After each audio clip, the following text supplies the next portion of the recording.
Game Changers. It's about competition, pure happiness. It's like a crazy experience. We're making history. It means so much to us. It's good to be back. I guess you know what I've been looking for, success. The beauty of gaming is it doesn't matter who you are. And as long as I'm good enough, Everybody's getting a 4K. I can go as far as I want. That's what I like to see, baby. 全世界都会知道我们的厉害。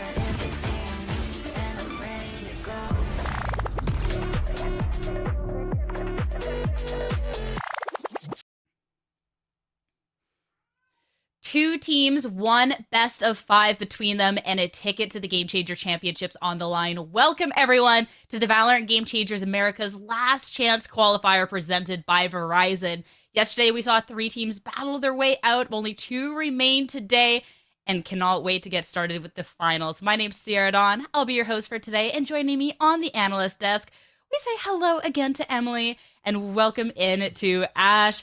Ash, how are you doing today? This has determined the final team here in Americas to make their way to Champions. It's going to be an exciting day. I'm really excited. I think we were talking about it during the first cast of yesterday as well, during that round robin stage, that this was kind of what we anticipated that grand finals to be. I'm super stoked to see which teams we're going to be sending off to Seoul. Yeah, and this being the second day, Emily, what we got to witness yesterday, it was a long day of Valorant, but boy, was it a fun one. Looking at the standings and the results of that round robin from yesterday, of course, we had to narrow it down. 3 very worthy teams, and we had to say goodbye to KRÜ Esports, unfortunately. And WADA and MIBR are going to be the 2 remaining teams to battle their way out today. Yeah, I'm honestly still heartbroken about the KRÜ loss and not being able to see them make it today too. I think we're all a little surprised with how the matches went yesterday. You know, MIBR having that dominant win against WADA and KRÜ having such a close or 2 close maps with MIBR. Like, it was kind of like a big swap going from the start of the day to the end. But overall, it was just all great Valorant to watch, and I'm excited to see these 2 teams in the grand finals today. And having seen that matchup play out yesterday, of course, in a best of 3, MIBR definitely looked to be in strong suit going into today.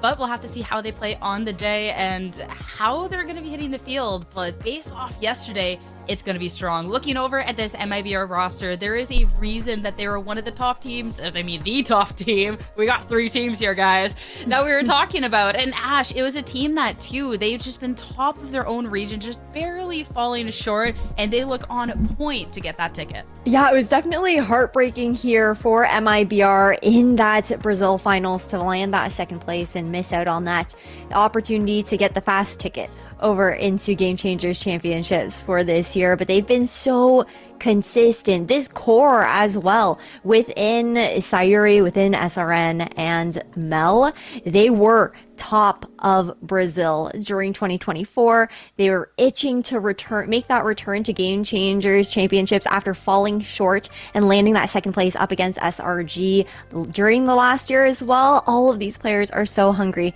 to make it back.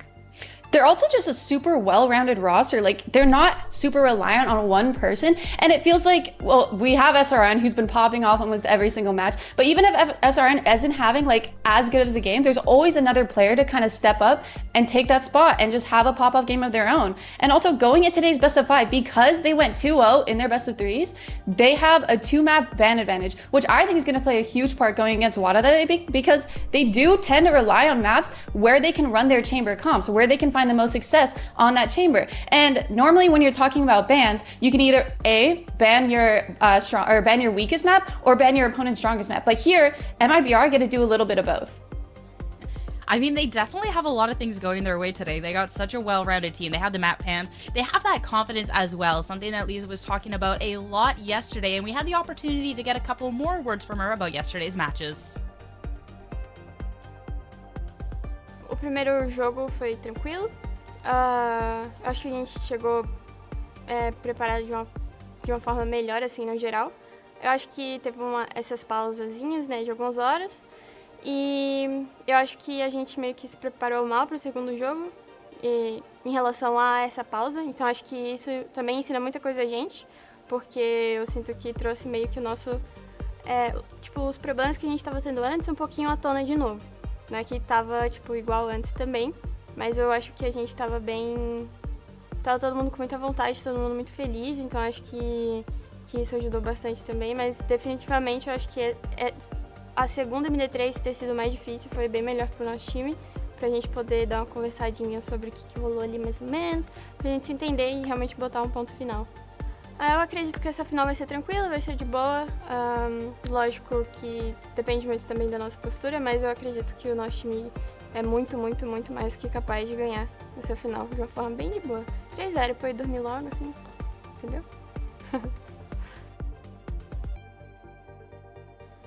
Not even just to win out this best of 5 grand finals, but to win it comfortably so Lisa can just go to bed. I mean, it's a team that coming out here, Ash, has definitely had this confidence through and through.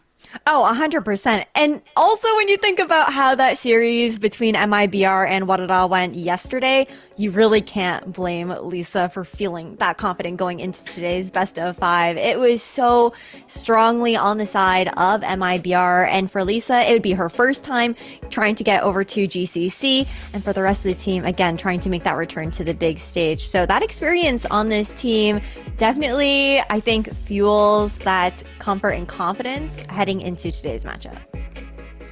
And looking at today's matchup as well, of course, we've gotten an opportunity to talk about some of the players, but there was a player we needed to highlight just a little bit more and talk about SRN. This is somebody that in the respective Brazil Grand Finals was just absolutely popping off. We got to see that again yesterday. Their LCQ run has just been phenomenal. Again, you got to think about the fact that they are that record holder for within Game Changers when it comes down to the most amount of kills within one series as well as within one map. SRN is a player that just cannot be stopped. And it's obviously not just them, right? There's so much great setup that is able to happen from the remaining players on the side of MIBR, but SRN is just this very confident tip of the spear that you can always count on to be making those plays within a round, whether it's those moments where the team is maybe down in numbers and they're trying to go for a fast flood retake. You'll see SRN swinging out with like an op in hand, just taking those risks that are necessary in those moments to really turn those rounds on its head. It's just so impressive, their ability to do so, be so mechanically gifted, but also the consistency at which they're able to consistently lead in these stats. That consistency too was so nice for MIBR throughout their series. We got to see an MIBR that was quite comfortable in a lot of these spots, and it helps when your duelist is just getting these 3K, 4Ks, no ifs, ands, or buts. And that's something that we've really got to see come alive in their series. We talked about even in their respective finals. Something that we kept touching on the fact was when we saw Abyss in their grand finals before, 44 rounds, over 120 kills, and they didn't get to 44 rounds yesterday on Abyss, we'll say that. But SRN definitely was kind of putting on performance that if it did go that distance, looking to try and break a record. So it's definitely going to be an MIBR. They got their star duelist. They've got a lot going their way. But WADA, I mean, Emily, they got a lot going their way as well. This has been the team of North America that's been one that's always been able to contend near the top. And when you're looking across the board, a team that goes to their own style, but one that works so well for them. Yeah, honestly, their big bread and butter of winning their matches is setting up that chamber. We've talked about it countless of times yesterday on stream, but there's a lot more that goes into that than just looking at the stats page. Because if you look at the stats page, you kind of just see Starbound on top almost every single match, and it's just like, oh, Starbound's the star, Starbound's kind of carrying the team, but that's not it at all. When you really watch, they do such a good job at setting up Starbound. Everyone individually has their own highlights and shining star moments too. Like we have Juno, we have Astralis that had insane clutch rounds yesterday, winning 2v1s, 3v1s, and bringing them back into the game. And everyone, as much as an emphasis goes on a Starbound on this roster, everyone does such a good job at contributing and making sure that they're able to get away with these rounds and get away with the comps that they want to play. And for this WADA team as well, maybe yesterday's performance from the get-go wasn't exactly what they wanted when we got to see them face off against MIBR the first time around. But of course, it was a team that Starbound had spoken in their interview yesterday, a little bit more nerves, everything else. And of course, for a little bit more insight with the team of what happened yesterday, we got a couple of words from none other than Astralis about the match. It's stressful, but it's so exciting, honestly. We definitely picked it back up. All the nerves, none of us have really played on stage before besides Starbound and PowerPixel, so a lot of us were really nervous and shaking. Like, I swear to God, I had like craziest shaking the whole time. But I basically told the team, like, hey guys, we're not playing to be in their mind. We're playing our game. They have to figure us out, not us figure them out. Like, they should be scared of us, basically. We were just so worried about how to counter them, how to trick them, how to fool them. Like, no. Like, they should be doing that to us, basically. We do our own game, we do our own plan. So then we just started playing our own game again, and things got a lot easier, a lot smoother. I mean, hearing about what went wrong playing their own game, Ash, I'm excited to see WADA does form today. I definitely am as well. And I think that Australis also talking a little bit about those nerves on the stage were something that we noticed during that first series as well. And we saw the adjustment from this team too as the day continued to go on. Once they had to play Akave later on in the day, we saw them getting a lot more comfortable on stage, and that ability, I think, to refocus on playing their own game really shone through during that second series there for WADA. I think a lot of that synergy that Emily was talking about was something that was missing a little bit in that MIBR matchup, because as Astralis is saying, they were so focused on trying to counter what the other team was doing. But once they hit that flow state, all those pieces started to fall together once they were able to really focus on how they wanted to drive these rounds. And going back to what is WADA's game, right? What is that style that they're trying to build around? Emily, it's the narrative that we building not just the entire weekend, but the entire team that we've been following WADA, Starbound, and this chamber. I mean, the setup, the composition, everything kind of revolving around getting this chamber online, a chamber that once Starbound is popping off, kind of just seems unstoppable sometimes. Yeah, I mean, we've been watching Starbound this entire, and it's been the same consistent gameplay coming from them the whole year, every GC, every match that they play. And we've highlighted their stats so much, but I want to talk about the mental that goes into it now that they're at a big tournament and on LAN. Not only do I feel like they have the strongest mechanics on WADA, but also they're the most experienced. They're the ones that are able to be the calmest, cool, and collected, and bring the team to have that same energy going into it. Like they said, like Astralis just said there, they were a little nervous going into day one, but I'm sure Starbound was there kind of supporting them and getting them back into the game, going into their last best of 3, and hopefully going into today so we don't see the same mistakes and same kind of wishy-washy rounds in gameplay that we're not used to seeing from WADA. And I think that's going to be really important as well, considering, again, Ash, this is a matchup that we got to see play out yesterday up against MIBR. It was one where Starbound wasn't necessarily getting all of those first kills that they would have wanted. So MIBR definitely have a bit of an idea. But again, with talking about that change of mentality going into today, this should be definitely a lot closer. It did feel a little uncharacteristic when it came down to some of those first engagements, but we saw Starbound absolutely warm up later into the day, right?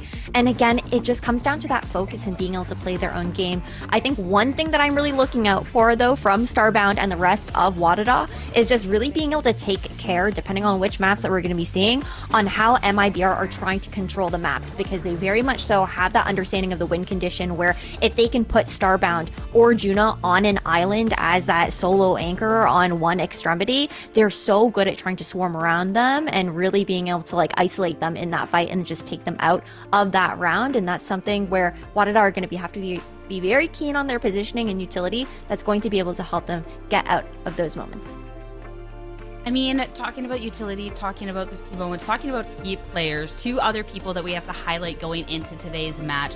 We have to talk about Sayuri and talk about Power Patele, because these two, first off, chef's kiss, awesome. But as well here, Emily, the impact that they have for the team and being able to set up these rounds as well as just the calling is going to be so key in today's match.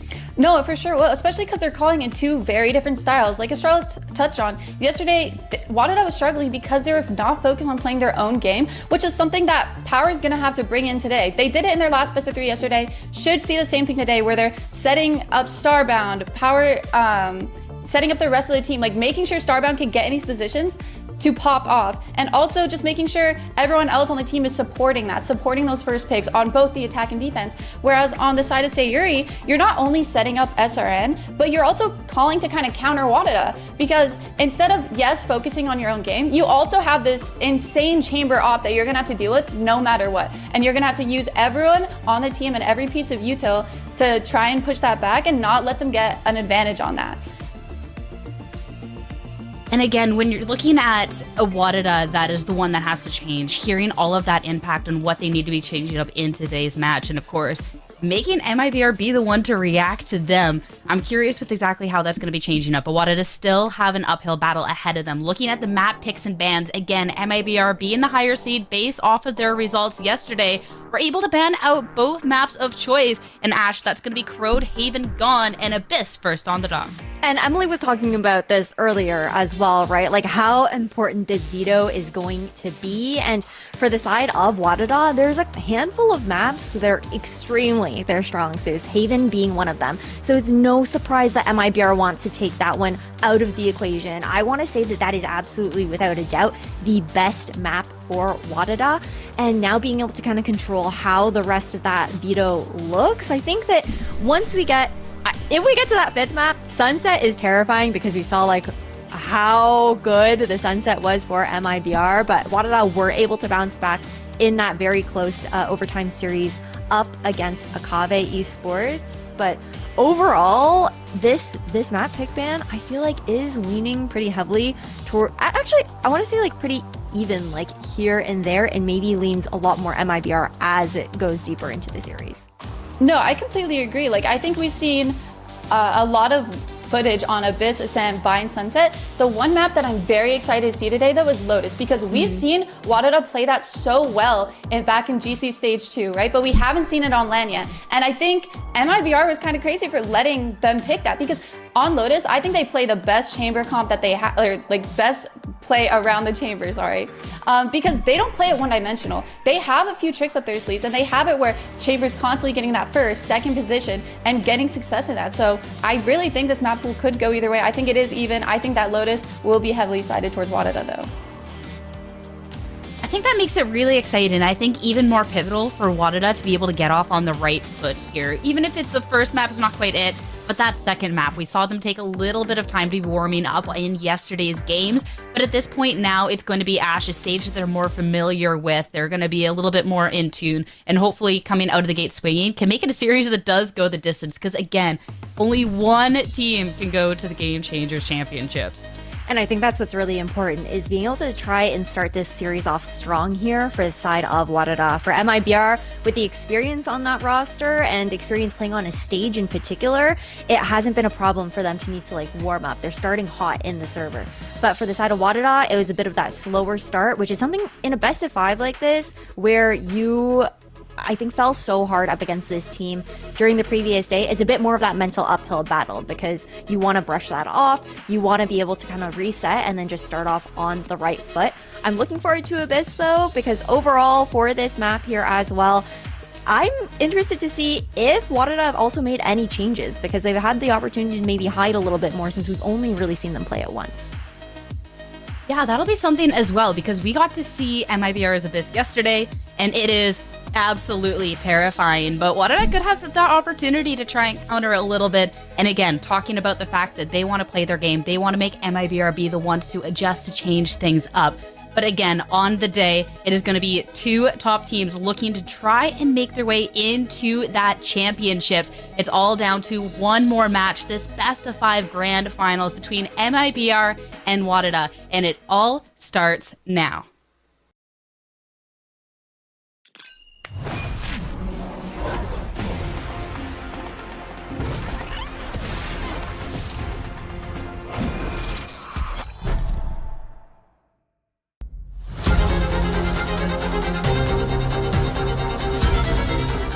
Meu maior sonho é conquistar o Mundial, e é algo que eu estou pensando faz muito tempo. Começo desse ano eu mudei minha mentalidade total e ainda acredito que eu consigo, e eu realmente quero. Eu estou todos os dias pensando nisso, sonhando com o Valorant. É tipo algo que nunca senti na minha vida assim.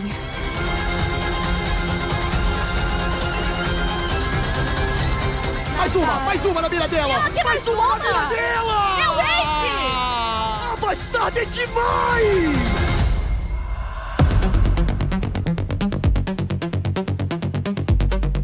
Yeah, I think definitely it's what keeps me coming back. I've been to GCC twice now, and both times it didn't turn out the way we wanted to, either for reasons like we had to play with a sub in 2023 and 2024. We ended up playing with a sub in our second series too. So it's kind of disappointing having those like 8th place finishes going into GCC. So I think with this roster and what we're able to accomplish, we have a strong hope of going to GCC and going deep into that tournament. Starbound viu o joelho, já faz a eliminação pra cima da Tura. E tá aí, Starbound! Ela levanta, grita e é ponto pro time da WADA! I guess like the LCQ is a little bit different than all the other tournaments because there's no prize money on the line or anything. It's like the grand prize is whether you come first or not and qualify for like the World Championship. So you just got to play for all or nothing, and we're gonna give it our all. A importância dessa vaga é pra gente se provar pra nós mesmos que a gente pode. Mesmo a gente sendo um time recente, a gente já demonstrou que a gente consegue chegar bem longe. E acredito que ia ser muito cinema se a gente ganhar. E aí a gente ganha o Mundial também. Round extremamente tenso, baixada! Ela não erra!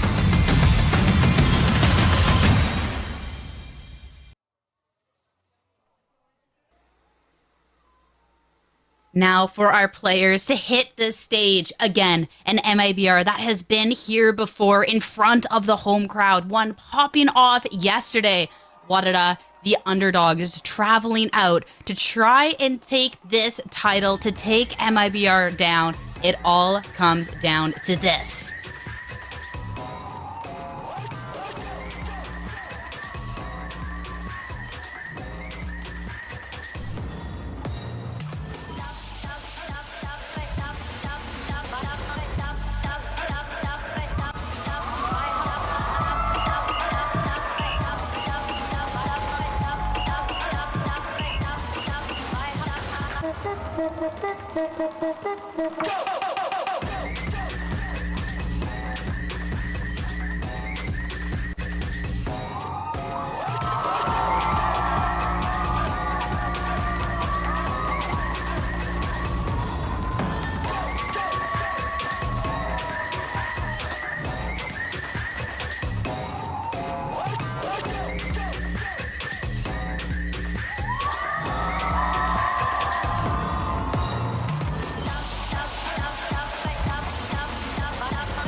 Love to see the energy coming out here for both of the teams. Ash, both looking comfortable, confident, everything else. This is about to be a banger series ahead of us. This series means so much to both of these rosters. For the side of MIBR, it's about that core three trying to make that return after falling short in that second place during last year's Game Changers Championships. For Bastarda to also make her return to the big stage, and for Lisa to make her first debut.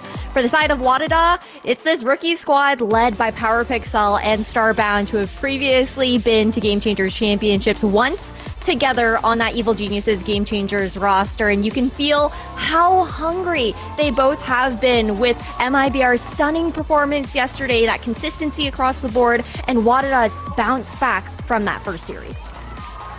A difference in expectations, of course, both wanting to get this ticket to the championships. For WADA, again, this unsigned demon of a team. MIBR coming so close to taking down Team Liquid in their own finals, just falling short. And now a lot of pressure on them. They're in front of this home crowd. They were so close before. They were flawless down yesterday, Emily. And a WADA that's going to be changing things up to test them just that little bit more. Excited to see how WADA actually performs on this first map going into Abyss, because if we look at it, MIBR, they're insane on Abyss. They don't have to change a thing. They're confident in their gameplay. They're confident that no matter what WADA end up pulling out here, that they'll be able to counter that, and they'll be able to take care of the op, not have that really get any sort of advantage. But just looking at their stats on Abyss, I wouldn't be too worried either if I was in their shoes. I think they're still coming in with the same confidence that they have in this whole tourney, coming in with, you know what, we are here to make this quick, easy, and clean, and get back our opportunity to go to champs and hopefully win out. Also, I think taking that thought about Abyss and knowing that on the side of MIBR, they favor that KO Jet composition. That was something that we saw WADA struggling a little bit up against that KO. We've talked so much about how important it is for Starbound to be comfortable getting in a lot of those forward positions, repositioning across the map there as well. And that KO from Sayuri is something that could absolutely shut that down. I'm curious to see on the side of WADA if we're going to see the return of that Sage Chamber composition, or if they've cooked up something new. They're going to be keeping things the same on both sides. For the side of WADA, again, starting off on defense first, it's going to be a lot about how Starbound and Adora get set up. Not changing anything up, Emily. I'm intrigued. So this is something, again, what have they changed in the server to go up against MIBR with? Yeah, no, adding on to Ash's point, you're right. They're going to struggle against that KO and Sova duo, because not only do they have the chamber, but they also have the Euro, which doesn't allow them to TP out. We'll have to see what they change going into this first map of the series, the grand finals ahead for the last chance qualifiers. It's time to head into Abyss, find out who's going to take that first point with your casters, Vansili and Lemon Kiwi. Thank you, Sierra. The stage is set, but soon to feel like a gladiator arena. MIBR's dominance yesterday was undeniable, but beating WADA twice, that's a whole different story.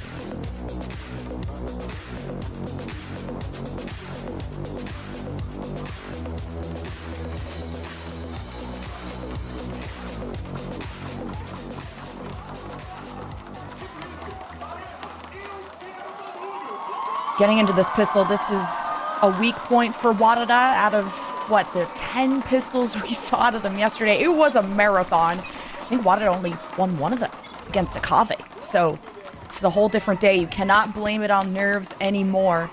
And on the defense, of course, you'll have Astralis, both Sentinels actually on the right side of the map. What can stop MIBR? Well, they have vision, they have the information, and they're already on the site. SRN wasting no time after setting that kill record in the Brazil Grand Final. Hopes to leave carnage behind her. It already begins with that first blood. And look at that, Juna can't even cut through. This is so difficult. MIBR nearly flawless on this pistol as Adora waits to see how these Sentinels can get involved. So hard to retake too. There's no recon, and you already have a late lurk from Astara and mid. At least Starbound's able to take it. A 3 versus 4 in a retake now. Starbound already looking so fluid early. Needed to see them at their peak.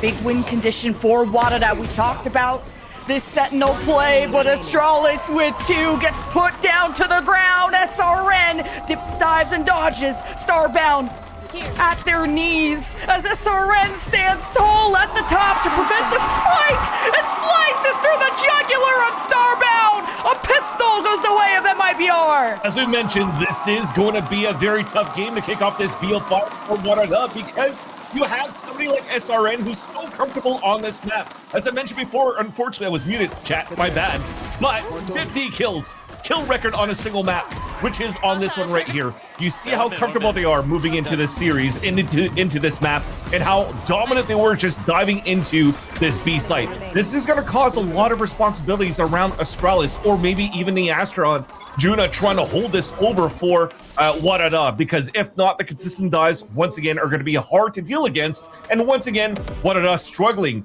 to get a pistol round in their favor.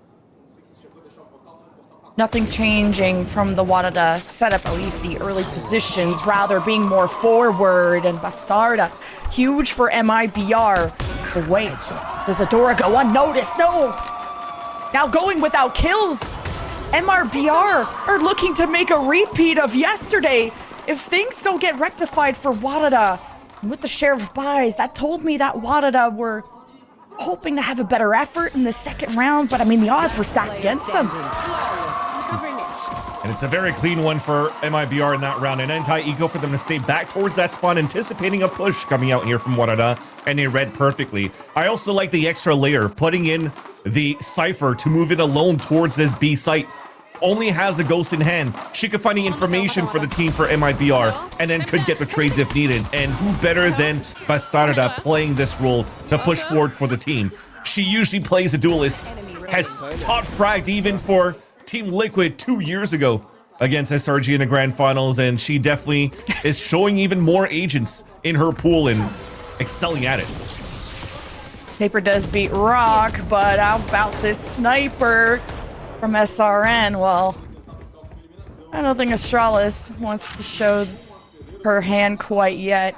And man, she has leveled up her performance. Speaking of Astralis, speaking about Bind, how quiet the day started for her and how she stepped up, and now just that presence alone, the unknown. It's not really interesting to MIBR. They want to take this fight in mid as the drone from the defense gonna spot all of this, and Power Pixelay put a stop to this MIBR push. Yeah, Basara was a little bit eager going into that one, trying to get that punish, but that drone saw the walk-up. Already saw 4 players out of 5 from MIBR trying to go for that mid control, so Power already had their Guardian out and ready. It's an easy tap for that pick.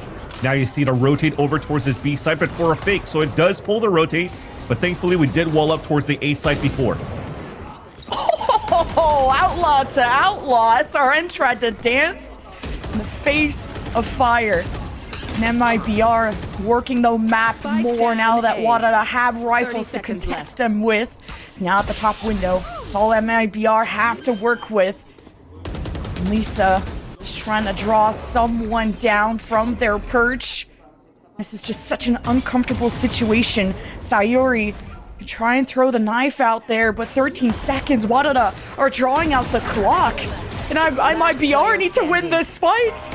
And just barely, they'll stand and WADA hold their ground. And what I'm liking from WADA so far is the patience that they have and the lack of jitters that we've noticed in their first match against MIBR yesterday in the LCQ in the round robins. They didn't look as hot to start. They still had struggles against Akave in that second series to finally turn up in that second map and dominate on the third. And even the tweets came out after the matches where Astralis and even Juna saying the land jitters are kind of out, still kind of there, but at least their shot are actually quite precise this time around to stop the bonus round from MIBR and try to tie this game in this round number 4.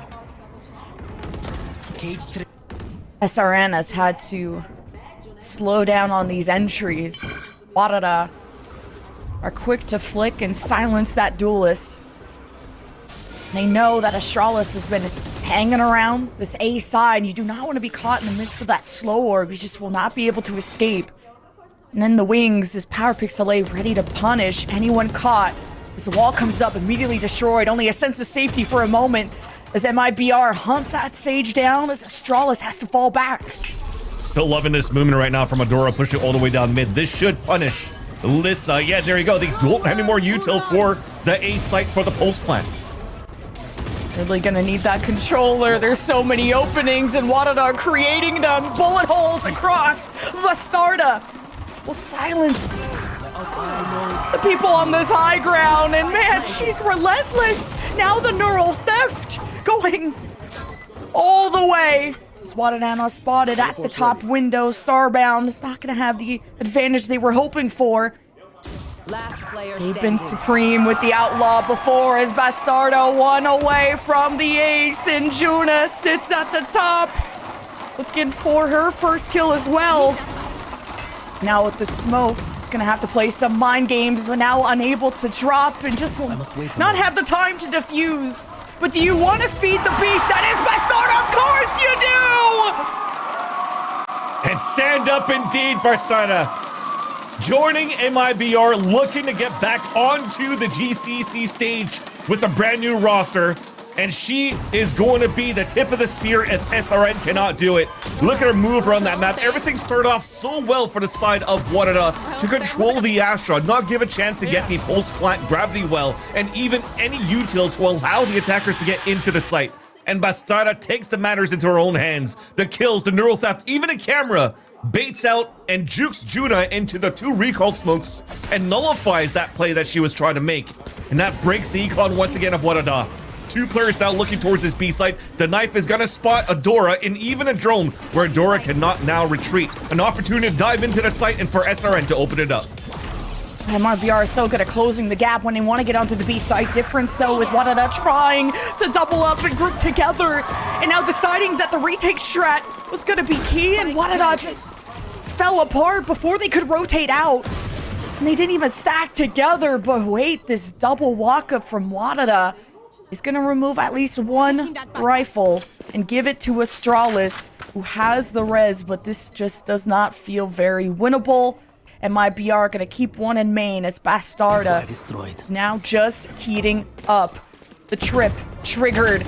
Starbound in their path. Wins that against Bastarda. What is going on? Now the flank is open. That's around as possible. SRN still there. Mel, 5 HP. 2 versus 2. Spike is going to be the one that decides it unless SRN gets involved. MIBR, 4-1. A good eco round in the end. And once again, a nice little plan around WADA to punish always this late lurk or this late positioning from Lisa trying to set up these stars for her teammates. So that allows at least a little bit of the game plan for WADA, figuring out the solution to try to upset MIBR in the map that MIBR has picked. But what you have to add on top of that right now for the side of WADA, if you want to confirm and have a strong finish on the defensive side, is making sure that your anchor players are actually doing their job and able to hit their shots. Because if not, these consistent pushes coming out from Adora, from Astralis, it's doing a good job here to keep MIBR pinned and sandwiched into the post-plant scenarios of the sites that they choose. Just this drone alone from Mel is going to tell you that WADA are standing firm front and center, so MIBR have to be careful. They want to close them off, force them out of the site, but wait, Starbound by themselves. Juno was able to get an important cutoff until SRN digs her a grave real quick. But numbers are even. MIBR, the element of surprise and audio. It's silent on the other side, allowing Astralis to get that res. Now it's WADA with the ball in their court, and they're going to answer with their own Cosmic Divide, sealing in the site in their favor. MIBR are going to be forced to fight in. They've been sectioned from each other, and there's even the Astralis wall in the picture. MIBR have been out IQ'd in this round. This defuse you're just going to have to accept it. It's so nice. And those are some of the things that King Fred has been drafted for his team on how they want to work this Astra and Sage wall. And mind you, this is nothing new for this type of team. They've done it before in their own region, but also him as a head coach for the collegiate team at Winthrop University, they also pull out this exact comp. So you could definitely get nerdy around the Sage wall and the Astra wall. How much value that gets. You're trying to break the wall. You can't because the Astra wall prevents you from doing it. And it nullifies all the util into the postman outside of the grav well from Lisa. So a nice retake towards the end, keeping things very clean, but also MIBR keeping a lot of weapons into this round. So they're not really out of the pit yet for WADA. MIBR still has a stronghold, still now up in the hands of SRN, who's looking for the mid control. WADA trying to be proactive by pushing out towards this A main and put Starbound on that line to cover that spot. That will allow now WADA to over-rotate and focus on mid B control. Power Pixel, the main component to be giving that information to WADA, has to be so flexible within these rounds now to drone up early on A, as you said, to try and go into B, but just that moment alone where Power Pixel is not watching mid has allowed this insertion of Bastarda. You've already given her an ace. Now waits for the pieces, the pawns to be set up for MIBR, and it could be quick dashes from SRN if she wants to maybe give this up to someone else. Now being met from some force by the other side. It's an op 2 from Starbound that MIBR are now aware of, as they have to traverse carefully. SRN already dashing, trading up, getting rid of the op, as now this flank is gonna come in big from Bastarda through B-Link. An easy double, now living in the mines right free of WADA. Now have to make a decision carefully if they want to keep this up. How good does this opportunity look? It all depends on if Astralis can get a contact play on anyone that sits below.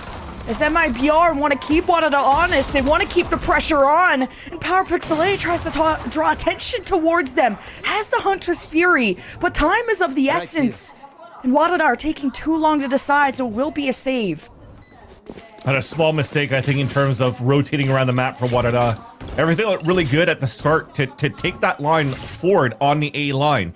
And at that minute mark, you actually wall off towards the top U-Haul or I call it horseshoe here, right where PowerPixel is playing. So you can't really get that lurk from Bastarda into the A site. But what does that leave? It leaves a gap towards the middle hallway. The doors are going to be the audio queue that allows for Starbound to react a little bit better on how they want to take over that A site, maybe push out of that. And it seems as though Astralis was afraid of that moment. So she stayed behind her wall instead of rotating across and going for the 4-player stack on that B site. And by not rotating over, that allowed this gap to happen for Bastarda to move right through and get those 2 kills that we just saw on the screen. So a little bit of miscomms on how you're rotating around, but everything was looking good until then. Wanted to at least put a band-aid on that. Keep the op. Try to minimize the unnecessary risk. Want to have to keep control of mid as well as Astralis holds down the main line as PowerPixel unleashes and MIBR stuck in spawn, but Bastarda tries to put the red carpet down in mid. A familiar route for them. But WADA now be spotted by this neural theft that Bastarda has provided yet again. A winning round that was gifted to MIBR because of that information. Now you know what the setup is of WADA. MIBR, what's your next move? That's a great little ult that was thrown here by Bastarda, because that actually eliminates and cancels out the 4 pushes that we just saw from Adora. Adora's still about to get met up by Melissa here. Okay, Melissa goes past the defenses, but the op still rings true on the left side of the map as MIBR at least have the best person try and make that op uncomfortable. It's Sayori. Flash, knife, everything at their disposal. You got the ultimate fragger with the captain. Wind in the sails of MIBR as they want to take a familiar route now through B-Link. This has now been triggered. Starbound know what's up. And the flash doesn't come out. And they did not know Starbound was going to be that close. But the op still drops. And MIBR just barely get a plant off. It's all up to the ace of MIBR to hold back against the 1v2. PowerPixel can at least check this back box with the shock bolts. It all depends on the element of mystery that WADA want to maintain. Checking through main. Spike tapped. WADA want to hurry this up, and PowerPixel ends it quickly. Nice try by Bastarda. Hearing the tap, knowing that she could maybe take a one-on-one, and especially checking the camera on the top heaven, that there's not going to be a rotate on that side, so she could lean back towards Troll, but unfortunately does not get that pick. Comes down to, again, just nice aggression out from WADA. A good read in the very beginning to go toe-to-toe right at the start of the A site, and PowerPixel getting value out of the Hunter's Fury. You can already see them as well being fairly vocal, talking to their team right after the round ends, saying, look, we got this. We're looking much better than we did the first time we played off against MIBR. Remember how one-sided it was for MIBR, where I think the cast in itself, and I think everybody will wholeheartedly agree, that they were just getting diffed by everything from macro, micro, to even aim duels. Everybody was still shaky on the side of WADA, but now they're looking way more composed, way more united on the way they're trying to defend here, these sites against MIBR. And now they have to defend a 5-player hit. Back-to-back rounds for WADA, able to recover the op 2 for Starbound, making things cheaper in the long run, and MIBR, so many smokes to try and traverse through and trying to change up how they get onto the site. Not the immediate dashes from SRN, rather the initiator that's going to make things easy. And it's the Hunter's Fury to mark Adora at the back, who's going to need support, and the high ground gets taken out. So MIBR winning these duels fairly easily here on B, but WADA's reinforcements not going to waste any time, as Astralis won't waste a single bullet. Dumps it into SRN.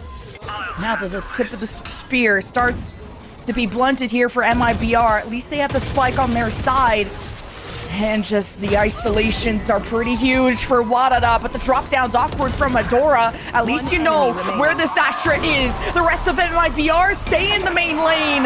Starbound will stay in their lane too. MIBR double the score. What an anchor spot by Lisa to get that 4K in the round. It looks so good at the very beginning. They got that first pick, a big whiff. Rarity coming out from SRN in the very beginning that allows now Adora, who was actually the chess piece that was needed to start the retake with the dimensional drift.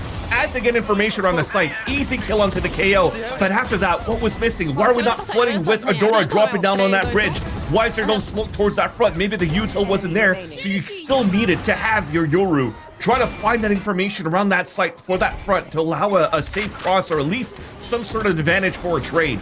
But MIBR, they break the bank of WADA once again. We have a hero rifle in the hands of Astralis, and they're trying to work a 4-player walk down mid while Astralis is solo holding the A site with his wall. WADA's trying to outnumber that solo player, often Bastarda or maybe a second player from MIBR that like to walk down mid, and MIBR just cracking B like an egg. Success at getting first bloods almost every single time they choose this route. And now WADA just hope to keep this rifle, and Astralis may have to just fade into the shadows. That's all WADA have going for them. 1 damage is good though, so getting another pick, dying, and get a res into the next round. You could buy into the next round as well for WADA. I think they're starting to see how pressing it is for Astralis to, or for themselves to try to break the bank of MIBR to stand a chance. This makes it difficult though. Astralis swinging out of that one and getting picked off. She's still 1 away from getting the ult up, so they won't have as much as a comfortable round if they want to try to go for this aggro push that they've been doing so far quite consistently in the beginning of their defensive rounds. At what point do WADA want to change the Sentinel setup here? Now. Maybe. Yeah, plenty of time to talk about it now during this tac pause called by WADA. 2 rounds left in the half. I think Astralis has done such a fantastic job on the right side of the map, but clearly the left side is the weakest, and Starbound can only do so much. Very clean mechanically, but when a Jet is dashing at you, there's some cover you got to play around with. There's the rest of the team that can flood in behind SRN. There's got to be some reinforcement, and I don't know if the smokes are going to be enough. Exactly. I think that brings out a huge point. Yes, you have Ascent and Starbound, but if you miss that shot, that's a site open as well. You're not playing a Cypher, you're not playing a Vice. So there's no big stalls towards this B site where even trap kills in this current patch of 11.07 are still very, very viable. So you have to adapt a little bit more. But if they decide here in this timeout to put more bodies to support towards this B site, it means that middle is going to be a weak point for WADA right now. So if that's going to be the case, fight towards B, and you place, let's say, a trademark on middle, then how do you react? Do you want to collapse into middle to fight back, or do you want to fight the front B site as well? And to the looks of it, I'd love to go for the fight towards the front B instead, because you always have this late lurk from Bastarda. If you eliminate the forefront, there's going to be a lot less for you to work with towards the back.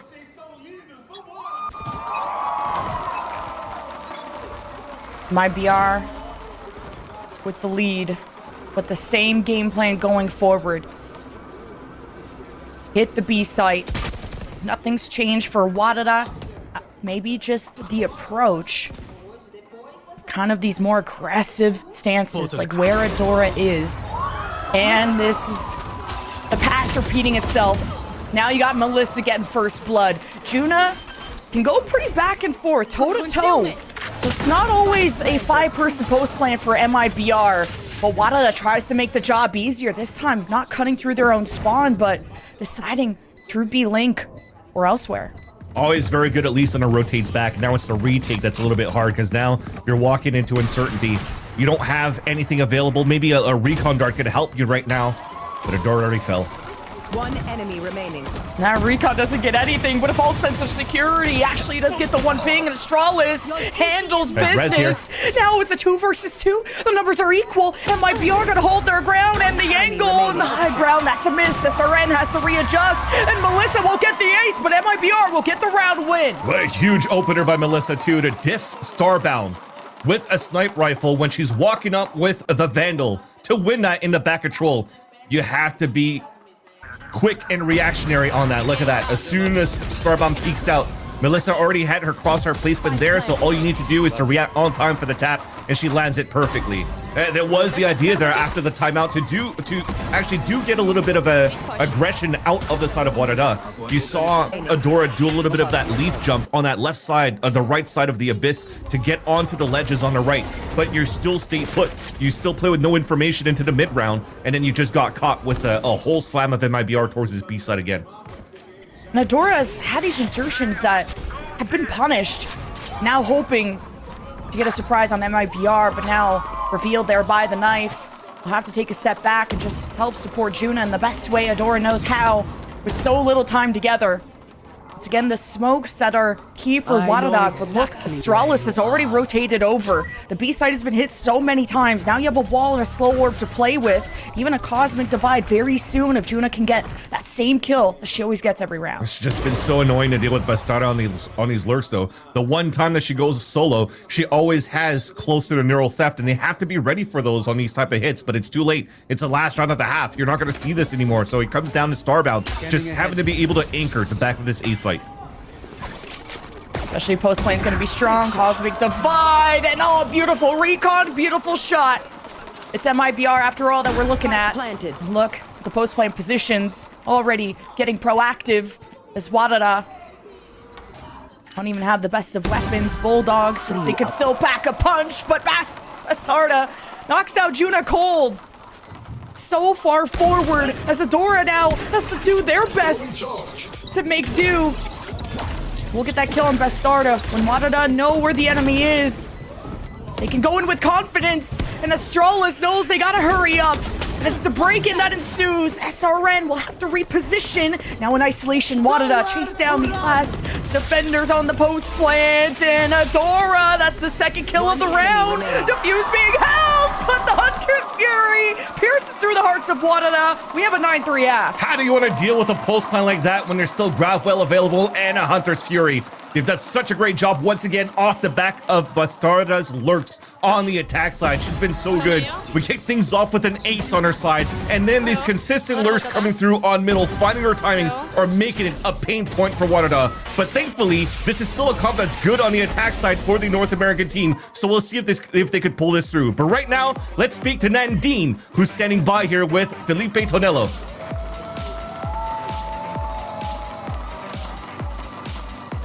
Do MIBR, e claro, já quero saber qual é o segredo para ter duas lines mandando muito bem, agora com o MIBR tendo muita chance de ir pro Game Changers Championship. So I'm here with Nandine, MIBR's manager. I want to know, like, what's the secret to have two lineups doing so well?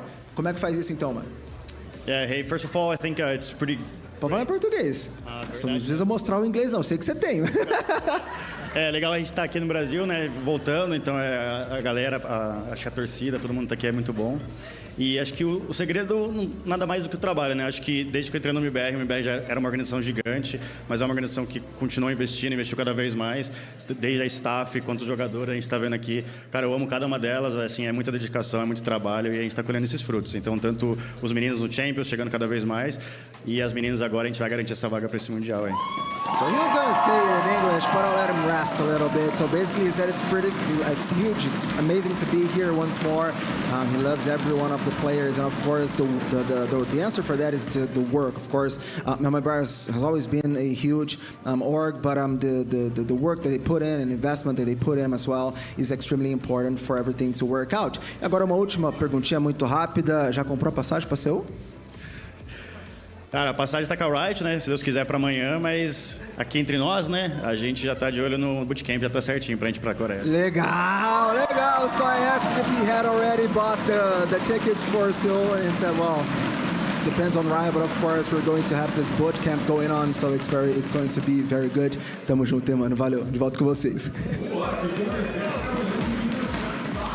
Giving so much credit to MIBR for the support they've given to the scene. When I think of like the top orgs, I think of MIBR, Shopify Rebellion, FlyQuest, and this has really made it so these players have become inspirations to the scene, and they've been resilient through the hardships, the tears, the grind. 100%. And MIBR putting a lot of resources into the GC scene, into the GC team, and I'm looking forward to the investments and the rumors coming into the VCTs of next year. So MIBR, all eyes on them for sure in this series, as they're playing in home turf at the CBLOL Arena. But for WADA now on the attack side, remember, as I was just mentioning before the halftime, this is still a very good comp for WADA to slam sites with. And right now, it's a push from MIBR that will start the pivot of WADA to accelerate into the A site. WADA being aggressive, being checked at the door. First blood for Bastarda. And I mean, the damage from MIBR has already been felt. I mean, Juna's at 1 HP and still gets a kill out of all of that. Talk about plot armor. Young player now standing tall within their own spawn, though, is Mel be trying to toy with them, and it's easy to confirm that kill. Now yet another pistol could be going MIBR's way, which mean 0-2 for WADA, and the statistics really not favoring them in these early rounds, which could set MIBR for success to close out this map, and Power Pixel the final victim, as the pistol does go, in fact, the way of MIBR. A good read and good studying coming out from WADA, though. How passively you played towards that B site. The only thing that really started adding a wrench into their plans or making things difficult is that first kill from Bastarda in that back of that A site. That first kill through the smoke. It's so hard to cross over. You've already dropped your Sage 2. You can't really wall up. You're forcing now the two players to push against Bastarda. But then after that, you're supposed to finish on that side with player advantage. We just hesitated, stayed back towards that spawn because we didn't want to lose more bodies into the post plant since the other two were so far back and watching and fighting towards that back of the spawn in Juna and Starbound. Unfortunately, not enough. But with that plant also not going for the G2 Stinger buy, we only have an Outlaw being purchased. Actually, shares across the board too. So there is still a heavy investment coming out here from the side of WADA. Instead of going for the Stinger buy, they want to play the pop, the long-range battles with the Sheriffs and the Outlaws. I know WADA were weighing whether to force or not. And Starbound probably has more hours on snipers than any other weapon. But try and peek through here. It'll be a readjustment from SRN and WADA. That's the window to try and move up and absorb that space. And it's not the best weapons to contend against MIBR, but it will cost WADA members if they don't check this high ground. They're so focused on where SRN pivoted to. They get the kill, but at what cost? At least the wall gives some security to WADA. MIBR quick to burst that down. WADA now careful at this entry. Astralis with the Sheriff is good, but dropping the spike there, not so much. That would have been huge if they got the spike down, but now MIBR, the ball and the spike is in their court. After that first kill, it was perfect. When Astralis is finding that area, dropping the ones that are very close on that wall. Then it was Bastarda playing that spot. But then you over-committed for the second push into the spawn, where your teammates already falling back to pick up a weapon. But, okay. Dying to the molly towards the end. I mean, it was doable. There was 2 bullets in that clip for the Outlaw, and that could have been a 2 pop to clutch that round before dying from that molly. But unfortunately, no clutch coming through. But I think Lemon Kiwi comes to say again, maybe Australia should have trusted Juna to watch her back for that plant, back towards that Tetris, while she picked up the Outlaw, because all of that wall hasn't been broken yet. Only 1 block. So you're still funneling players through. That swing right over here, that's the one that was costly. The other shots prior to that, amazing from Astralis. MIBR is so good at disrespecting that wall. Ever since like the first couple rounds where they cutting through, got caught by that. Now they're quick to shoot it down or even to adapt and to get on top of those boxes, as you did just see. MIBR. I mean, look at the scoreline. It's quite a repeat of yesterday. More first bloods in favor of MIBR. As they take control and Starbound's on an island and some help is around the corner to Bloodbath. Despite mostly pistols on the side of WADA. Spike is down. I don't think it's going to come down to the objective. It's going to come down to Sayori. And that duel on the other side, SRN fully trusting in her captain. Hold down and make that call. I think Sayori just saw to jump off to pick up the knife too, and now shooting it. Now it's isolated fights. SRN on that flank. Astralis not working with her teammate, but they think they find this timing. SRN's in a huge timing on their end to get the backstab now. Yeah, Sayori bought enough time. SRN just has to round the corner, but wait, they're on the other 30 side seconds left. of the shelf. So this is gonna be a longer road than SRN expected. But now thinks the hit's gonna be at B. WADA are wrapping elsewhere. There is only 20 seconds though, so you're gonna have to start stomping around eventually. SRN will be on their tail, but this should be a plant for WADA, but they gotta hurry. At least they'll get it. They can wall off towards that spawn. They're even running towards that front. Okay, I was going to say you can't place a star there. If you haven't cleared towards that front side, there's no way you're planning default. So I love that we stay towards that back. We're trying to cut the rotates, but now isolated. At least the wall's up here towards that spawn. That'll allow here for WADA to get a little bit of information from the noise. And then now finally using the stars to their advantage. Still just updraft if needed, and Astralis Again, disrespect of the wall. Actually could just float above it, and Astralis. Deadly game of hide and go seek. But SRN, because of this cat and mouse game, they're behind in terms of time, but Juna stands on top. And you needed someone like Juna to really step up there on that 1v1 because everything was faked perfectly by SRN. We were preemptive to get the star gravity well going and activated, and we were preemptive on our swing. And then you just had to be flicky, and thankfully, on that thrifty round that WADA brings in once again.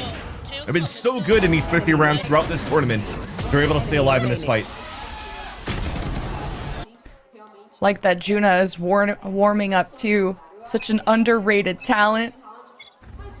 Started off the lowest, but now is hoping to climb to her highest. But MIBR, they're the one with the high score right now, and it's WADA that have to overcome the equivalent of Mount Everest. But the blow will get easier when MIBR are on a save. And on that save, they're just min-maxing the orbs. You already saw Sayuri moving out here, getting one on towards that A side and a deep camera look towards B. So for them in an MIBR, they still know that this is a mid to A lean. Despite grabbing this orb and falling back, they still know that the mid round in the finish is going to be there, which is why you see already SRN over-rotating towards this A site. The stars are preemptively placed. And that's all thanks to the camera from Bastarda. Needs to be a clean round for WADA. Cutting through. Start to build some momentum as Adora waiting to see the playmaking ability that this duelist has. Big shoes to fill. Spam through the smoke. That's the MIBR special, especially from Lisa. So force WADA into a different corner to now follow in the footsteps of Juna. They saw both initiators there. Some shots coming in from the A side, left. So they know it's a heavy lean towards A. Bastarda, though, has a sheriff to work with, and she could be really good to deny this push on this B site. You know that MIBR always think it's winnable. Does Mel even want to use the Hunter's Fury? 13 seconds left. WADA hasn't planted yet. But this Cosmic Divide is making things tricky. Now it's a war. The spike is down. MIBR show face, and they may not have one still on their head afterwards.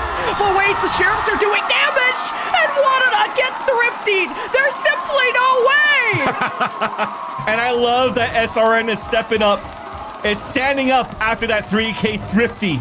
Out from MIBR, the flood was beautiful. And the reason why I say I love that SRN is standing up is because PowerPixelate also tweeted out, we're playing MIBR, wouldn't want to play against any other team right now, love everybody on that group, and I hope that you stand up SRN. And look at what SRN's gonna do with Sayuri on a retake, picking up that Phantom, going back to flick onto Juna, and then onto Starbound. So clean on the transfer.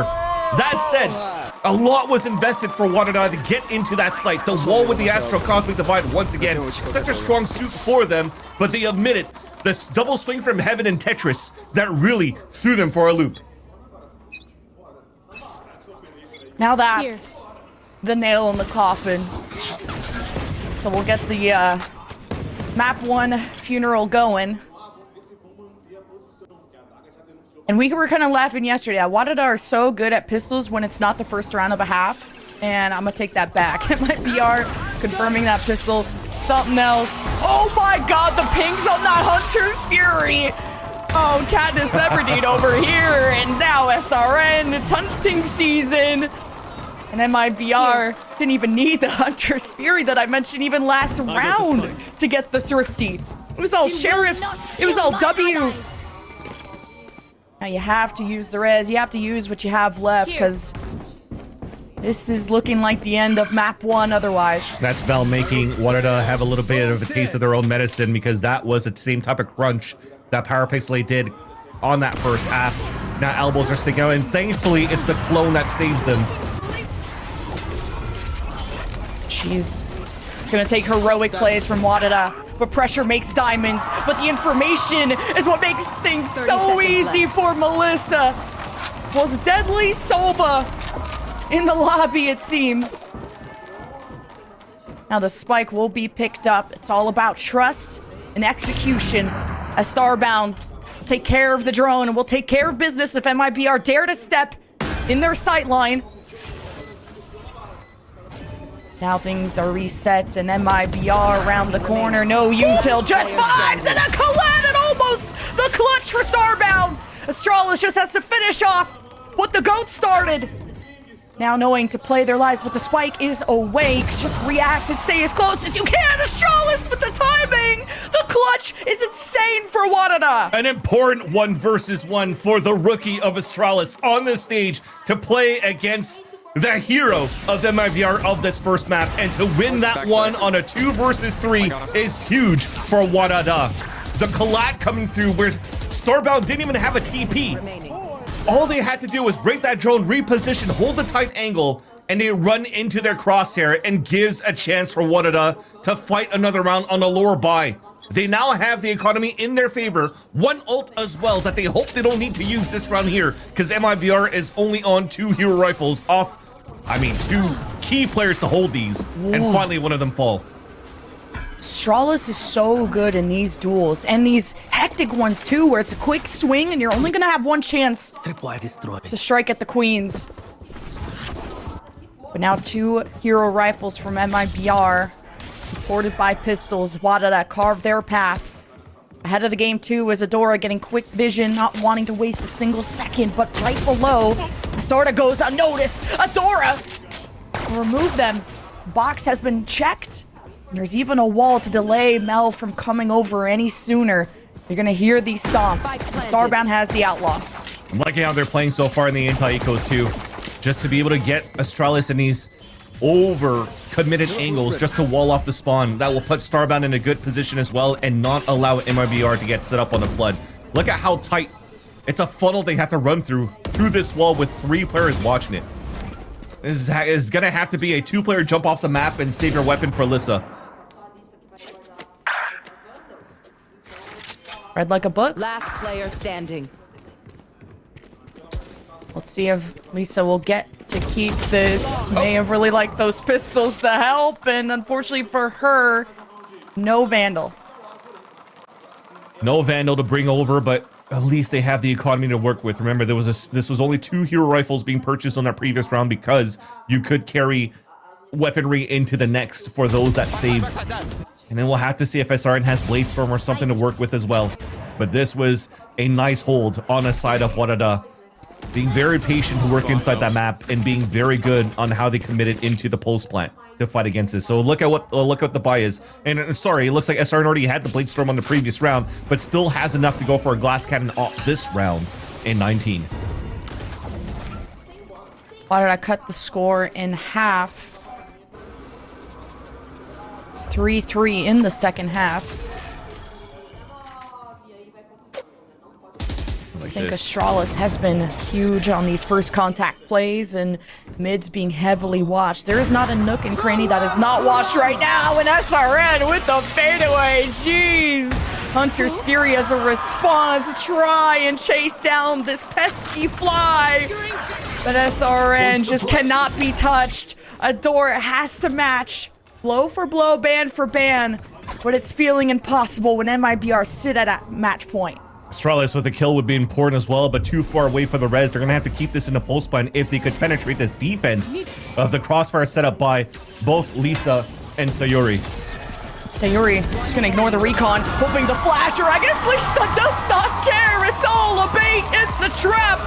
But it's a repeat of history, it seems. 13-6 for MIBR on Abyss. A very nice hold by SRN to seal the deal on that first map for MIBR. This looks like, if you're following into the challengers and how Winthrop University default on their rounds, it's exactly that.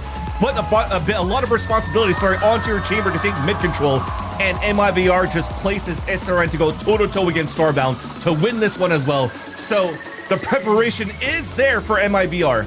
I like to say though, Lemon Kiwi, despite the results that we've seen for their 13-6, I think outside of these B-side slams that WADA weren't able to hold against MIBR, they still look pretty decent in those rounds those rounds did not happen. So I'm still looking forward to this BO5. I don't think this should finish a 3-0 for MIBR here. And up next is Lotus, which is one of MIBR's stronger maps, one that they picked and one of their favorite ones at that. But it's also a 3-sider against a chamber. It's still anyone's game. Gonna hear from the smart people though. We'll say hi to the desk here in a second.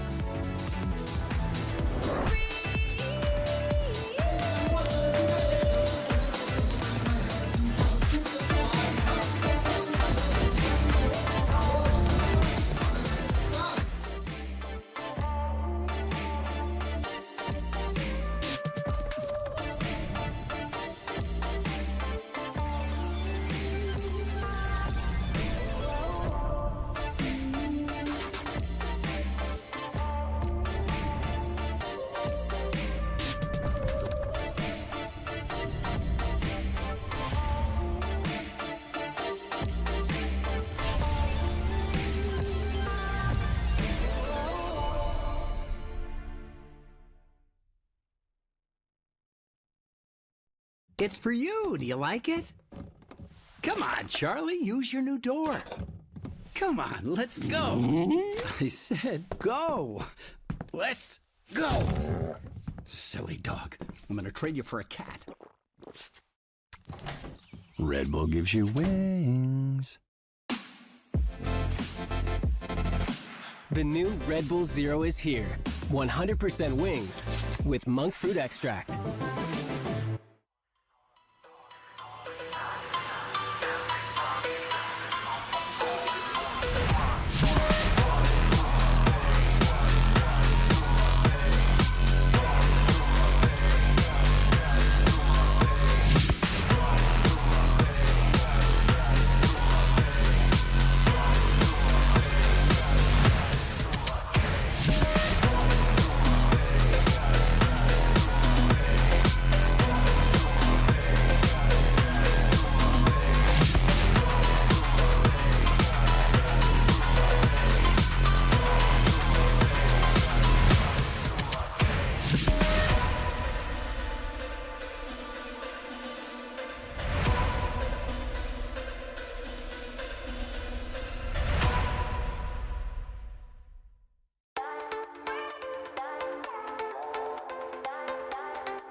Very first map in this best of 5 grand finals picked up by MIBR. I mean, when we look back at their abyss and their history on it, it has been so strong, and it's going to prove to be the same today. 13-6 victory to be starting off this finals right. I mean, Emily, looking back at it, when we talk about how good MIBR are here, are we really too surprised about this result?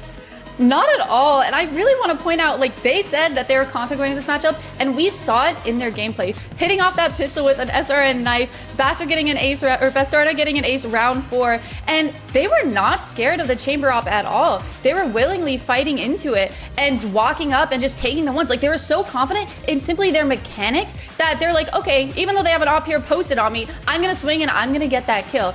And one thing that I want to highlight is the lurks coming in from Bastarda.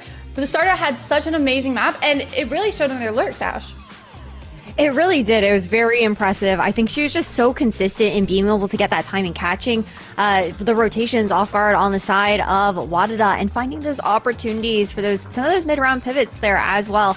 But it was definitely difficult, I think, for WADA to get anything going. We talked a little bit about how important those 0 points were going to be as well. It felt like they were consistently kind of eating them at times. Like, not just Starbound, but Adora on top of that. Like, kind of getting caught out in some of those positions and not being able to find that reposition due to thanks to their utility afterwards, because Sayuri's util is always so on point. She's always constantly connecting.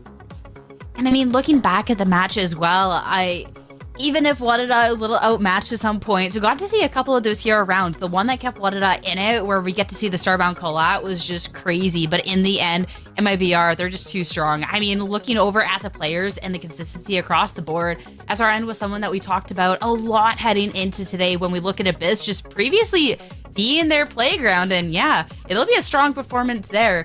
But again, Emily, it's gonna be Vastarte was just absolutely crazy. And as soon as WADA starts to get an advantage, you gotta watch out for the Cypher stabbing you in the back.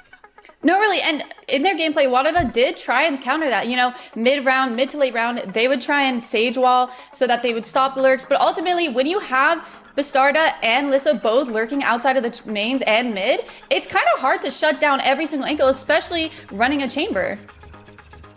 Yeah, and I think that you have like the chamber trying to find a lot of that value, Starbound consistently being shut down, something that we were kind of talking about here with the challenges coming out there, right? But then when you have Bastarda, who's constantly lurking, constantly poking those holes in your defense, it becomes that much more uncomfortable for you to try and find a lot of those forward positions as well, because then you have to kind of keep an eye on other holes that you have across the map. I think that we did see Australis doing a really good job of the timing with some of those mid walls that were coming up, but Bastarda always found a way to find some sort of impact in every single round. She was absolutely fragging out, and in those rounds, like Mans was saying on the cast, where you don't have SRN popping off, you had Bastarda still being able to close out those rounds. She was so impressive, and you can really see, I think, how important and how impactful of a pickup she was here for MIBR, and the fact that, you know, she also wants to be able to get back to this big stage, I think is really showing in her performances throughout the entirety of LCQ. And she was someone as well, when we saw the match yesterday up against WADA, that was also just a complete pain point for the team. So this is going to be just a little bit of a repeat to be starting that off. But Emily, when you're looking at WADA too, even if the first map doesn't quite go their way, still a respectable showing considering how strong Abyss is for the side of MIBR. That is true. It's literally like their best map, and this is a different WADA that we've seen compared to yesterday and their first best of 3 against MIBR. They are playing a lot more confident. They're taking fights even when they're utiled out. Like Astrala's getting KO knifed and still fighting up on that Sage role. Like, that was insane to see, and they're not giving things up as easily. They're willing to take more fights, and we're going into their map pick now, Lotus, which I think they play amazing. I think with the chamber, they do a lot of fake setups and baiting where the chamber is going to be, but then the chamber is actually on the other side of the map. So as long as they bring in that confidence that they've consistently had throughout this Abyss map, I think they have a really good shot at taking this home. Yeah, that chamber pick for Starbound is, I think, where WADA finds so much of that success on these 3-site maps like Haven and Lotus. The reason why Haven was banned out there by MIBR was because of the threat that Starbound can pose alongside the rest of the team looking to uplift them. It is a lot, I think, to have to kind of look back at those layers, right? But for MIBR, knowing that this is one of the strongest maps, knowing that this was a map that they're expecting to see in this best of 5, I'm also looking at that homework that they've done on a team where you have so much footage, so much tape to go back on here for WADA. It being, I think, the most played map for them throughout the last couple of months with 11 reps in officials there.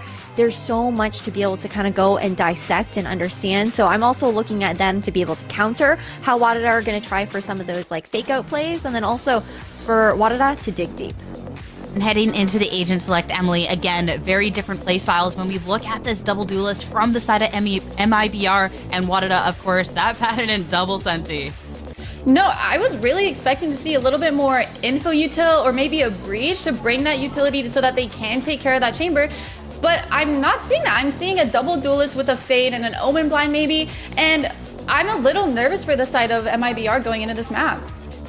I mean, they had a very confident showing to start things off, but for the side of WADA, this can be where they can strike back. It's time to see if they can make it happen on Lotus, one of their best maps, as we head into map 2 with your casters. Back to Vansili and Lemon Kiwi. Thank you, Sierra. Emily might be nervous about MIBR, but I think it's the WADA fans that should be nervous after that 13-6. The one thing they got going for them, though, is that this is WADA's choice. It is WADA's choice, a strong suit that they have for them, and just like the comp that they utilize here, they have also inspired other teams in the VCT to utilize this one on Lotus, just like how they preface the Vice and Chamber comp on Ascent that Fnatic started using. I think Heretics were the one that were using this one here. That said, though, that means that there are still ways to work around there, because there's tapes not only from WADA, but from tier 1 level that you can study from and try to see how you can counteract this with your double duelist setup. The double duelist on defense, the double senti on attack. It's kind of Uno reverse how this should work, and it's the Prowler. I mean, Lisa does not care in the face of danger. A first blood yet again for MIBR, man. They're just wiping the floor clean of WADA players. This will be WADA 0-3 on pistols very soon. And you can tell, though, that really dictated how that first map went as well. Almost made it very difficult for them to really get a good read of this pistol round for WADA. You have Power Pixel A walking up towards the B side to get some control and cut the rotates, and then 4 players working up towards A. So you don't really have anybody really looking towards the A entrance to know how many players are committed on that side. So they gamble that they could read and push very aggressively into the C site. They show their hand by pulling out an early Prowler, and that engages the trap play from mid-revolving door and also the Vice Flash to just flood the util around and not give a chance for WADA to escape. A strong pistol round, no kills on the side of WADA. So their buy is going to be abysmal in the second round. Classics all around. The best thing you have now is Starbound with the Headhunter, who's doing what they should have been doing there in that pistol. Well, now just trying to stay together, die together, but wait a minute. Starbound Astralis making the job easy. Prowler shot at range. SRN has to be queen of the hill at the moment. Okay. Takes one down, but this could give the rifle. Lisa has to maybe grab that, and now is worried about spacing. The smoke is going to make her comfortable enough to get that recovery and that much needed upgrade. But WADA's damage and impact certainly felt. And very interesting that it's Starbound picking up the orb instead of Astralis when you're trying to get closer to the Dota Fox instead of Astralis's Annihilation that can really start opening up this C site if they're continuing to try to entry on this side. Good defensive options. You got a flash, you got a smoke for MIBR, and WADA, it's pedal to the metal as they cross, they teleport. The spike is down. Of all people to drop, it's the IGL and the spike. But look, very salvageable for WADA. It's now going to come down to ring around the rosy. 2-on-1. Lisa takes one down, and now both. She is supreme on this site. Such good damage to start, and then we're so spread out getting into the site. Yes, it was the first that TP'd across. I think that was really good as a bait for Starbound to get the information where Elisa was playing, but then there was no double swing. We swung solo on both sides. We're committed to throw the wall right into the spawn. That breaks that timing for them to really flood into the site. It's a little bit of a small mistake there towards the end, and they stopped the bleeding for MIBR. This could have been a nice little WADA signature of losing the pistol and getting a thrifty on their eco.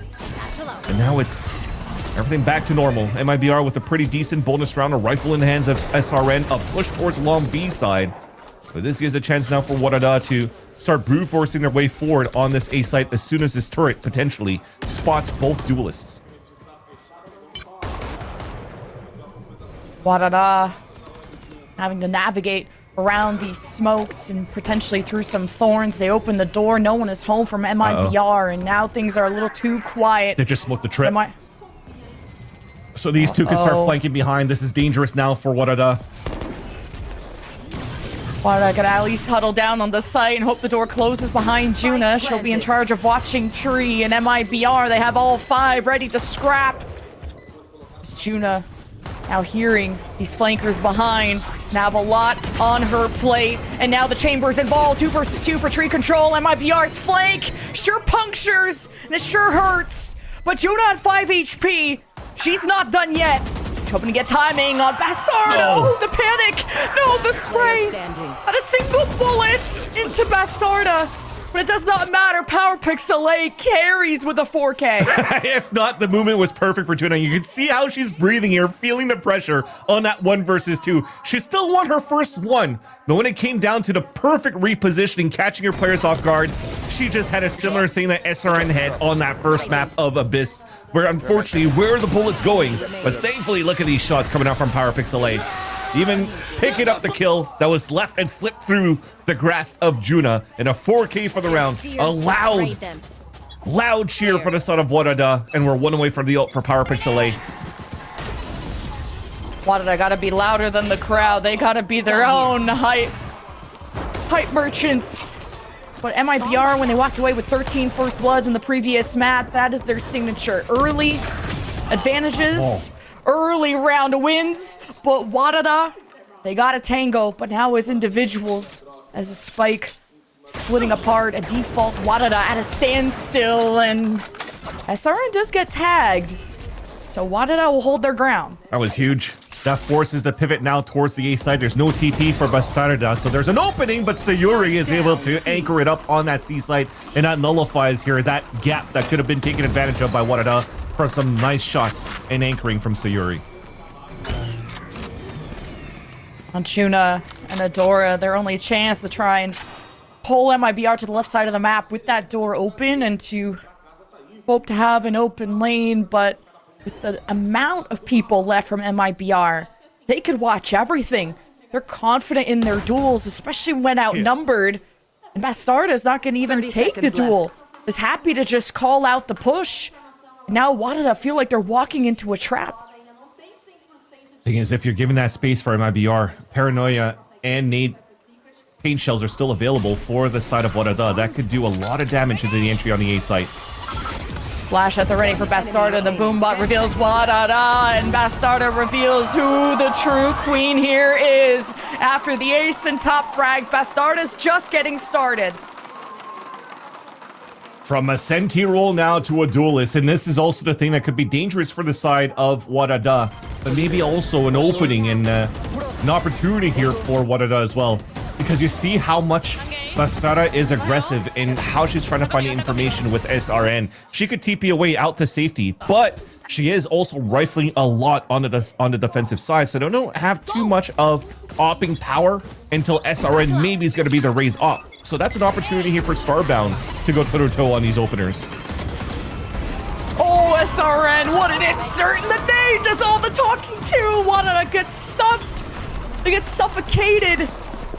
The spike is at least still in hand, so at least those who were sacrificed will be remembered.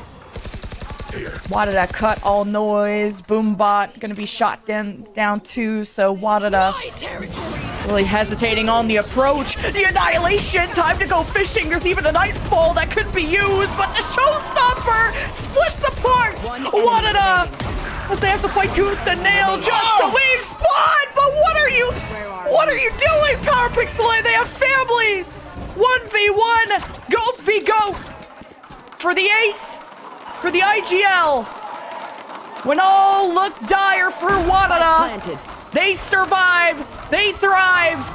To beat them again is difficult. Bastarda gets the heads up, but PowerPixel locks in for the iBUYPOWER ace. And PowerPixel definitely has the right to stand up right now on that ace that they just clutched. They baited out the annihilation for the side of MIBR. They broke their teammate out of the cocoon to get the information on these two players. And look at the lineup. Steady with the aim, steady with the burst, and steady with the flick onto Bastarda. Gotta keep the voices. This is a BO5. And this is just the beginning of map 2. I mean, WADA were already screaming their heads up off just the first round win they got. But MIBR, they will not cower in the face of, well, the tables being turned. They still try to take that A lobby fight, and WADA just gonna outrace them, so Lisa has to minimize risks here with the Sheriff, and WADA, they have the advantage, and now they have confidence. You better watch out. Go away, Lisa. Just with the quick one and done out of the smoke, fades back to safety. WADA thought they had control, and now it's the Nightfall thrown into the mix. WADA want a clean round, and SRN just won't give it to them. A little bit caught, though, by the C's. That was thrown there by PowerPixel. A good trap, but MIBR work this from front to back. The smoke dissipates. Juna steps out. MIBR want to work in cohesion here with Sayuri that rotates through the front lines. Does not want to get cut off by the deadlock barrier anymore. Now WADA no, they have to just focus in. They might Nightfall this. On the exit. Oh, the Nightfall retake. MIBR, it's pedal to the metal. You gotta go. The spike is planted, and Lisa, so good. But Starbound backs against the wall with PowerPixel, and the spike will be ticking down. And Starbound just has to prevent the defuse. Now inching closer. Sayuri waves goodbye. Whoa, what a way to stop the morale boost from the ace clutch coming out as well from PowerPixel.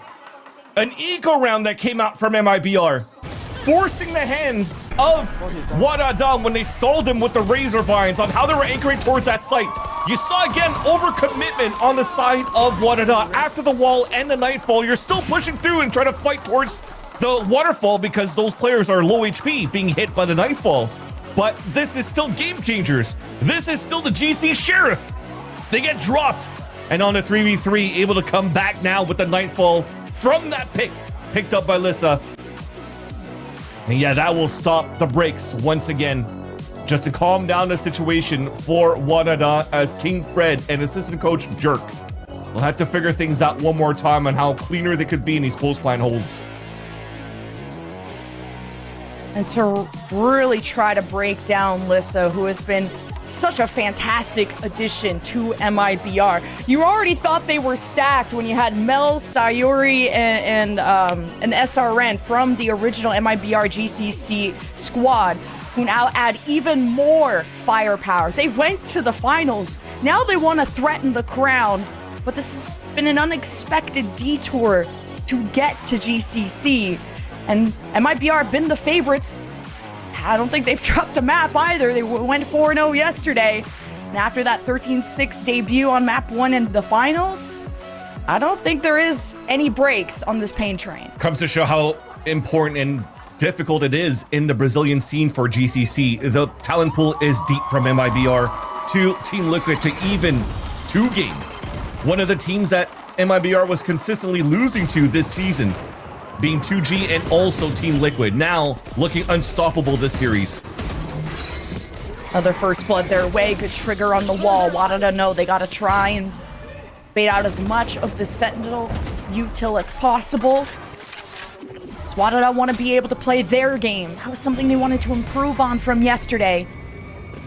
And even got a lurk being created from Starbound on the other side. WADA want to keep their options open and healthy.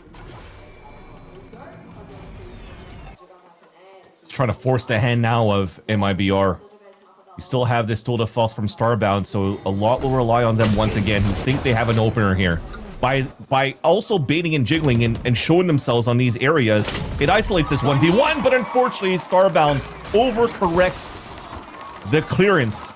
I love the positioning from SRN to play the off angle out in the open, outside of the crosshairs of where you could place the operator to try to open up the site, and I think that now will seal the deal for the round for MIBR. Left.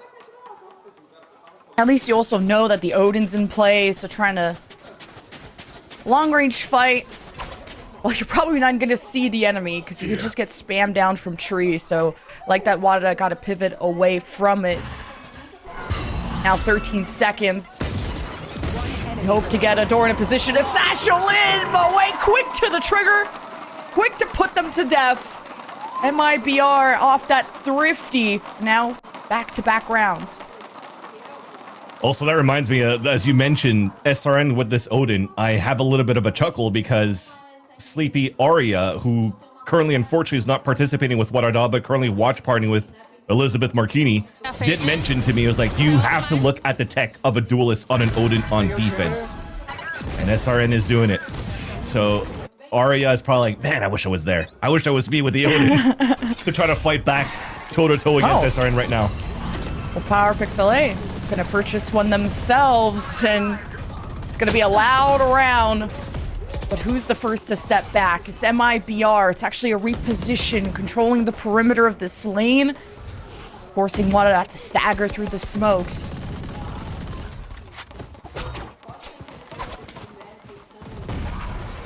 On the other side, SRN.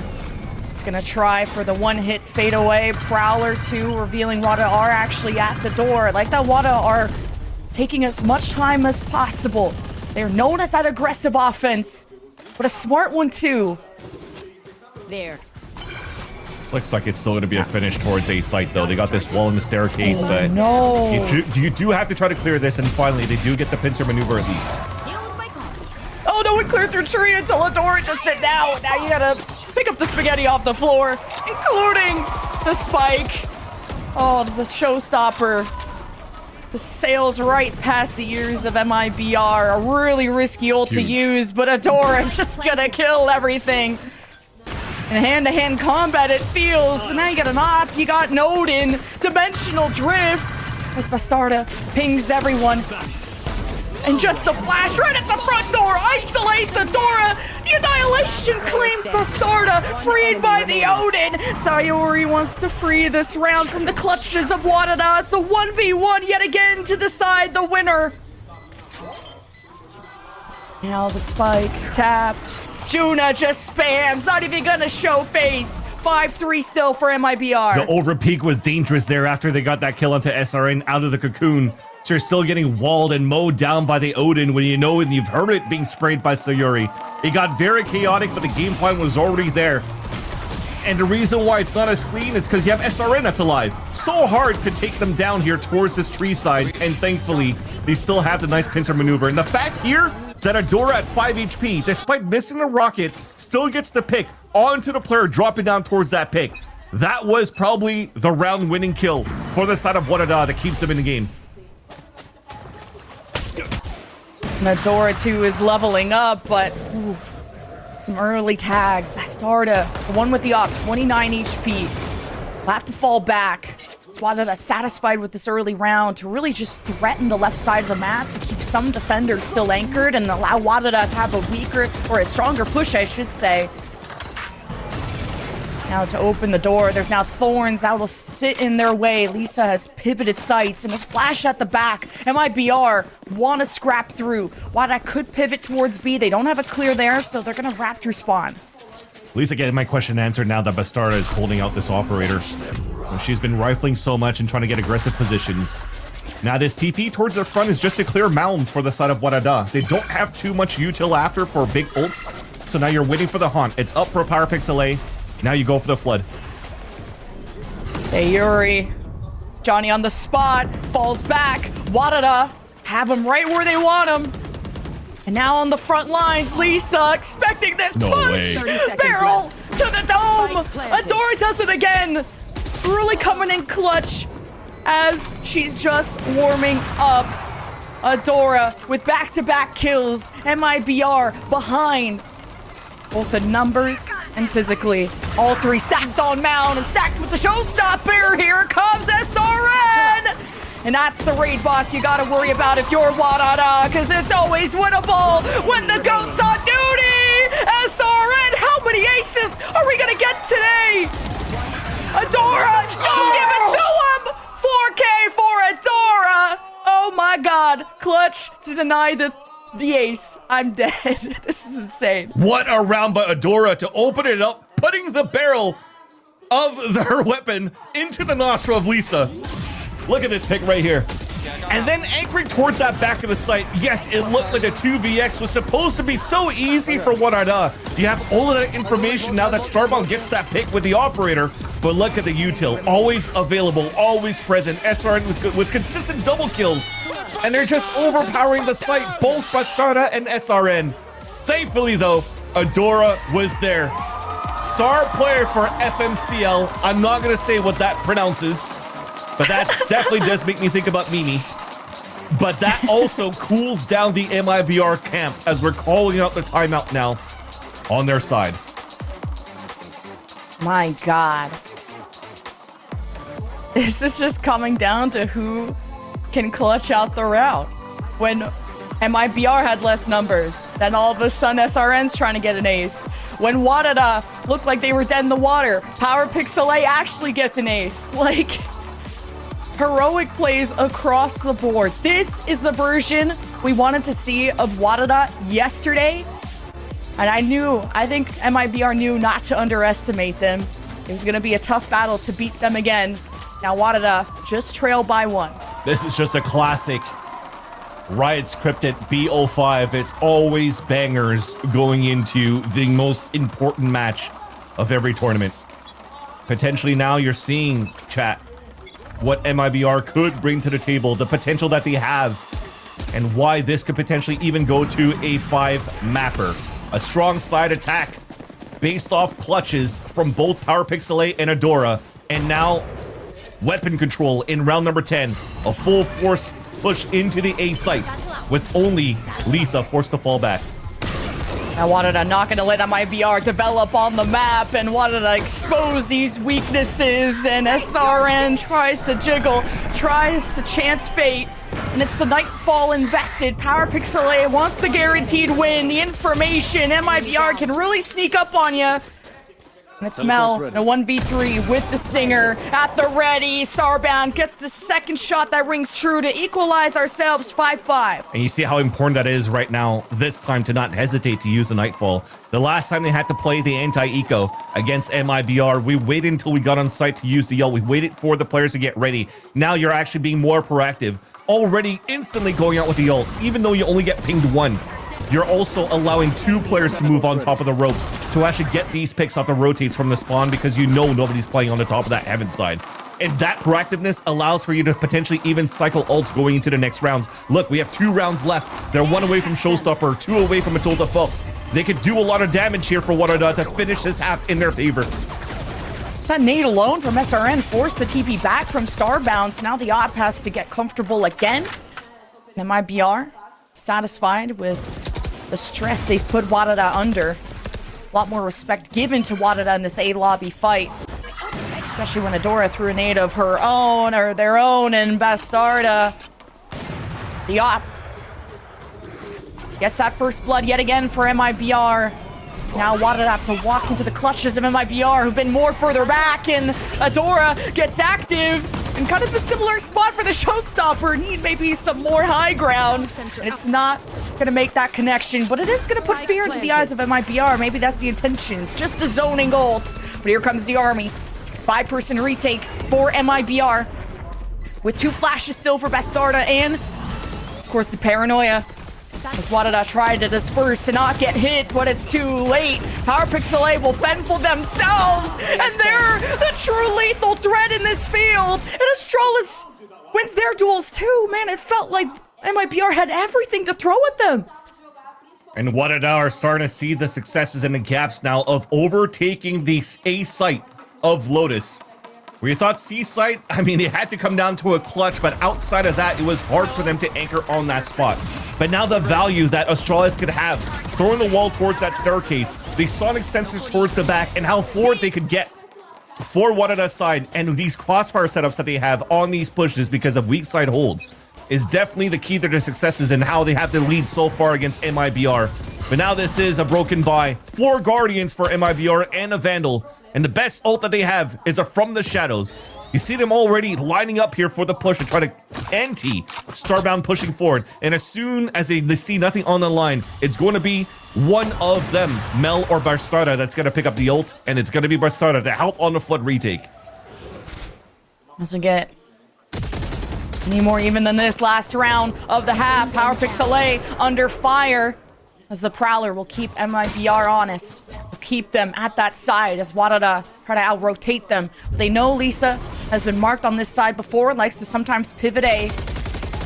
Keep WADA on the edge of their seat. And you got PowerPixel, who won't be there, or will be there, to try and throw Prowler, a Haunt, a Seize, something to catch Lisa. You gotta fully respect this single duelist as Adora jumps in ahead of the game, head first, right into Lisa. And that opens up the site. Dimensional Drift used so early for best start in case someone was there on Mound. We'll just have to ignore Starbound, but know that that's the op, and that has to be taken care of. Around the corner, Bastarda. They have just barely tagged Starbound.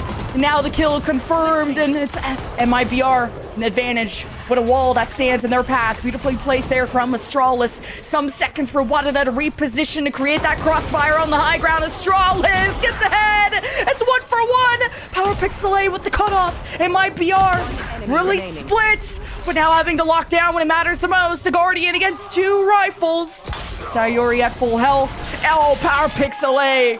Multi-kills almost every round for them. What a good position for Starbound as well. As you mentioned, the Dimensional Drift was so early, but as Starbound maintains their ground, look at what was used to try to push them off the line. Boombot, Satchel, Prowler. You have nothing left to get into the site. And WADA once again with the util from Astralis slows it down on their side, and they're able to take the lead. A strong start finally for WADA in this series of Game Changers for the LCQ. But now let's head it back once again onto the floor where Tonello is standing by with Furia's Academy player, Loss.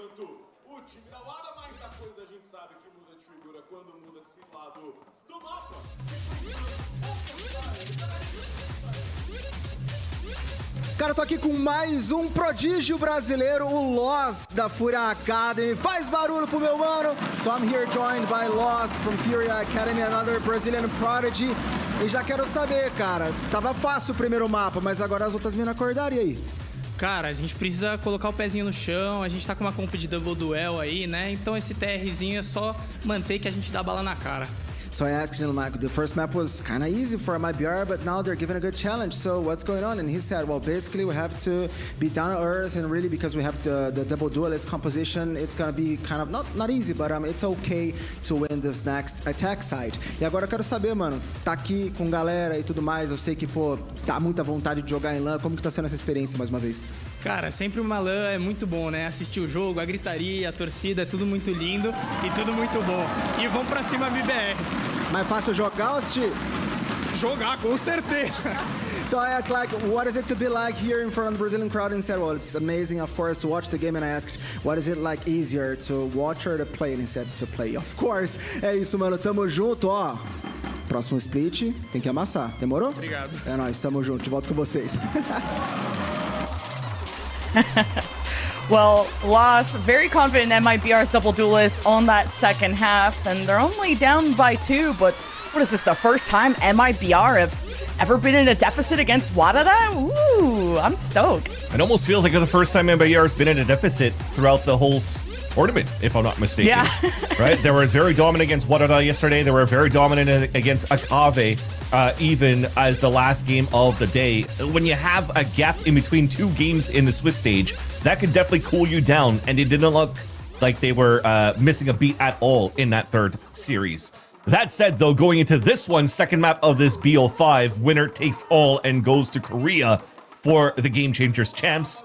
And as Starbound has mentioned, if you lose, there's nothing. There's not even prize money on the line. So for an unsigned team for WADA, this is going to mean so much if they're able to make it to Korea. But it is such a powerhouse for MIBR. A double duelist on the attack side. That's going to render things very difficult for the WADA anchors to play, just like Abyss. WADA gotta show us they can win a pistol. But MIBR as a unit, it is so hard to peel them apart. The chemistry, it shows how they support each other as MIBR hope to challenge this defense. And it's Astralis, no util to hold this back. Just the smoke is what separates the two. Power Pixel A with nothing as well. But rotations are on the way. Juna in a beautiful position for Paranoia, but is this instead going to put a more conservative smoke down to keep MIBR at bay. There. That was a huge stall too, and the more that you're waiting towards the smoke, the more that grab net's gonna come back later. But Starbound, we talk about Emily, talked about these positions from Starbound, not checked, easy TP out, first blood now on the side of WADA. Good star. Ooh, that teleport back. It's all a fake. Starbound. careful as Adora joins. And now you have WADA as weak as they can be, but this time with the net, at least for Astralis, it kind of misses. And MIBR will not get to punish them. There's a lot of injuries on the MIBR side too, so WADA no, it's just going to be about this retake. And this will be such an important pistol round for WADA. They'll be the second one in a 12 that they faced so far in this tournament. Had already been pushed back towards the spawn, so they're waiting for the refresh to come through. Now here comes the clear towards the spawn. Liso gets punished through the wall, the puncture, and the resilience of WADA. It's all on Mel. A quick headshot, and now the split apart. The isolations away. WADA get on the spike. Starbound not going to hold it. The haunt would reveal, and Melissa will readjust and maybe pull this off. It was just one bullet away. Has Starbound done it? They have! And staying stoic out of that one, but wow, that could have been a crazy clutch coming out from Mel.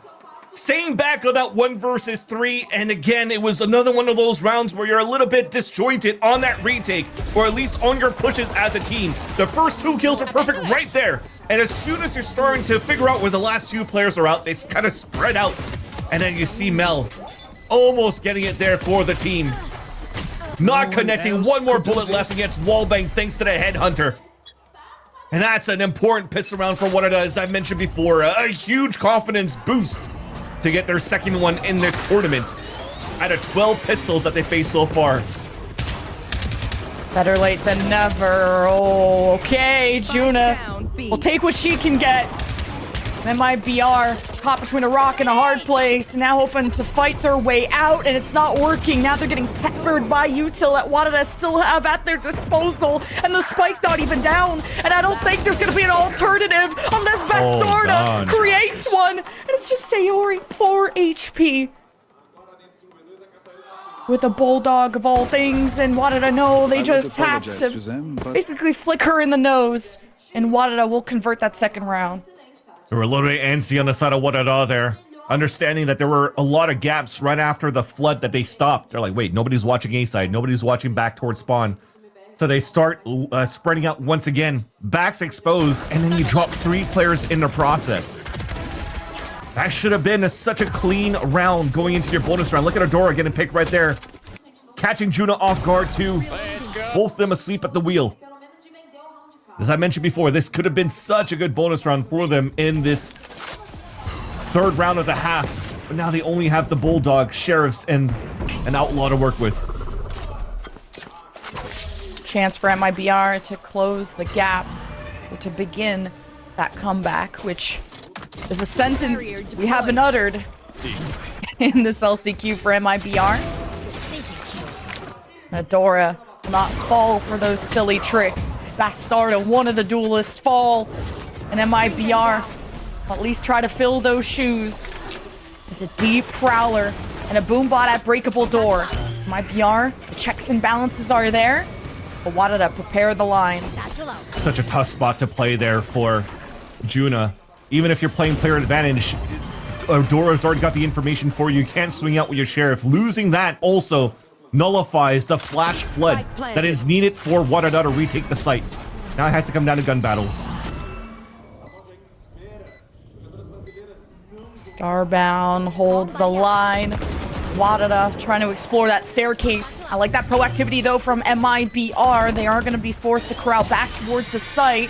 PowerPixel weighs their options carefully as Adora begins the battle for WADA, but SRN confirms 3, and Starbound, just with the Outlaw, has to cross the road without looking both ways, and will try to just isolate a battle. The double swing will end it, and MIBR take their first round of the second half. Again, it was just so tough. Nice, you get value out of at least your Bulldog that you brought into this round. But the next thing is just, if you want to play that spot behind at the bottom of the staircase, just hide in that corner. Listen to the information, because now they have to tap door. They have to move up. They have to break the break room door to get into the B site. That'll give you an opportunity to get a little bit more audio cues for PowerPixel to make these calls on how you want to play your defense. But again, I'm I'm nitpicking here because it was still just a bonus round for WADA. But that was at least a good shot now. Wow. Your top frag's dead if you're MIBR. SRN's at 20 kills, doubling the kills of even some of her own teammates. That's huge for WADA. And just the threat alone of Starbound with the op on the right side, not even accessible to the Prowler, will force MIBR to have very limited routes to take. Now the Prowler reveals where MIBR are. And you have a double up on B, so WADA very confident on their approach. Juna playing it safe now, playing contact to watch that cross to get Starbound prepared. So right now, you're trying to set this fake TP for some noise to be made towards this A site. So you're double pumping so that Lisa, sorry, can maybe get a backstab. This might be finishing into a B side split as soon as you tap open this door now for MIBR. Juna, once again, will get tested. See if Starbound will try to escape once this door opens. Dimensional drift. It's all a ruse. MIBR want to try and break up this double up, and Sayori begins to escalate things, and it's a scramble within B, and WADA, they hold their ground quite well, as Adora will wait for reinforcements for Starbound's op to be there, but Adora gets revealed in the process, so MIBR just gotta focus on getting the spike down before getting too ahead of themselves. But wait, things are looking hectic. So Sayori makes the call. 4 seconds left, and Astralis can clutch it here, and they do. Oh, MIBR overcooked. It's burnt. Oh, that's gonna leave a sour taste for sure, but at least they're able to save a weapon into the next round. The instant taps, but also only the Haunt getting information on one player on the top of heaven forced them to say, yeah, we probably rotated players by now by tapping twice. Let's just try to gamble into the seaside plant. Astralis gets to spray, luckily, with the pick. And as that connects, that's the last timeout for MIBR to use for the second half. And it makes sense, because if you're trying to flood and trying to satchel across, you just saw through the replay, beautiful shots coming out from Starbound. They have a lot of investment towards this A-side hold at the beginning, because you also have just easy walls to be thrown and stall on this C site. So the default that you have around the setups of WADA has always been like the Astralis over on the A side is deadlock, and then a little bit of util and players over on the A side. What's important here is how Starbound is consistently moving at different spots across the rounds and being at the right spots.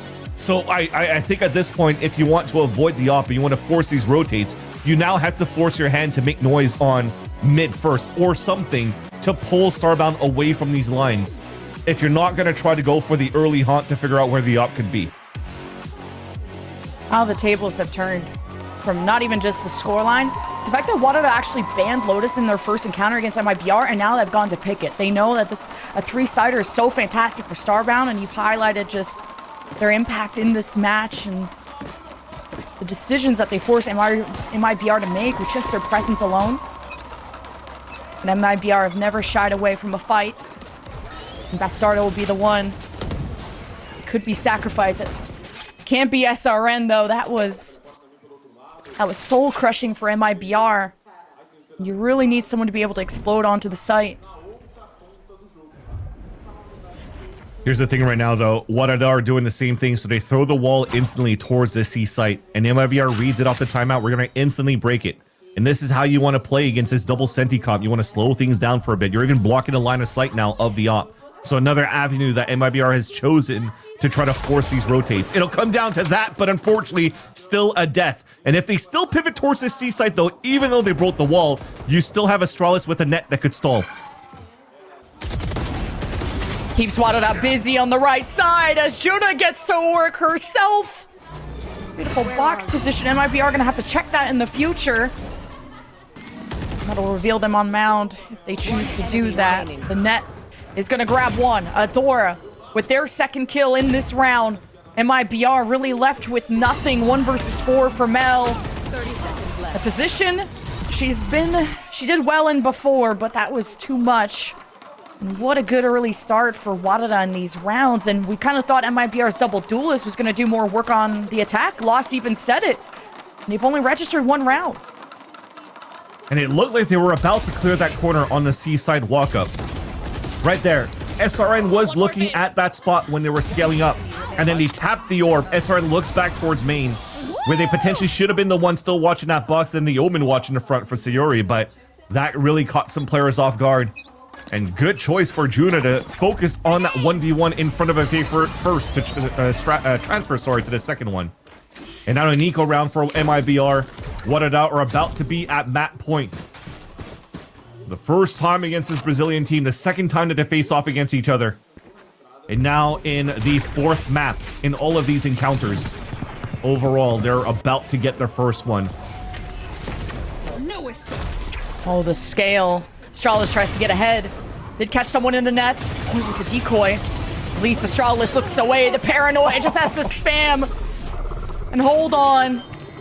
And MIBR weakened, but not done. Important recovery, an upgrade on the weapon. But MIBR did get seized. It puts Sayori in an awkward position, and MIBR just have to hold the angles and sacrifice their captain. PP, good. WADA. Can't depend on that no more. MIBR just turtle up with just the spike. The only thing really going for them is WADA to pick them apart. The showstopper at the feet of Lisa. His Bastarda will fall as well. That means WADA 4 weapons into potentially the final round. And another one of those rounds where in an anti-eco, they say, screw it, let's use our ults. You still have so many in the bank right now for your side to try to close this out. And I love this. Maybe in patch 1108, Astralis maybe would have won down 4 players while being full blinded there because she had them all lined up. It was so close to actually get a huge lineup while she was fully blind.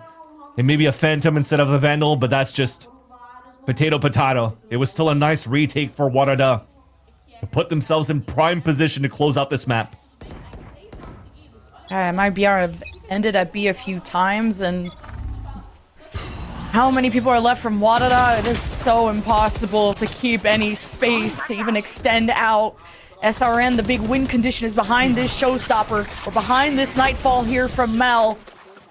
To have the decoy set up to try and draw out util and fire. Face your fear! And there is the nightfall. Power Pixelay, get out of the way! Showstopper's making room! And that's all it needed to do was put fear. You would like to kill. But MIBR, as deadly as ever. The firepower on this team cannot be measured. And what an angle from Lisa to shut down the flank. So what did I gotta do this the old-fashioned way? And it's a band-aid on the wound as MIBR fall back to the site after that kill from WADA. Respecting now the op that's gonna come through on the waterfall side. Sayori is as composed as ever. MIBR gotta go the distance, and Starbound did get marked and will try to escape with the op. You see that Lisa's trying to hunt them down. They could get the ult into the next round too that could keep them alive in the next. Surprisingly enough though, that we didn't go for the Nightfall Annihilation for the retake towards spawn, but they wanted to make sure that the coast was cleared towards the back while they're trying to flood in before potentially. Unfortunately, they both get caught off guard. Both drop. We are praying that Lisa gets this kill, and she will not.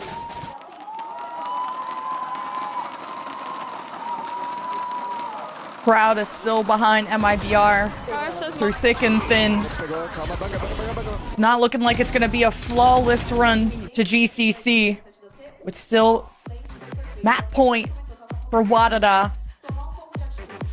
And timeouts coming out just to iron out the kinks to go through to the end. The positive thing about the outcome of that previous round, I think Dirk just unmuted King Fred to be like, well, hold on, say this. Or maybe hit tab, I don't know. But nonetheless, the positive aspect out of for WADA is that they still maintain their ults going into this round here. On the side of MIBR, they depleted everything. You talked about that showstopper that SRN was using towards that site, but it also used a Nightfall from Mel just to try to clear out the area for the team to be able to take space and plant here towards that C site. So that was a Hail Mary move to just stay alive here in this game. They were able to win that round, but they still have to get, what, 5 or 6 more rounds to try to push this into overtime. And now the ult cycles are all in favor of WADA. And I feel like after this timeout, they want to try to get some value out of what you have for the Steel Garden to try to pick up that orb for the side of Lisa. So will they be prepared for that to try to stop it? I'm assuming here, if it's easy for them to take the seaside orb with how they've been satchelating and pushing Australis at bay, you should try to go for some sort of a trap play here because you have the Annihilation to work with. You could do something off the tap of the orb, and you can already see it. The position here from Juna, she's looking to Paranoia off the tap of the orb. And the first layer is the contact to Starbound who gets damaged. But that's not over yet. As soon as you move forward and like, okay, well, we got that pick. We can still get this orb. The Paranoia, Annihilation, and also Pain Shells is going to come out. MIBR not going to wait for it. Power Pixel lines up for the Odin spray. Even a Nightfall to be self-sufficient because WADA are quite far away from rotating to help Power Pixel, their IGL. So maybe just trying to get as much coverage as possible with the Nightfall. Keep their distance. This walk-up from WADA, kind of nice. It exposes the flank, and MIBR, they're going to just pick up the pace, deal with it. The Odin drops, and the Nightfall never came out for WADA. And it's just a disaster for WADA. As MIBR post-timeout, looking pretty clean. Now get ahead of trying to catch Astralis. It's gonna throw the net, fake. Check every side. You gotta save here. I mean, you're gonna try to play it to your favor. Field of False is available into the next round. WADA could still buy the next as well. The thing is that walk down in front of that front B site. The fact that Lisa was still able to get one kill on two players pushing down, catching her off guard, where she was actually not even looking in the front of the B site, was everything here that showed that WADA are feeling that they're so close to the victory. But the more that MIBR are showing some fight back, the more that they're battling and grinding through these rounds, the less of a confidence it seems like is coming out here for the side of WADA. It's not this first pick right here. How did she get one right there? And then on the top of the boxes, free kills from Judah, misses the shot. She gets punished through that as well. Yeah, they need the veterancy of Power Pixel 8 and Starbound to step up right now. If not, we might see an overtime in this game. Now it's Juna that gets the op that was recovered by Astralis from C-Mound before. It's going to be important for this fight, but flash out of position. Great showing from MIBR.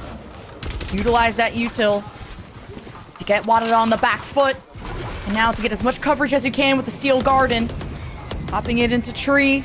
We're just letting the rest of the util do all the talking. And now the Steel Garden will reach all the way up to the back site, but WADA can hug the corner. And perhaps they'll have a fighting chance. The surprise MIBR, but now revealed. By the Seas is not going to want to get naded either. Zadora knows her position is revealed. Nightfall's going to get a lot here from Power Pixel A.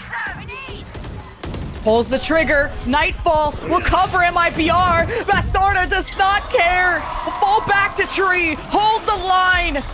And WADA just have to poke and prod at the angles that they have. It is Power Pixel A that builds a win from behind.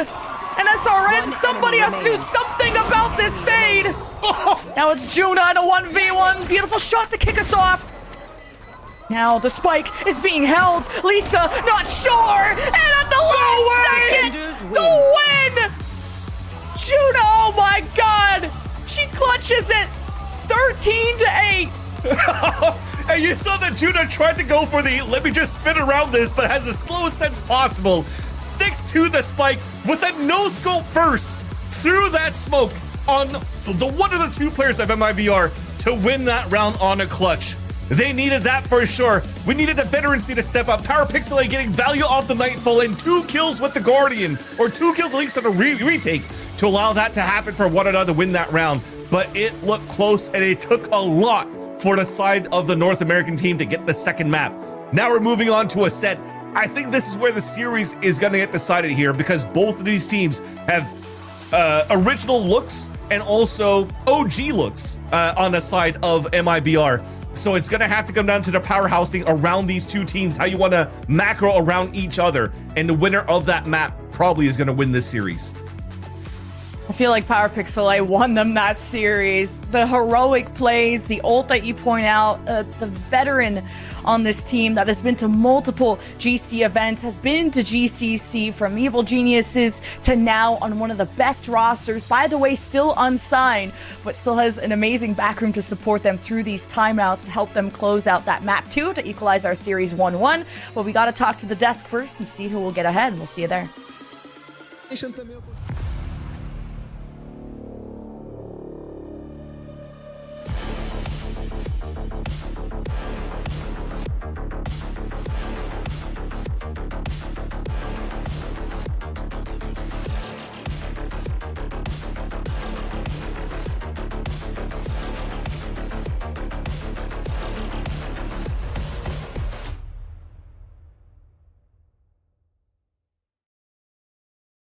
Got the new iPhone 17 Pro, and Verizon picked up the tab. No way. That's me. Handsome and hilarious. It's a rare combo. New and existing customers can get the new iPhone 17 Pro on us, on the best 5G network. I mean, where else would I get it, right?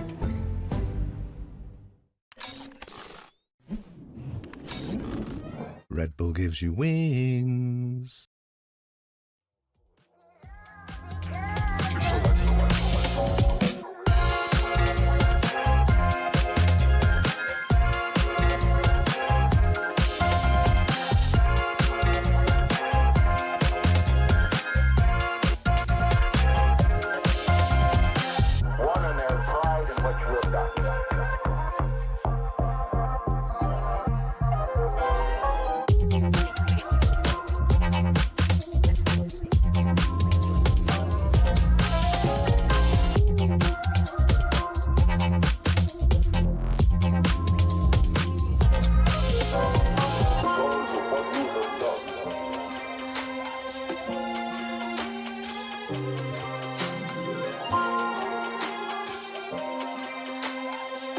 I have a wonderful electronic invention I want you to see.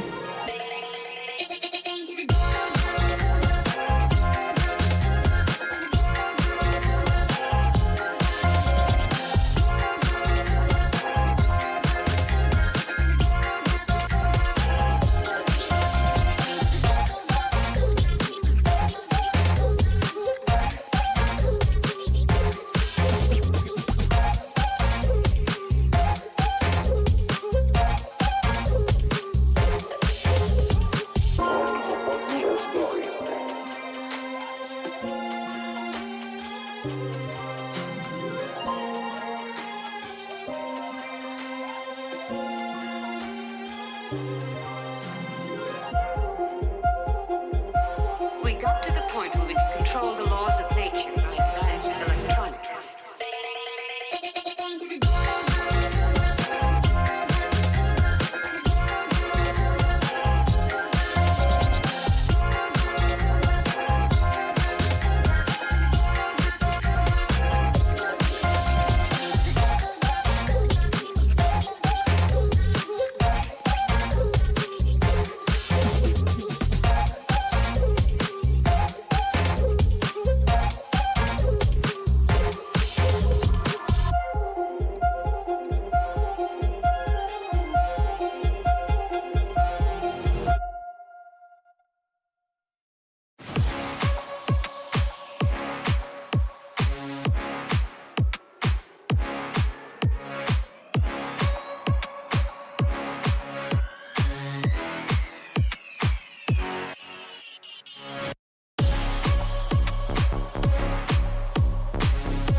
Going into the second map of the series, we had called out just how much WADA has played over on Lotus. Maybe the tape is there, but tape doesn't account for a Power Pixel that's popping off, a Starbound with an off going crazy, and just into WADA that looks so comfortable. They're going to take a strong win to be tying up the series now. Emily, we got a game on our hands. No, we do. Just looking at that defense and how they played that, they did it exactly what I wanted to and exactly what we've seen before, is having that chamber, taking not even just those first positions, but playing more back and taking those kind of secondary and third opping angles so that they kind of never know where they're actually opping at. And MIBR, they have super strong post plans, but they were hardly ever able to get there because of how fast WADA was moving around the map, rotating into site, fighting on site, or just going really fast into their retake so that MIBR was never really able to set up. And then on attack, it started off so good for MIBR. You know, they weren't giving them the first kills that WADA was looking for, and then WADA struggled to find openings because of that. And even when they did, they started to overpeak and they weren't really fighting together. But then in the end, they ended up fixing those post plants, winning at those rounds. All thanks to the insane clutches coming in from Adora and Power. And it makes the throws or tosses and overpeaking almost seem planned just so that they can get those clips. It's actually just so insane. Like, those clutch moments that it came down to there for WADA really felt like that was that momentum builder, right? To be able to take that over the line in that ace as well from Power Pixel. It was a lot of those hero moments, I think, that WADA really needed to bring their confidence back to full force. Like, we've seen the rise in confidence as this weekend has gone on during LCQ, but it really feels like WADA are finally, getting back into their own form that we know them for. But those clutches were absolutely insane on their side. A couple of those 1v1s going their way there as well. And I think that we really saw, the comfort that they have on this map, like the reps that Sarah was talking about just a little bit earlier. And even though you do have that tape that you can go off of, WADA just have such a good timing on, or understanding of their timings here on Lotus and the pace at which they want to take those fights. And I think this is going to be a really important one for WADA within the series, not just to tie up the series, of course, but beyond that, in terms of that confidence and everything else, you have something that's a little bit more comfortable. You have a really, really strong performance and can hopefully start to push that further in the series. MIBR, there is definitely some hero moments of their own over on their end. An SRN, again, that's going to be able to MVP for the team. But Emily, you just look at Power Pixel, just the absolute hero from the series, because even we got to see those hero moments from the get-go. It was like an ace just a few rounds in, just incredible stuff. Yeah, if it weren't for those insane turnaround rounds, exactly like this one here, I think they would have kind of fallen down and lost a lot of the momentum. This ended up bringing them back into it. And even though they lost a round after that, the vibes were still there. They were shouting after every single win and just getting hyped. And Power Pixel played phenomenal. And not just Power Pixel, but the whole team. Like, this was like a whole reverse of scoreboards that we're usually seeing, where Starbound is MVPing and everyone else is kind of supporting and floating around. Instead, everyone was popping off. And yeah, Starbound did get those impact frags, but they didn't need to like overcompensate or drop 30 in order to win this map. Like, everyone was just in sync. And this is like almost a newer kind of version of WADA that I haven't really seen yet. And when your captain is also popping off and stepping up to the plate, I think that just means so much for the confidence of the rookie players, and how Vans and Lemon were talking about during the cast, how they really needed to see both Starbound and Power be able to step up in this series to help kind of lead in that kind of regard. But it was definitely impressive. The Odin gameplay was crazy here from Power, and knowing that we're going to Ascent next as well, you can definitely expect more of that. And a little bit more Odin, confidence being brought forward. WADA is going to need it. This is MIBR's pick. Not only that, Emily, but it was something that we did get to see in their series yesterday, and something that didn't go quite so well for WADA, so they'll have to have a great turnaround today. Yeah, no, I believe the score is like 13-6, but I even highlighted, like, WADA, they did have the right idea going into the map of Ascent. They got so stagnant, like they weren't moving, they weren't reacting, and they weren't playing together. They were setting themselves up for success, but ultimately the team chemistry and the fundamentals were falling apart mid to late round. That just caused them to lose out on rounds that they ultimately should have won. And this is where we kind of expect them to bounce back, right? The understanding of how they were able to find that rebound yesterday up against Akave, and then now in today stepping onto the stage with so much more confidence. That mid control was a lot of trouble there for the side of WADA on the defensive side. They have an understanding though now of how MIBR wants to work that space. I want to see Starbound doubled up with another one of the players there as well. The fundamentals that Emily was mentioning there too is just a lack of somebody being by Starbound saying shoot out some of that Sova or KO utility to give them a better opportunity at that first engagement. And when some of the ideas that WADA was cooking up was good, and this was still within the series where they're still trying to figure things out, they had the nerves in their head a little bit. Can expect a little bit difference today. Of course, they have to get through this defensive end. A pistol would be great as well, Emily. They just kind of ran out of rounds to be able to work with yesterday. But again, this has been a different WADA on the day. But MIBR, again, we know that they're capable of shooting here. But I'm not expecting, at least in terms of compositions, any sort of little switch up. Is all going to be within the server itself. Yeah, I think we're relatively going to see the exact same comps and the exact same kind of gameplay coming out from MIBR side. But I think WADA, we're going to see what we've been seeing today and in yesterday's best of 3 against Akave. We're going to see them fighting together. We're going to see them grouping up, retaking together, and like Ash kind of mentioned, supporting our chamber a little bit more, because that is majority of what their plans and ideas come from, right? And so as long as they all kind of group up and stay on the same page and also just have faster reactions to what MIBR is throwing at them, I think they'll find a lot of success here. Now for MIBR as well, yesterday to make it to this point, they went flawless in their maps, just a clean 4-0. This is the first loss, Ash, they've been handed within the LCQ. So again, looking at where they're able to just fully bounce back here, if it's going to be in the same fashion as yesterday, or if there is going to be a little bit of doubt stirred up by this new WADA. I don't know. I feel like we heard from Lisa earlier as well. She was happy that that matchup up against Akave was close. It gave them that opportunity to have a little bit of a chat of the small mistakes that they wanted to fix. There was definitely the chance in between these two maps for these teams to have those discussions here as well. And with their experience, I have no doubt that they did. Also, with that KO Sova comp that MIBR, I'm guessing that they're going to continue running. I think WADA struggled on trying to fix how they play and how they want to play, especially on that defense side. Like, they were kind of playing into MIBR's util and kind of letting go of what their bread and butter is, chamber, and not being able to find any value out of that. So I'm hoping that they take what they played on Lotus defense into this map and not just taking those first initial fights, but honestly just holding in those second and third angles, and then maybe possibly even refighting into the mains after that first wave of util is gone. Yeah, and with WADA having that more and more reps under their belt now, we've talked about MIBR and the fact that they've learned from their closer series yesterday, and we can only assume the same from the opposing end. So the fact that they've gotten that firsthand experience up against this comp for MIBR, I think it's going to spell quite well for them for figuring out those pain points and trying to deliver a map 3 result here to maybe put them up in the series here. I love that we've gotten to have something a little bit more competitive from both these teams going into this grand finals, but now getting into the agent selects for real, Ash. We'll get to see how this all plays out as expected agents come on through. No surprises there. I don't think anybody would have anticipated a change heading into Ascent. Both of these teams have mastered their compositions on the side of MIBR. It's that classic Ascent take. Meanwhile, on the side of WADA, they have made great use of this double sentinel and setting up that Yoru and chamber. Something that's so familiar for both of these teams in terms of the competition and the opponent on the opposing end of the stage. We are tied in the finals 1-1. Time to see going into Ascent who is going to take back the lead. Let's head into the map and find out and send it back over to Vansili and Lemmy Kiwi. Thank you, Sierra. WADA have already begun to rewrite history. They've won their map pick, but the past may come to haunt them as we return to Ascent.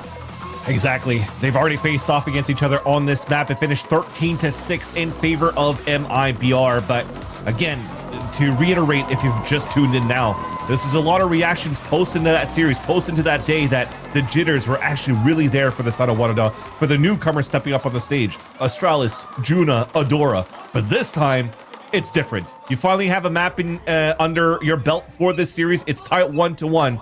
And Starbound still will want to try to battle on middle on Ascent here. Quiet check. Starbound watched. Not even gonna risk it for the biscuit. Immediately dips. And that's where they can kind of combine with Power Pixel A, and even the recon allows MIBR to absorb all of that space and begin the flood in. Sitting there at logs though is Starbound, hoping for a lucky right click to nip at the heels of MIBR. But Sayori doesn't have the flash. It's just a paranoia from Lisa, and it's enough to destabilize Starbound, who's at least still good for one. But MIBR, they watch the left, they watch to the right, they cross both sides, and they'll end up in the hands of Juna. Quick flick for SRN as Lisa becomes a victim, and Juna is the one collecting names in the death note. An insane pistol out of WADA. Juna definitely feeling there after holding down solo the back of the site as this Vice, whiffing a little bit of shots in the very beginning, but the repositioning to isolate the fights in the end was superb on her end. It started off well when it seems like the paranoia should have killed Starbound, but Starbound being nearsighted still spotted their opponent, got the right click onto them and got their one piece, and you'll take it for sure. Another important pistol round now as WADA. This is a different story for sure, as you've mentioned, Lemon Kiwi. Now that you see WADA being able to win pistol rounds as well, they are going to start looking dangerous. Yeah, the one pistol they did take against Akabe led them to that final victory. It was like a 10-2 half though, but WADA, you saw they were just screaming as soon as they got one round. That shifted so much momentum and morale on WADA's side. They came in with nerves, and they want to leave with confidence. MIBR, quick to ramp up speed-wise, and Starbound quick to put Sayori down, and that's such a killer. You need these initiators to get onto the site with, and now you got no lurk. There's no other option for MIBR unless they think they have enough time. Now the Stinger up close. MIBR want to get this over with, and so does Astralis. You're seeing so far that not only the aim is precise for the side of WADA, but they are playing a lot more together, which was lacking on that first day. The default positions and how you're actually setting your lines for your chamber stays very similar, but the difference is once Starbound gives up that line, there's already a player up there to help. You already saw there, it was Adora with the Stinger just at the entrance. The previous round in the pistol round, even though it looked like they gave up middle, there was still Power Pixel A playing back towards that spawn, running shock darts right into Pizza to do some chip damage. So they do have good ways to stop like the initial engage of MIBR saying, okay, we forced the TP, let's just start running it down because we have better firepower. WADA are doing a great job stalling in these moments. It's not the first time that Juna is in kind of this one and done spot to be bailed out, just like she was at Fox's on Lotus on the C site. You don't go for these spots too often, and I don't think MIBR are going to step up to the plate for that. SRN now knows this Vice wall is there, doesn't want to trigger it. It's going to keep that sense of security there for WADA to see if anyone is going to lock eyes with her. Now somebody's got to do something, and MIBR get active, and it starts to reveal these positions. As now Juna will have to use Thorns to get out, but this nade from the KJ is making things a little difficult. Still some space to work with. The fall back, Power Pixel A with the Sheriff continues to deliver crucial kills. As MIBR stuck with a paranoia right through A main. Beautiful timing out of Astralis. As WADA are performing so well rounded. And MIBR down 2. Might have to save now. 20 seconds left, nothing you could do. Even the orb's been picked up already early on that B side, so right now Sayuri is just trying to make it expensive. Ends up being a bonus round that's a flawless on top of that for WADA. That's an insane round to have won, especially when you hurt me just tisk at the beginning of that round. When they threw that knife, forcing the TP away from Starbound, let yourself get hit by it. Juna was basically playing that one and done, but by shooting the knife out, she gives her position away. But thankfully, they didn't commit into the fight against her. She was able to throw the Razor Vines on the ground to delay them even more and funnel them into these consistent off angles that you're playing for different rounds. Remember, Starbound towards Wine. Now you have Juna playing at the entrance of the B site. You have Power Pixel A playing out in the open towards Dog, which is just at the entrance of the catwalk before you get into Tree. but they've done a great job here just isolating all of these pushes and these lurks from MIBR, and they're putting them into a tight position, bringing only 3 rifles from this previous round saved. Strong defense after what Astralis put up with the paranoia on A, to Juna being flawless so far at B. I think she was 4-0, but MIBR, oh, giving up now a first blood. Starbound. The desk talked about how hard it is to keep track of this chamber. The obvious strat seeming so unbeatable. Astralis will go 1-for-1, trimming down MIBR on the approach. Lisa is not going to be in range of a rifle. And now out of arm's reach of Bastarda that has to do it all on her own. Knows she's surrounded. Doesn't feel safe enough to go for the plant and at least buys herself some time. Hiding down below. It's Bastarda against the world. She's pulled off an ace on Abyss. Watch what she can do. Look at that. Quick frame. Quick flick. A little tap. Under pressure. Under fire. And WADA threw everything to kill the GOAT. And Adora is doing a little bit of fun here in the pulse round. But yeah, nice try. It's been a long time. We talked about Bastarda since the Abyss map. I haven't really had a chance to highlight that player too much on that second map because it's been WADA all along as soon as we switch sides. That said, you're seeing this round over here. There's still great openings being done by MIBR, at least to get the plant down, to build the economy back up on their side. And with the weapons that you're dropping for the side of Bastarda, it doesn't matter too much, because that was still bonus weapons being carried over from 2 rounds ago on the side of WADA. They converted their bonus round by almost nothing. And going into that previous round, well, you're going to have some money going into this one here. I also have to say, it feels like we've overcommitted trying to really disrespect PowerPixel A on that previous round. When we droned to find the information, we kind of stayed still out in the open, thinking we could out-aim Starbound, but they've been heating up here since that last map. They have to think things differently on how they could approach to push Starbound away from these early angles. And it was MIBR, when they went to Ascent in this last encounter, that kicked off that map 2 at the time, 9-3. Converting the bonus, looking like they were almost going to get a 10-2 half. So this is very unconventional. This is a different WADA that you're facing, one that isn't nervous, and the one that's fighting back, the one that's in control and holding all their bases on defense. Now there's an op in the picture too for Starbound. And they're going to try to pit SRN against them. The position from WADA of Starbound on middle is nothing new. They've punished Starbound on this very map yesterday in these very positions. Here. Like Starbound has a sense of where SRN's gonna show this op at. WADA had a little bit of time between the marathon that was yesterday and to prepare for today, this best of 5. Oh, and Starbound locks in, ran down, and it's so weird to see her at an 0-5 spot. MIBR, weird to see them at 0-4, and when it rains, it pours.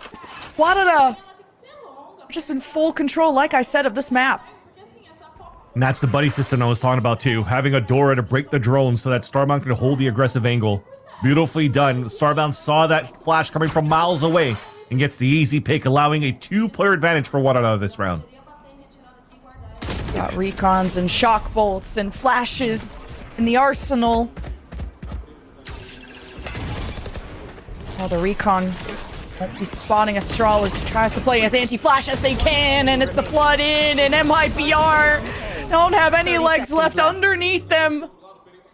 The Sayori will still march, and oh, a crucial shot to miss Starbound. An opening for Sayori. And she even has PowerPixel A on the back foot. And the door closes. An isolated 1v1, and the Odin wins it for PowerPixel A. Another nice try for MIBR. Almost a clutch on a side of Bastarda the previous round, this time Sayori. And you have to thank the heavens that Juno was able to knife out and rotate. And as soon as the door is shut, she notices the crossover towards Generator, and we'll call it for Power Pixel A, so that they can get set up for the easy mowdown with the Odin right over at this spot. No chance to get a plant, no chance to get the round, and 5 unanswered rounds on WADA's defense, which is quite surprising too, when MIBR has done such a good job against that defense of WADA the last time around. But when you're playing against a team that don't look like they're missing now, it's hard to really find these rounds on your attack side in this default comp. Saren trying to get into critical range for the Stinger. Still searching for her first kill, and Adora just wipes the floor. Almost the quickest ace. And now Mel is left stranded, and Power Pixel A gifting the ace to the new duelist on the team. Finally, Adora has come here to play. And Adora has started to light up the stage since the game against Akave. A very slow start, having to play into a brand new system of WADA. Last minute sub coming through to replace Sleepy Aria. Femboy who couldn't join the teammates on this stage. But then you're starting to see the value that Adora brings to a team, and the reason why and how they were scouted by King Fred, by Jerkin, by probably the players around WADA. They're looking like a well-oiled machine from top to bottom, anchoring to entries. MIBR. Oh, so push towards B. desperate, and just no other way. MIBR so stubborn, and they lose. They just get hosed down by bullets, and MIBR bought up where the economy is. They're gonna start to drown. They gotta keep their heads above water. Oh, and now SRN's 0-7. WADA, what a flip of the switch. Also about to be 0-7 at the scoreline too. The flotation devices after drowning were the weapons to carry over to the next round, and it almost looks like they won't be able to do that. Already Juna cutting the rotates, and yeah, that's no weapons. Another flawless, a super clean one too. Look at how you mentioned it, Lemon Kiwi, a desperate one to try to entry towards this B site with a null command. And the stall that came through from the Razor Vines, I don't think they expected another one or something like that through the smoke. They ran through, they're getting damage at the same time while they're trying to run across after the Odin spray. So hard when you're not breaking the util right there on the side of MIBR. It just looks like a fortress that you're not going to be able to penetrate. This hasn't been a good attacking option for MIBR. You have to dig deeper into the strat book, like we said, after leading 9-3 on the offense previously. Because mid has been extremely perilous to get around when Starbound has been lurking around that area. Catwalk, even when MIBR have that control, Strahl is such a thorn in their side, and I feel like you're walking into a trap. And then even just trying to flood through the right side of the map, you just get paranoid by Astralis. There's just strong anchors across the board for WADA. And just want to take some time as well to praise the coaching staff for both of these teams. As you just saw the shots coming through here from Biscoitine, the head coach for MIBR GC, is also one of the coaches for MIBR Academy, while King Fred did the same thing for Winthrop University and now for WADA. These two guys are just working around the clock and has so much passion to raise the up-and-coming talent for both of the scenes that they're participating in that they don't mind. Even more for King Fred. He's not even getting paid. And he's doing this for these two rosters. So that said, back into the action as we're still floating around the map. It is a desperate push from MIBR into the A site. Drone contact, MIBR have tried to push WADA back. Finally, SRN puts the cape on her back. Will do it in her own way. Creeps up when WADA were distracted by some site action. The first time MIBR can cement themselves, get a round going. Already ahead is SRN trying to threaten the high ground or to be below them. Steel Guard and Dimensional Drift, a big investment for WADA as MIBR are left without looking like a fighting chance, but wait, with just the Sheriff, with Lisa getting a 3K? Holy, she's doing it again, and Starbound will have to save the op. Lisa's able to save that with a nice shot onto SRN and also eliminates the Blade Storm into the next rounds. But of course, in pure fashion of Valorant, The next scoreline is the common scoreline that we've been seeing a lot these days. Especially how rounds could snowball with these ults. How double initiator is also allowing for you to get so much information for this side of MIBR and getting just picks, but also how good it is to anchor on the defensive side with these double sentinel plays. That said though, if you look into this round, the reason why I said it was troll is that we went into a Steel Garden when you already had an eco on the side of MIBR. Maybe the best bet is you're trying to eliminate the Phantom that you lost towards Tree, but the other ones already have pistols. That was a little bit of a fumble that it could have saved going into this round here where you actually have a rifle round for MIBR. The silver lining for MIBR to eliminate those ultimates for now. And you get SRN. Take flight. Start getting energized too, having to go on some solo adventure. Down drone v drone, reveal on MIBR in mid, something that Starband has to watch. It just through the smoke, the fire, and the flames. SRN gets her revenge, and MIBR step up to the plate. Kind of split though, as someone has to address Juna and this Odin. That's poking away at SRN. She has her hands full with this Odin, but someone has to make the space and get access Juna. And it's Bastard, a beautiful shot. And now the site is clear for MIBR. The thing is, Lisa could actually start lurking and flanking. Even if she gets spotted, she could TP into the site and help out the rest of the team. This is a well drawn out round by MIBR so far. Backstab's about to happen. If you overextend behind that smoke, Lisa is going to get easy kills onto Adora. Hey, there's the engage for WADA. Lisa will trail behind for now, and it's the Odin that's putting MIBR's backs against the wall, and Lisa creeps up, little jump scare, lot for WADA to handle, and there's nothing left. Back-to-back rounds from a thrifty to a comeback that begins to build. It was nice that Starbound was able to get their one and done to start. That volley was beautiful by Sayuri, if I'm not mistaken. But for Sayuri to get pinged by the Owl Drone, the shot comes through, Sayuri falls, the trade comes across, but where's the reaction after that? The wall's been procced up, you're trying to get a recon into sight, but you're already swinging out before the recon can get information for you, and you can't really get a wall bang across. The other ones didn't even rotate from the A site, so they were still expecting this default coming out from MIBR, so unfortunately the defense kind of dwindled down. Too much space had been given away here after Juna spotted players in pressure from the B site and market. Now finally, WADA wants to change the tempo a bit here. Instead of just looking and counting, trusting Starbound to try to get an early pick into middle, we did try to be over aggressive on the extremities here. And now what's the reaction once again? Because this is the same setup. Closer to that Hunter's Fury if Mel wants to grab the orb, but MIBR also don't want to just gift over an ace and funnel in. And they just line up.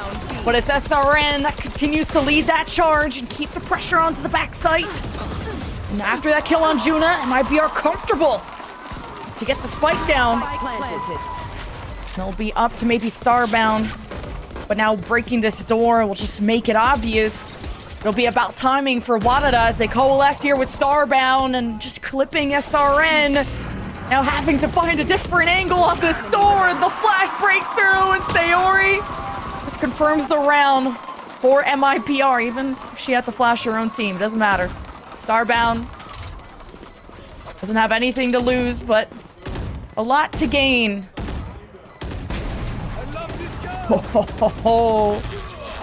One kill is all she can get, or all they can get though, as MIBR make it 3 in a row. Try to make it flashy towards the end. But the flood back out is so hard to do when, again, you're seeing that MIBR are being a lot more fast tempo and also just focusing a lot into the main extremities when they're actually entering towards these sites. So now you're avoiding Starbound's ult and just the op in general that's usually posted up on middle here.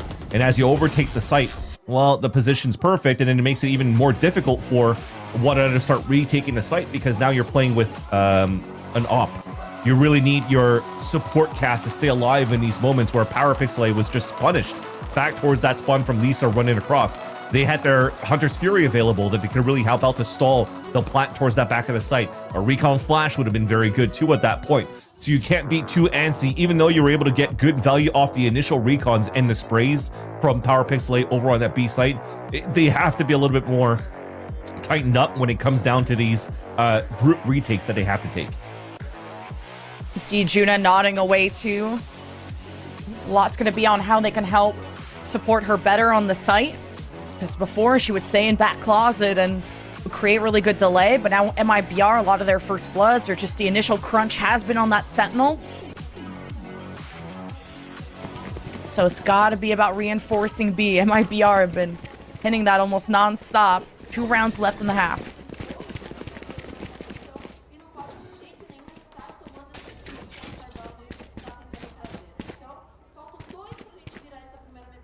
Back to middle though with support as well from Adora. PowerPixel looks like they might be even going for a recon deep into middle, potentially, or just watching that line if somebody's jump spotting on that spot. So the timeout is not to work towards the extremities. The timeout is just to try to shut down middle once again. And as they break this util, and you're forcing the hands of MIBR in the extremities, you still have some good stalls. Razor Vines on both sides, the wall, the paranoia coming out from Astralis. But they are playing in pretty much one and done spots here for the defensive extremities. So you have to be a little bit more proactive on mid now. And Juna can jump down and fall back as soon as danger faces. So WADA just got to play with spacing. Let MIBR make the first move. Starbound's going to hug a tight angle, but now completely smoked off. Will try to go towards heaven. Paranoia early from WADA. Thought that the head was going to be at A. But the teleport in from Lisa.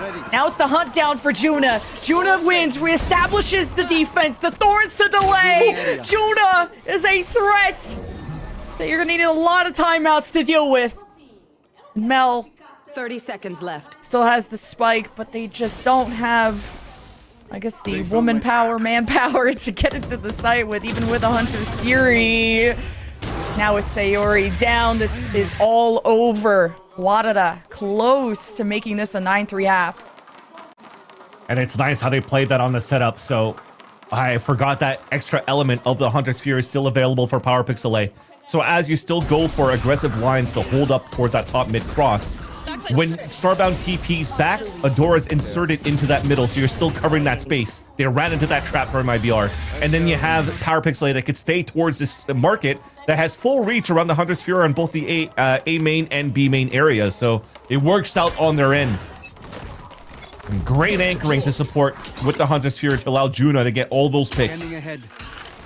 Is potentially now WADA running away with this half. Well, they already have an 8-3 is a pretty good start. 9-3 would be even better. Versus the last time they had this result against MIBR, they only were able to get 6 in total. Well, no command activated, but they're so delayed because of this Vise wall. Again, Juna creates such a nuisance at B, but look how well she's supported. Now you got the Yoru and the Sova on this side, one of them with an Odin. So MIBR very smart to head elsewhere. Look how much headway Bastarda has created. Juna swaps sights. And it's Lisa that gets her revenge after a crucial duel loss in the previous round after the ult. Spike is down. MIBR gonna make this as close as possible. Paranoia right in the path of WADA. As Lisa at 30 HP. It's gonna hold on. Sayori, all the util throw now for MIBR, and it's just the recon for Mel that they have left, and no Star Duelist to help them. Now a fragging IGL steps up to the plate as PowerPixel with Astralis, and the spike is ticking down, and Astralis makes it easier. Oh, but this hide and go seek is nasty. An 8-4 half, still in favor of WADA.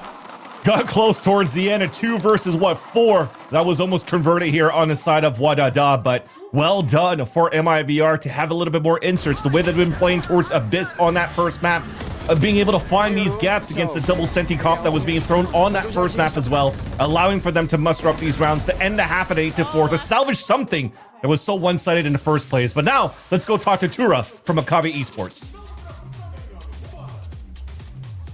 acabou, vambora, velho. Tô aqui então com a Tura, que é a IGL da Cave. Quero saber dela, obviamente, como que foi essa experiência de estar aqui, de jogar com a galera. Eu sei que a galera apoiou a Cave também durante um tempo. So I'm here joined by Tura from Akave, and I want to know from her what was the experience like to play here in front of the Brazilian crowd that supported them as well. So what was this experience like to play here in front of everybody and in this land in Brazil?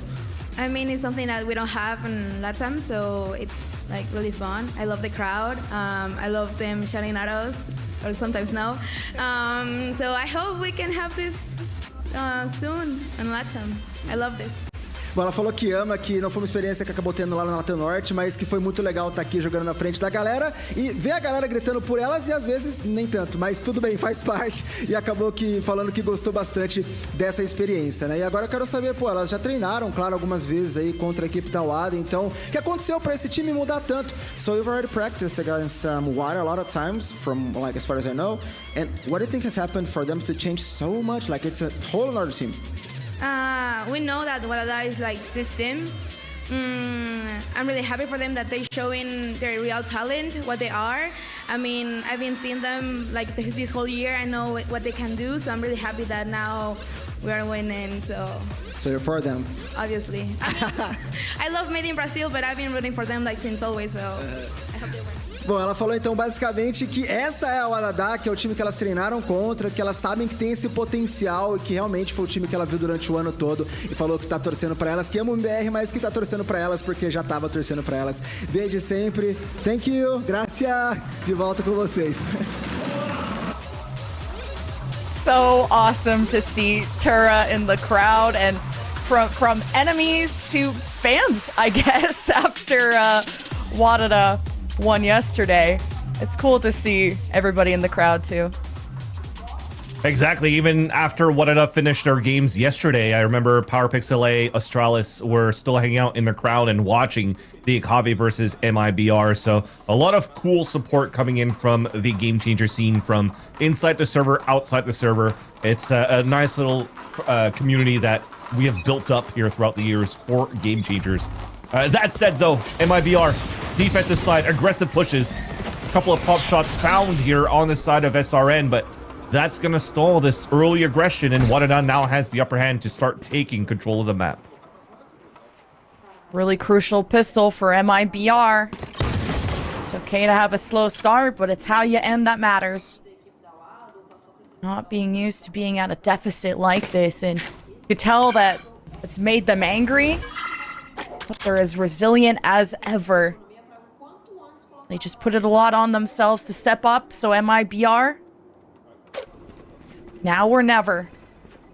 But WADA are going to take their time to work the map. Who's looking around mid? Is anyone taking advantage of that lapse? It's going to be this KJ util from Bastarda. It's going to be triggered here early, and WADA is going to wait this out. And Sayori has nothing to throw at them, but rather support on the site. WADA begin the flood. On the other side, SRN can pick timing. Now layers of smokes, and it's a little troublesome, but the crossfire is still the bread and butter of MIBR. Astralis, already 2 kills this round, though, and this is going to be the end of WADA. MIBR, very important pistol here to win. It was a nice try for what you're trying to pull out here for WADA. Getting a smoke towards that spawn, pushing the KG back, and you're trying to surprise the players inside the smokes. But somehow there's a double smoke being thrown. So there was the walkout smoke being thrown on the defensive side, and then there was already the attack smoke towards that spawn. So it created the extra layer that didn't allow WADA to get the cleanest of pushes inside that smoke. And the idea was to crunch on that side anyways, because you had the super late lurk from Juna on the top of middle. And that would have allowed for you to pivot towards the A side. Another 3 versus 1 push on that end with a solo anchor on A. But the story was written that MIBR is going to shut them down on that push and win the pistol finally. An important one on their side to bring this game back.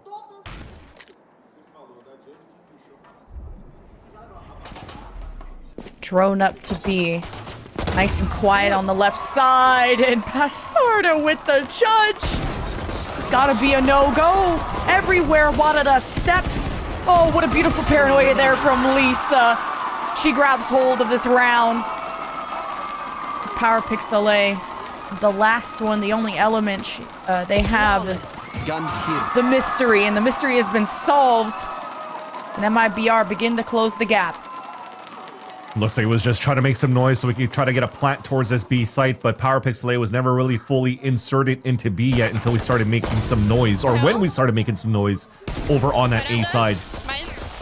Had a 1v1 with Melissa really trying to push forward, and, or should I say Melissa trying to push forward and pick up the orb here right at the entrance of this B site. And unfortunately, it's a Phantom versus a Marshall. Nothing here that Power could do. Now they're going into a strong bonus round. We talked about flawless bonus rounds that WADA had against MIBR on Lotus. Now similar things for MIBR on this map. WADA being aggressive here, droning up. SRN's a little distracted, but it's just suppressing fire from the judge. It's enough to keep WADA honest. Sayori needs to live here. The knife out first just to limit WADA's options on how to get into this part of the map. Sayori's so injured and needs to live on for these flashes to kind of create a good fight opportunity for MIBR as WADA begin the press. Here. Not going in, guns blazing quite yet, even with the recon. SRN will still keep WADA in the trenches. They're too far to set the TP, so you can't really commit into tree. Unless MIBR just do it anyway. Just fearless. With WADA all around the corner. Starbound exposed. Wait a minute, but that's where they thrive until Bastarda takes care of business. And MIBR flawless so far in the second half. Good little spray at the beginning, but nice for MIBR for their bonus round to not give that space for WADA to take. And again, when you're seeing this mid control going into a catwalk, one of the teams outside of WADA that's perfected it was the Fnatic way of Alpha Air and Kayak moving forward with double TPs that they could have, right? You flash, you fight in, they could both TP out in range, but Starbound left that on the outside of the B site, so they couldn't really commit to move towards that line to break the timing of the util to get some picks. So unfortunately, going into an eco round, WADA going for a semi G2 buy, 3 stingers and a knife, spots so many of them at the start. Are they gonna have to force to pivot, and WADA, it's not gonna be a fun fight. If you expect MIBR to be playing at the back of B, it's going to be a range that Stingers are not going to have as much fun in. Be worried about getting around through mid, and they just wanted to keep getting exposed, and they really need an advantage if they hope to somehow pull this round together. It's a re-hit towards the A side. Both actually initiator utilities are kind of far to try to get the mid-round info. A gap right now to get explored by WADA, unless SRN could land 2 amazing shots with the Outlaw on that hit. Uh-oh. SRN! Oh, looked like a collat too, but WADA happy the 2 bullets are done with, and now they get to laugh this one off. 30 seconds left. Smokes too, to confirm the plant. Seoden creating some pressure as WADA almost wanted to engage off the reload. Now nowhere to be found. WADA just playing time, playing their lives. The high ground demolished, and MIBR stomped the ground with WADA players. And it's Starbound, the lone wolf, 1 versus 2. Oh, and MIBR have the read on where Starbound ended up at. Defuse being held. Starbound is finished. And the plant wasn't at the right spot. Planet safe when he got into the site. Which is quite surprising because, yes, even though a first pick came out now for the side of SRN, they were forced to just rotate back towards that spawn. And then the G2 Stinger buy was mixed with Frenzy, so they still have so many bullets to mow down close range battles. Door was already closed, but they were just afraid of the overcommitment of players flooding back out towards that site. You try to plant safely, and you did give a chance here to let Starbound win a 1 versus 2, where their plant wasn't for them. Forcing their hand out, and now also forcing the last timeout from King Fred. Remember, this was a 7-0 start for WADA on the first half when they were playing the defense, and now they're tied up. It's crazy. MIBR are back in form. They've just needed those timeouts to kind of adapt to WADA. First, it started with collapsing on Juna, which WADA were able to sort of mitigate with one round win eventually there at the end. But MIBR, so good at spotting those weaknesses and taking advantage. And also almost using these losses to fuel anger, to be more aggressive. And so far, it's been a boon for MIBR to play that way.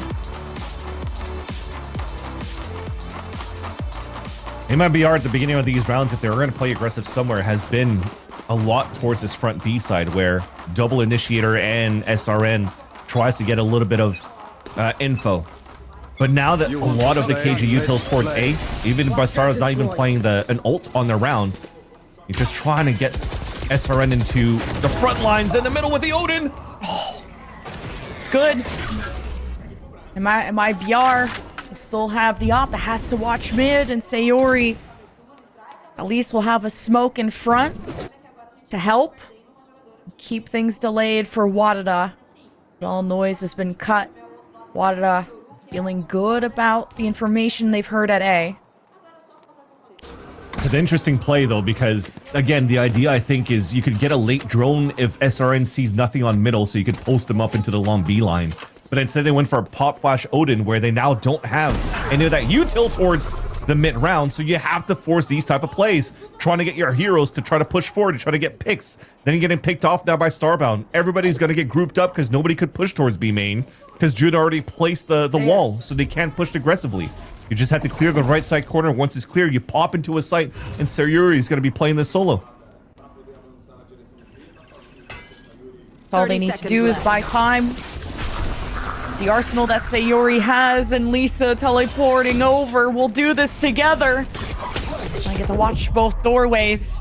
And WADA put on the press.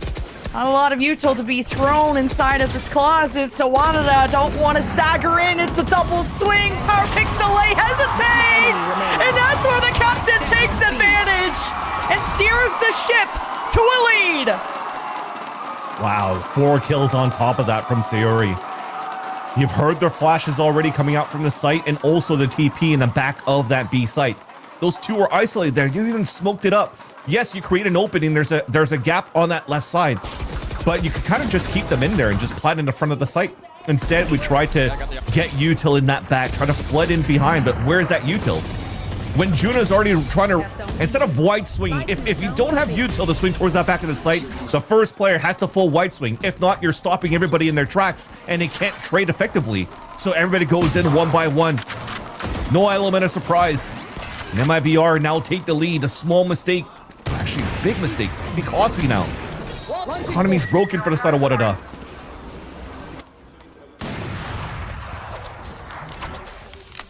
WADA were loud and proud at the beginning of this, and now haven't picked up a single round in this second half. Still with the defaults to iron out the best opportunity, but whatever they pick, there's a Hunter's Fury and an Odin, of all things, to create an obstacle course, to create the chaos that MIBR thrive in. And with this lower buy, WADA, best case scenario is if they could keep this up or even drop SRNs. I was like a little worried about them jumping back in, and they're going for more. Misses both, but at least they still live. That's my hope for MIBR, but there's support, there's flashes, there's Sayori in the wings. And WADA didn't even use that window to engage in, really respecting the offer from SRN and going elsewhere. Here. Dora gets all the info. They can move in now for the Steel Garden. This will be an advantage now for WADA to overtake the A site. Adora has to decloak after the rest of the team got blinded by the Omen, and Dora was what they can. WADA only have a few more seconds to plant, and MIBR can't prevent it, but they can try to overcome it. SRN had a wobbly start to the round, but can still live on and thrive with Mel. They can kind of line up the dominoes, but Starbound does not miss those. And that is a really painful loss for MIBR. At least Mel will recover the op, but WADA will equalize our score. And that was Starbound's anchoring that was perfect there to get WADA that plant on the A site. Even if you're playing with, you know, a shotgun towards that back, a shorty towards the back of the generator, there's other players still rotating across that haven't been affected by the Steel Garden. That was 3 players rotating from that B site that could have done some heavy damage until Starbound is able to land every single one of their shots. Really good execution on the side of WADA. Nice little pivot towards the end on how they cooked it up for PowerPixel, because I'm pretty sure that was drafted on the fly here. There's no game plan from Fred that I would think that say, hey, if you guys are on an eco here, just force an op and try to get the Steel Garden on a fake on the B site. So it's based off the util, the info that you're getting at the beginning of these rounds. And the pivot back towards A was perfect. And since we have a Kave in the crowd, they're very familiar with WADA off these thrifties. That is the pivot point where they begin to take over and the confidence swells. Especially with Starbound being as accurate as they are. Here. That's the form you need them to be in. If WADA want to make history as the first unsigned team in GCC, to push MIBR at their limits. But Bastard is going for a big play by themselves. Now is going to fall back to a safer position. Had to. Juna threw the flash and had to get shot, so you gave the tell that you're trying to go for something aggressive into the corner. You go back into a default round. You're trying to punish SRN in this wine, so those players on B side have to make some noise. SRN. Dangerous spot to be in, but it could be quite profitable as WADA in to show face at A. Not completely in sight lines of SRN. Starbound's trying to get a pick outside of TP range again, or doesn't even have it up, so they can't really commit there yet, but they've sold the noise on this B site. No Juna, but Starbound creates an opening. SRN exposed. Now with the delay, just a threat that looms as Astralis will just have to ignore and move on and regroup with the team. 12 seconds left. They just need to play it, and MIBR doing everything they can to succumb WADA to pressure, and what a shot. SRN had knives out, bloodthirsty as ever, dead. 2 versus 2 on the post plant. PowerPixel stuck on an island. Bastarda hunts down both. MIBR back in the driver's seat. It got so dangerous and hectic for both teams on one side. Good plays by Astralis, noticing that she had to stay alive. If not, SRN had the backstab with the time remaining, and you can't get the plat down. So she holds the corner, never exposes herself, and then wastes the time, even sacrifices herself to allow the kill to happen for Starbound towards main and for the plat to go down. But on that 2 versus 2, they found the gap when they jumped around the generator, and MIBR are once again back in the lead after trailing so far behind on the first half. You stifle any momentum WADA could have gotten off the thrifty. MIBR won this map convincingly in their last encounter. They'll at least try to repeat the win. Revealing area. It's back into the operator for Starbound 2. Respectable. You're 2 away from a duel de false as well. Astralis with the Guardian because you could buy into the next round. So you're trying to make something out of this. Astralis is watching his solo on the A site, battling against SRN potentially. But SRN's actually posted up on his B site to fight against Starbound. To be such a cook spot to leave the spike, and we're droning with the spike in hand. I'm nervous. MIBR, they're gonna shoot down the drone. This PowerPixel lives on. And it's Sayuri that kills the clone, and does not matter. The judge always delivers. And PowerPixel with just the pistol is out in the middle of nowhere, and no more teammates to bail them out. So now Starbound has to step up to help this mid push, and Astralis to watch those angles as well. Still has a smoke. Gotta cut off some opening for MIBR for safe passage for the spike. And this type of gameplay for WADA on the attack side is very normal. 30 seconds left. 10-second hits, 10 seconds left to plant. Very, very normal with this double sentinel comp. Now you're just trying to smoke through and get the surprise onto Bastarda. Just saw one. Bastarda. Oh, takes care of it all. Starbound. Oh, almost got the shot. Up to 11. A near impenetrable defense from MIBR. After trailing 0-7. No strangers to the Sage and high stakes, and have now become the super team. And hope to be going to GCC as one of Brazil's best. And that's what we're saying about WADA on the first half too, when they were looked unstoppable. But definitely how MIBR are just letting WADA walk into the crosshair being placed by anybody. It's just obvious the scaling right now that WADA is doing. MIBR is always ready for it. Thankfully this time the upshot missed, and thankfully also Starbound got the pick on the previous round, because with that death they have their ultimate this round here, and they're looking to battle against SRN. SRN can't let that be a trend. We've noticed that now a couple of rounds. Silver lining is that she lives, and she'll get another chance at glory. While WADA just got their Viswall triggered over on left side, so they can't be standing here in mid for too long. MIBR may just collapse on them. Now with the door closed, WADA will be delayed even further. There'll be a catwalk approach, and MIBR sense it. They start to throw their util, the Paranoia 2 from Lisa. WADA have that path closed off. They're playing with MIBR's heads. And stepping back up, the re-hit towards B. Starbound, beautiful shot into the backside. MIBR gotta fill the gaps. And standing tall, Mel has to be the dependable anchor for MIBR until this flank comes in for Sayori and tries to get a different gun other than the Judge. But it won't be a different result.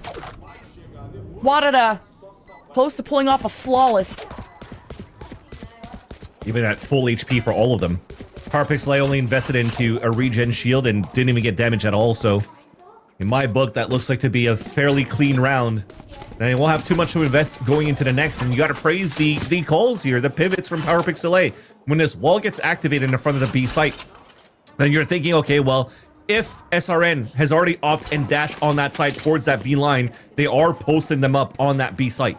So they now pivot towards the A site tree, which is something very, very easy, or a good position for you to take on the attack side when you're playing this double senti comp because of that double TP that I was mentioning before. So you beta all of that util. You've inserted Juna on the top of middle. Now you can rotate around the map. You're cutting these rotates across as well as you're making noise towards B. It was just really well executed to really just stall and cut the rotates away from MIBR. Cut them at the ankles, cut them at the heels, and convert that round here. Lisa has to be careful with these teleports. It's a couple of rounds I've noticed them just teleporting right into a crosshair, and yeah, it's just a great reaction from WADA. And just that round alone may inspire WADA that they could go all the way and still take this in regulation. And to deny that op, the last second from MIBR completely changes the map. Now it's the playground of Starbound.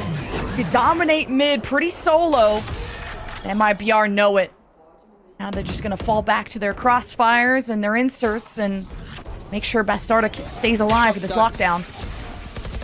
Yeah, you need her alive. This lockdown will be super important. She just gave her position away, and that is huge for WADA to start. It's really tough for Bastarda. Help was around the corner. Now call 911, but it's for MIBR because WADA just caught up after what looked like such a hopeless second half. And MIBR should have been ready for that one. A TP that was placed by Adora was a fake TP from the Yoru. So that forward position from Bastarda, she calls it. She knows it's there, but she looks to be aggressive and look back towards that fridge where PowerPixel gets that first kill, cuts the rotates on Catwalk to get the trip into the round. One away from a Hunter's Fury in this 11-11 scoreline. It's now going back and forth. Both teams having tremendous success on their defensive side, and both teams trying to go for control on middle. Just lacking that up, and MIBR just see how much they struggle without it. WADA take matters into their own hands and just let the op and all the guns do all the talking, but the op drops. The MIBR are floundering, but this was mostly a save. That means WADA will be on map point. Look like a team deathmatch on District. Yeah. But saving the op for the next round will be super important for SRN. She invested already so much going to a hero rifle on that round. Of course, could buy into the next, but saving the op allows for her to stand strong in the last round of regulation. This will be confirmed around for WADA, and thankfully for them, they didn't have to use too much of the util of their util to get into the sites, including the ults. And after that shot missed, well, PowerPixel A is gonna not allow the op to carry over to the next. I think we got a little too comfortable on that save. This is what, twice in a row that MIBR have tried to save the op and it gets dropped, and is a crucial component of MIBR's success, as you pointed out. And this makes it 3 in a row. Can WADA win streak themselves back into this series? Like, it was dire when this first started. 13-6 for MIBR. And this could be back-to-back maps. And to get their revenge, too, would be insane on Ascent. And WADA, I mean, I was just praising a couple of rounds ago how MIBR was so good at allowing WADA to get into their crosshairs and are winning all these fights. The last 2 rounds, despite the last one being an eco, they were trying to force their hands against WADA. They've changed their tempo since the timeout of King Fred, and they drafted up their own way of how they wanted to shut down the plans of WADA. But instead, it's the attack side that just kind of waits, just like the comp is supposed to do. So now you're walking into their crosshair. It becomes a lot easier for them to take map control because you do have aim. You're literally composed around a composition of a chamber that has no util but an op. Dimensional drift, Hunter's Fury gets the first blood, gets the ball rolling. But MIBR are not done yet. They've got their own Hunter's Fury. And WADA may know it. They have to be careful at every step that they take and where they reveal themselves, or they could be walking in to a flurry even of ultimates. This is still pretty good though. They did the smoke towards main and did the Fnatic recon over towards wine to try to pull a rotate over. The thing is, it's not going to get bitten, unfortunately, this time around for MIBR, and they're still holding Mel in the back with the Hunter's Fury with 10 seconds left. Oh, and they caught the teleport from Bashalis, and the paranoia from MIBR anchored WADA, ingrained them. The Hunter's Fury as WADA skip away. It's just Juna with 29 HP and a moment to spare, but no longer. MIBR are pushing this to the limits. Guaranteed the loss here on time after the Hunter's Fury does get the pick with the crossfire set up in the back of the site. No way to move in for a plant. We get our first OT in this series. And yeah, it looked pretty good for the combination to try to take one down, but there was nobody really set up to take that space right after. They were still defaulting behind those lines, and after that, you lose all of that space. You lose that time as well. And WADA are forced now to play an overtime. A glass cannon up for Starbound, none for SRN, and MIBR are looking for an early mid control. Both initiators being set up. Looks like maybe actually a pop flash for A main control. So Adora is about to get met up here. SRN needs to be able to tank that damage, needs the armor, and needs to help successfully flood in MIBR. Just making sure there's no wine inserts. Now SRN leads it. Oh, some poking there from Astralis and closes the door. It almost dropped down from the heavens to send MIBR exactly there. As the Odin, the op, going to get into position. No one in heaven until Starbound creates that threat. MIBR trailing, but at least with the spike in hand. Now the turret, at least that gives a heads up to Bastarda. 1 versus 2 on the double swing from WADA. Bastarda delivers! And Melissa too. Oh my god, the turnaround from MIBR. They're on map point. A 2 versus 4 converted for MIBR. Another one of those mistakes where you're trying to clear a corner, and as soon as you find somebody, you stop yourself in your tracks. This time at least no body block, but you're still lining up. Astralis did whatever she could here on this A site, spotted by the shots that she's given, spotted by the drone, and got her too. But after this, not clearing that corner, being lined up, Bastarda. And also Melissa clutches it for MIBR and puts themselves at map point. An opportunity to take the lead in this BO5. And now it looks like WADA, they don't want to stop. They don't want to play slow this time around. Already an early drone and a TP. Committed this time around by Adora. WADA getting antsy. Ooh, MIBR not going to bite on that. As Adora have to flash and set themselves up. The recon pushing MIBR off posture as we have a technical pause. Something up on maybe the MIBR side, but we'll take a check-in. Of course, what better way here to calm down the intense moments that we're currently facing in this third map, BO5. Ascent now a huge map that was taken by a strong lead by WADA on the defensive side. But now it is map point for MIBR. And what should have been an easy round for MIBR to retake. A hero position at the front lines of that sliding door of the tree. Prevents WADA from flooding back into the A site and getting denied the opportunity to put themselves in the lead. Back in the lead of this very map. And I think this is going to be a tough blow, a tough pill to swallow for WADA if they lose this map right here with how strong they started.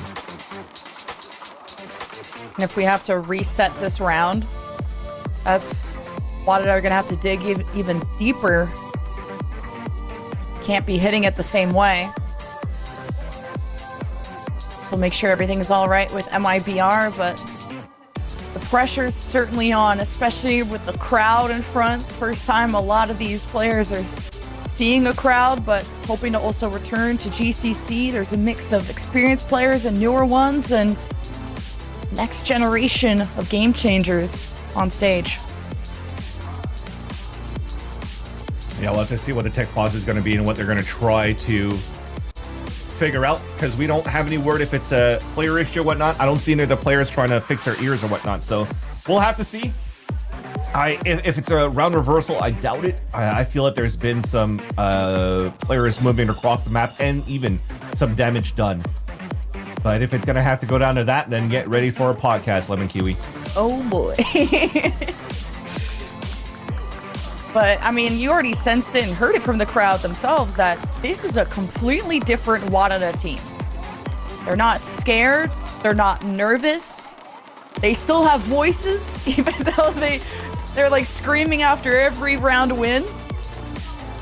Then there's the element of the crowd. They got to create their own hype. Yeah, and that's a very big point to mention, because despite the first map of Abyss being so one-sided from the scoreline in itself, you could already tell from how they were moving around the map and fighting, at least for the side of WADA, that they did look much more comfortable than they did on their first game yesterday against MIBR on this very stage. So yeah, this I think the biggest issue that they had was not really being able to anchor up the B sites when they were getting ran down every single time here by MIBR. You're not playing any big compositions. You're trying to play something unorthodox that works out for a team like Winthrop University that has ups and downs on that on those results. I think it was fairly similar for WADA as well. I think locally, if they played it in North America, I think it was stage 2. It was still a map loss against YFPX, but it was still a game that went back and forth for WADA. So they trusted the comp. They trusted what they could bring here to the table against MIBR, and unfortunately, it fell flat. But after that, you're playing into the strong maps that you have for WADA. The next two maps, Lotus and this one right here, has been their bread and butter. When they first came out with this comp, when they first also continued to say, all right, well, let's just play around our strength. Let's just not go with the meta. Let's see, okay, Starbound, you want to play an op, you want to play Chamber? Let's figure out how we could make that work. And they did. They made it this far so far, and are actually making it very difficult for MIBR to close this. It's not a clean sweep on a 3-0. It's 1-1 so far, and it could still go back and forth this series. even saw on the cams just a minute ago that SRN just looks a bit off. Like, maybe just really focused, I guess. But I'm worried that, like, where the mental is right now. At least, like, after a loss, like, when MIBR lost that Brazil final, they still felt like, well, we lost as a team. We're holding it together, and we still got a chance at LCQ.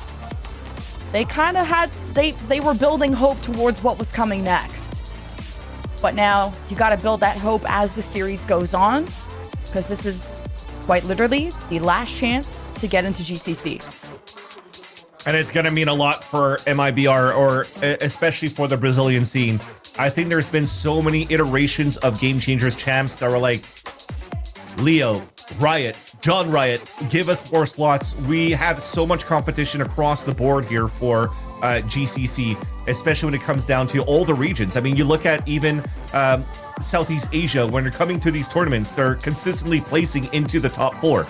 And then for Brazil, it's like, well, we have Team Liquid or we have MIBR, but it goes deeper than that. So they have a lot of opportunities to showcase now with this LCQ, another player, another team to show who has the strongest region right now going into GCC. So there is definitely a huge crowd and a huge community in the Brazilian side standing up behind them and cheering for MIBR to make it through to Seoul.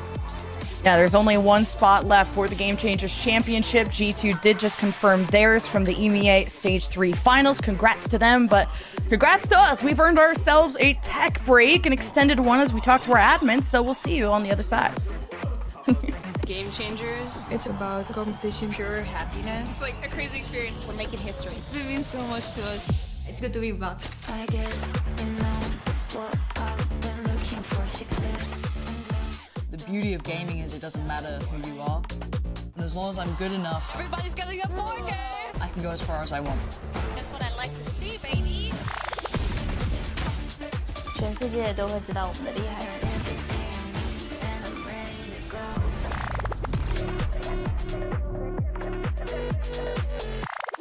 The human body was built to move. Not trapped at a desk in one singular posture for 12 hours a day. It's time your chair evolved. This is Secretlab Titan Evo. Ergonomically engineered for you. Gamers, hybrid workers, artists. Backing your every move. Who's gonna stop me? Get it in roll. Living the life I will keep on control. Giving it up to my people stand tall. You know the deal, I will give it my all. Underrepresented on the move. Really wanna start me, let me through. Take a risk, take a ride with me. Wanna flip the society. Underdog overlooked. Underestimated, I don't lose. Take a risk, take a ride with me. On the edge, looking down from a cliff.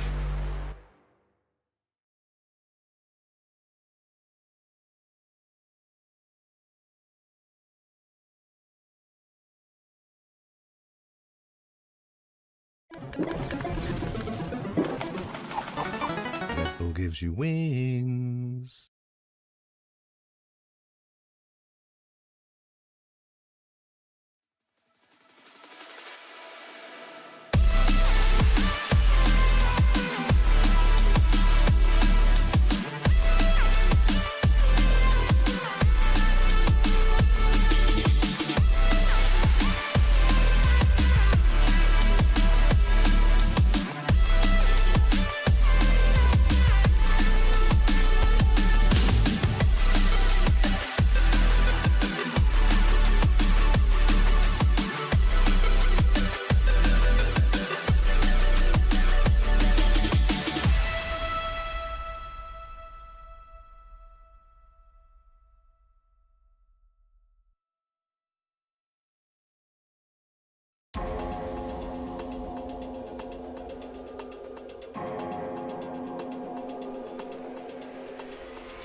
It's for you. Do you like it? Come on, Charlie, use your new door. Come on, let's go. I said go. Let's go. Silly dog. I'm gonna trade you for a cat. Red Bull gives you wings. The new Red Bull Zero is here. 100% wings with monk fruit extract.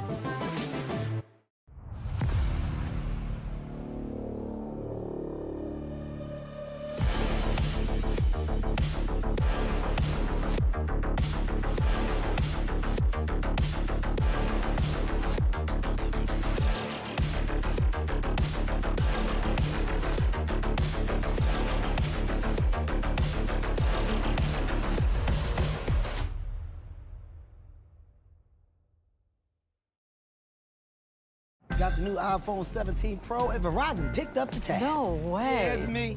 Handsome and hilarious. It's a rare combo. New and existing customers can get the new iPhone 17 Pro on us, on the best 5G network. I mean, where else would I get it, right?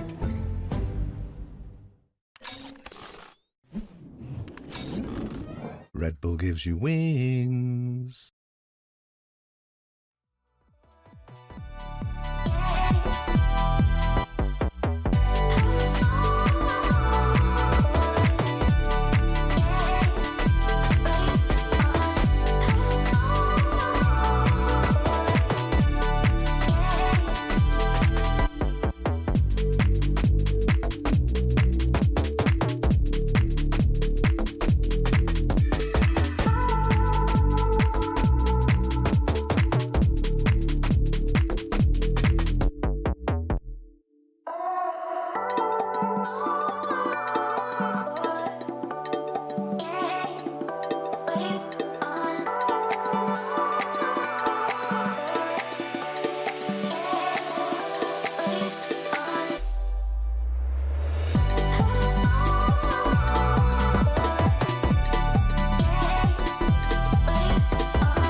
Hello, everyone. Thank you so much for your patience. As of right now, there has been a small tech issue within the game between MIBR and WADA. We are remaking the lobby. We're going to have the game up shortly. We're anticipating about 5 more minutes. Thank you so much for your patience. Get a snack, get some water. At the end, we'll be back soon with the conclusion of Ascent. Thank you.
at a desk in one singular posture for 12 hours a day.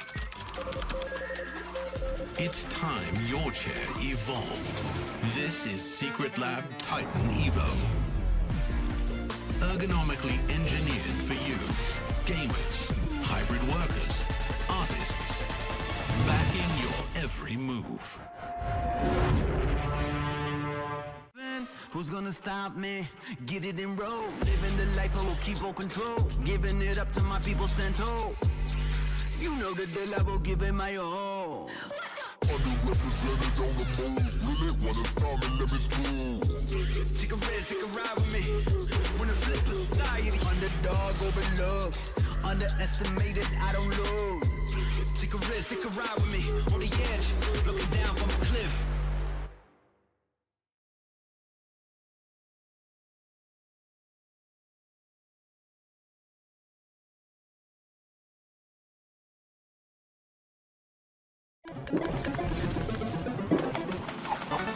Red Bull gives you wings.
Thank you so much for your patience, everybody. We're going to be concluding this overtime very soon. So I think our players are all ready to go. The issue was a little disconnect on MIBR's side, so maybe a chance for WADA to come back mentally, I guess.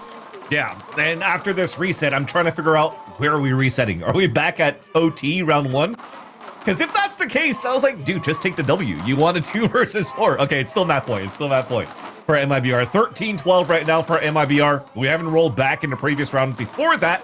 And now things are going to be difficult for WADA. We've talked about how they were struggling a bit on their attack side. And MIBR somehow converts a 2 versus 4 on their attack side when they struggled a bit.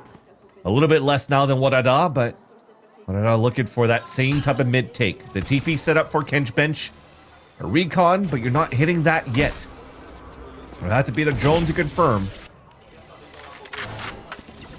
Momentum has been completely reset. The air out of the sails of MIBR got hit by a tech issue, and now I've had enough time to kind of settle the emotions. Stand up straight. Or sit up straight, I guess. Keep drone into B. We've seen that out of Mel before. Sense of comfort there, and there's a Viswell in response to not let Mel go anywhere else, and she hasn't. They're playing the same strat.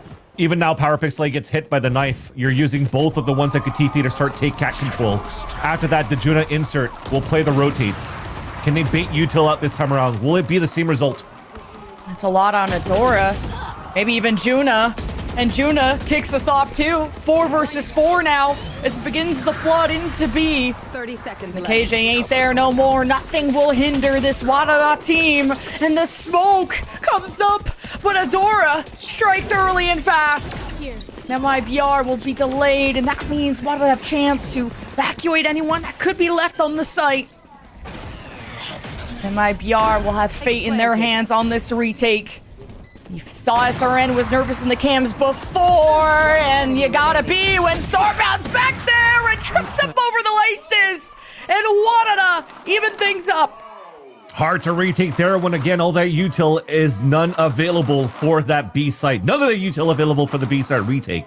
But you have to praise and commend Adora, a sub going in for WADA, and places a second TP perfectly at the switch, so they break the timing of the smoke coming down on the top of that B site to engage on that flood. Sees Lissa right there, gets that pick.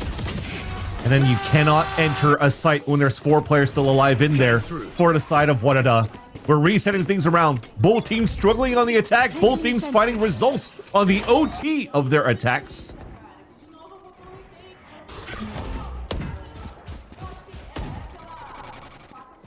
Looks like WADA haven't skipped a beat. Now MIBR with mid control, haven't bought any ops, even glass cannon ones in overtime. It's the Starbound special. Starbound will be smoked off from mid. Spy's wall going to be triggered, and MIBR will take their time sensing where all the Sentinel util is. Yeah, interesting here. They went for the fake TP from Adora. I was gonna scratch my head if that was committed here from Wine. But that was, once again, very similar looks. Just different types of utils being utilized by the side of WADA on the top of Cat. The difference is they still have 2 players inside B anchoring up on that side. So MIBR going for the double pump, faking that B site, going for the pick on mid, and finishing on A. Starbound is going to concede that position, but maybe could have had a nice pick on Sayori. Was thinking about crossing to follow up with this RN, who's creating a lot of commotion over at B, but the real hit is at A. And now it's a scramble as WADA are going to leave the scene of the crime, and an SRN leaves blood in her wake. And WADA have at least Adora to work with, and no longer Starbound. Has to hit this shot. If anyone from MIBR exposes themselves, MIBR are going to play time. Got to go for the guaranteed win. Juna drop down, axes bait, and the op still gets at least 1. There's still 3 more to go, and MIBR are just not going to give it to you. Now on map point, MIBR stand tall. You needed those 2 players on the A side to make a decision. Or you double up to try to take control of A main together, or you double up and take control of Tree together. So with one saying, okay, well, I still have a timing going back into Wine and Adora, the second one is just stuck on site as Astralis throws the smoke down, and she can't delay well enough if people are just going to walk in from the side on Tree. So just a nice little commitment on their attack side for the side of MIBR to really allow for them to manipulate this map. And they've done an excellent job cutting these rotates across, and that's going to force a timeout now. The first and only timeout for the side of WADA. King Fred has to figure out here if they could actually do 2 in a row, create a miracle on their attack side, which has been lacking. Every attacking round has won so far in the overtime, so WADA had such a good early start because of a defense, because of a 7-0. Then MIBR took a timeout and downloaded them and began not running away with it, but at least making things close after MIBR got a thrifty and made it a 4-8 half. And WADA are going to keep buying these glass cannon ops, and MIBR will see if they'll opt to change their strategy. Because that presence alone, that threat alone, completely changes the way MIBR have to approach the map. Still 1 left in the bank for MIBR, but of course, a timeout being called by WADA has been beneficial as well for MIBR's coaches to talk to the MIBR team.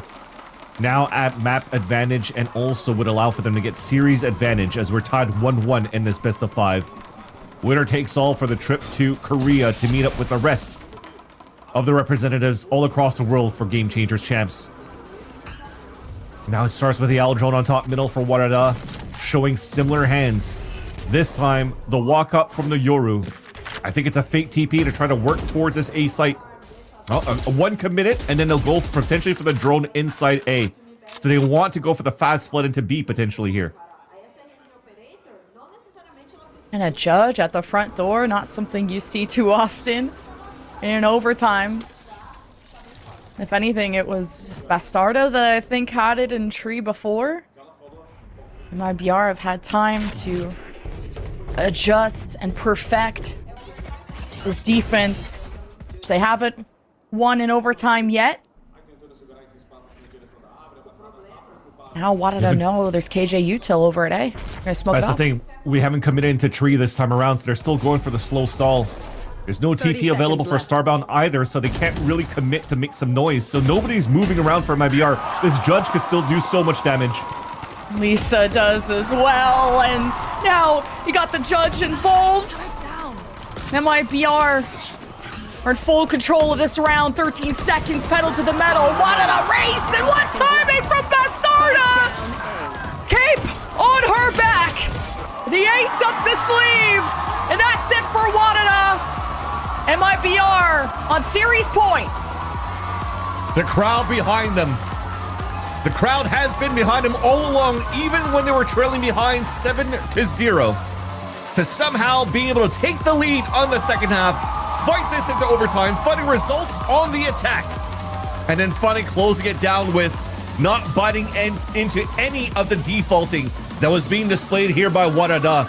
The walkout, the way that they were manipulating and working the scaling up on that tree side to finish back on mid was read like a book, and they did not allow any inserts to happen this time around here for WADA, and they're now one map away of joining Team Liquid with the rest of the Americas team in Shopify Rebellion Gold back in Korea.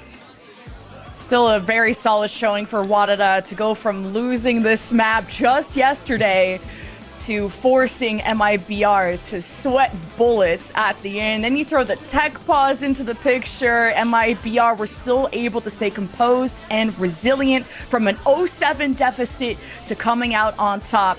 Could be the end of the series around the corner, but first we'll have to check in with the desk. We'll see you after.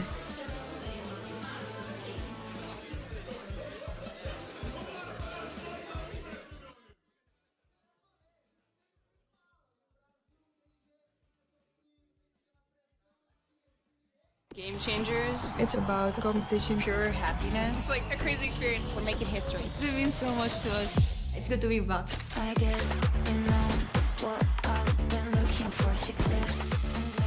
The beauty of gaming is it doesn't matter who you are. And as long as I'm good enough, Everybody's getting a 4K. I can go as far as I want. That's what I like to see, baby. 全世界都会知道我们的厉害。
I have a wonderful electronic invention I want you to see.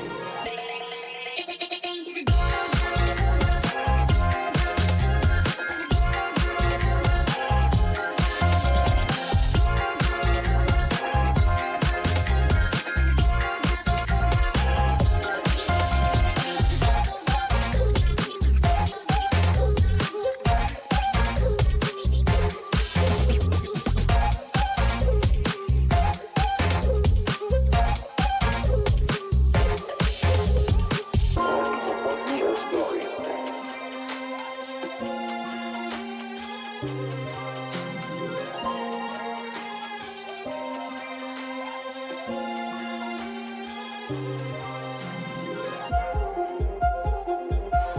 got to the point where we could control the laws of nature by advanced electronics.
It was a crazy roller coaster of a map for map 3 of this best of 5 series going to Ascent.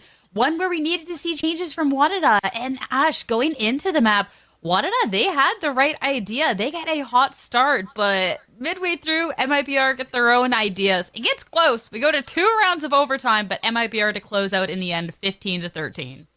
Yeah, we saw the adjustments from WADA that we were really looking for heading into this map of Ascent. Previously, when we saw them playing up against MIBR on it yesterday, it seemed like they were struggling a lot with that mid control, just really understanding how they wanted to set Starbound up for a lot of those first engagements. But we saw that pivot in how they wanted that defense to be held. A couple more of those trap plays over towards mid, those contact plays working out much better on the side of WADA, where they're refighting into some of that space that MIBR were looking to take away from them.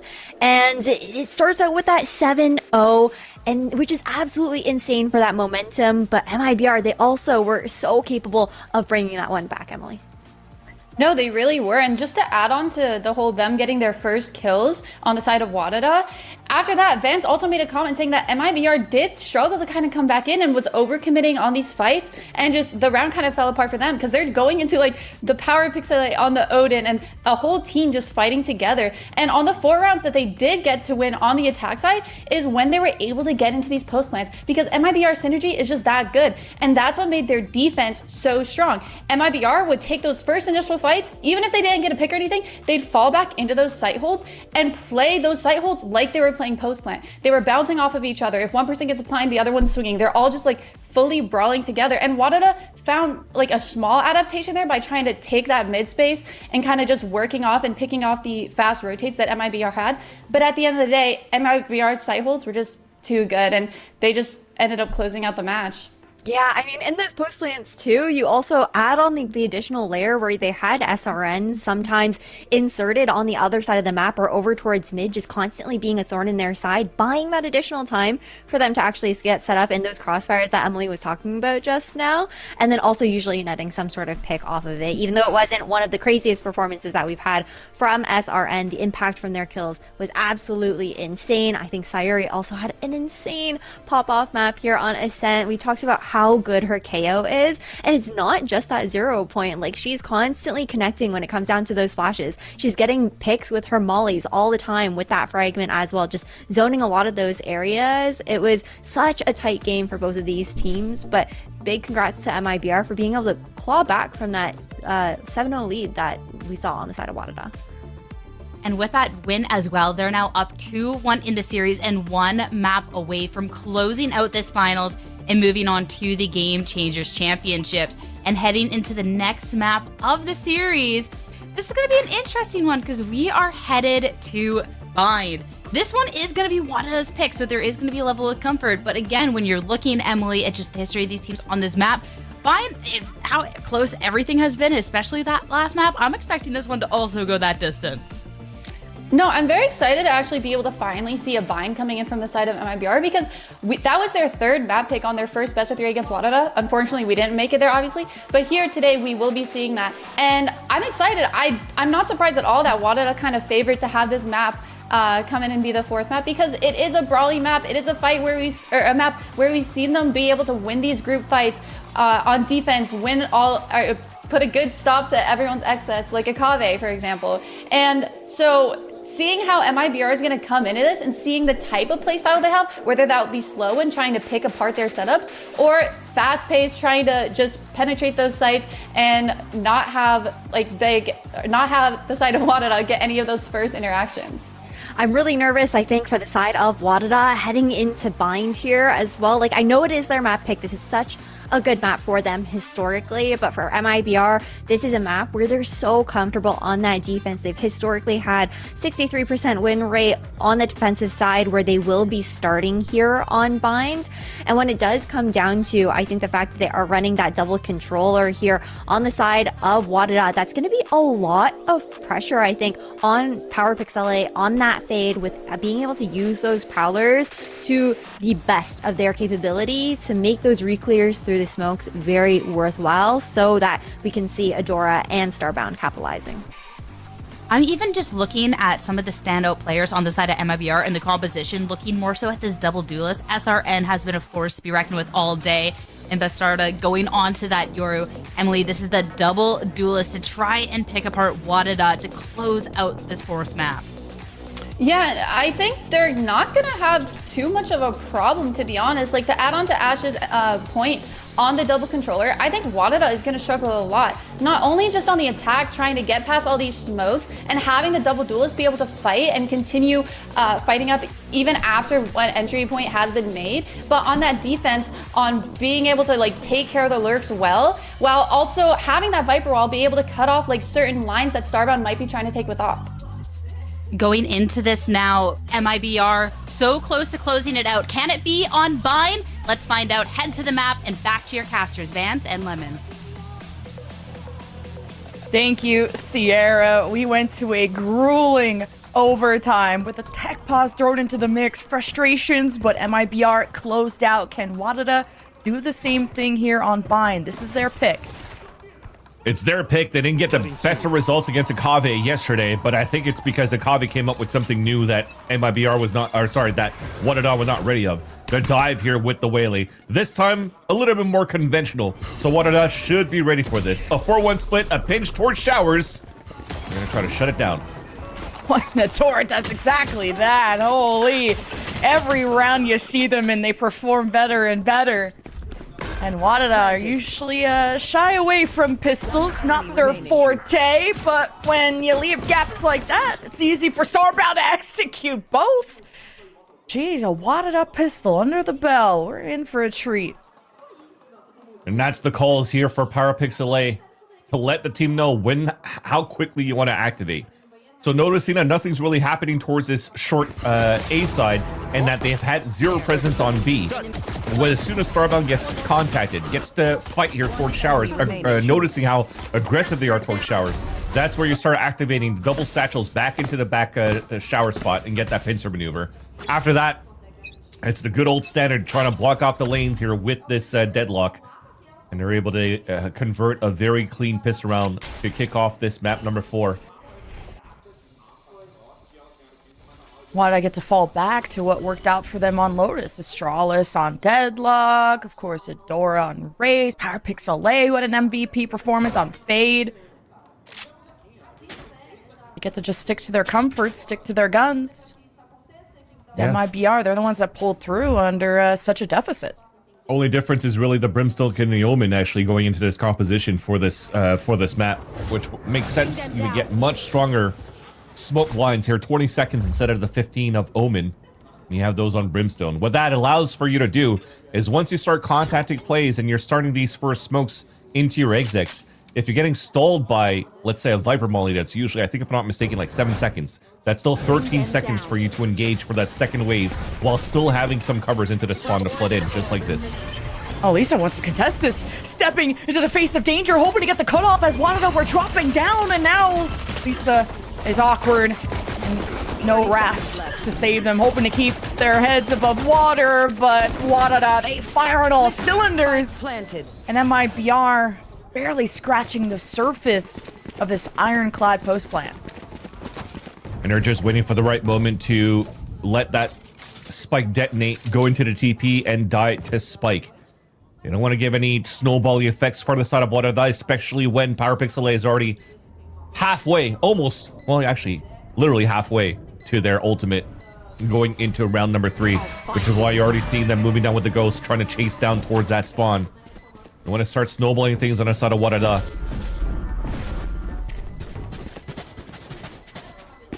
It's WADA being able to carry all these weapons into the bonus, and the Outlaw is definitely part of that Starbound special.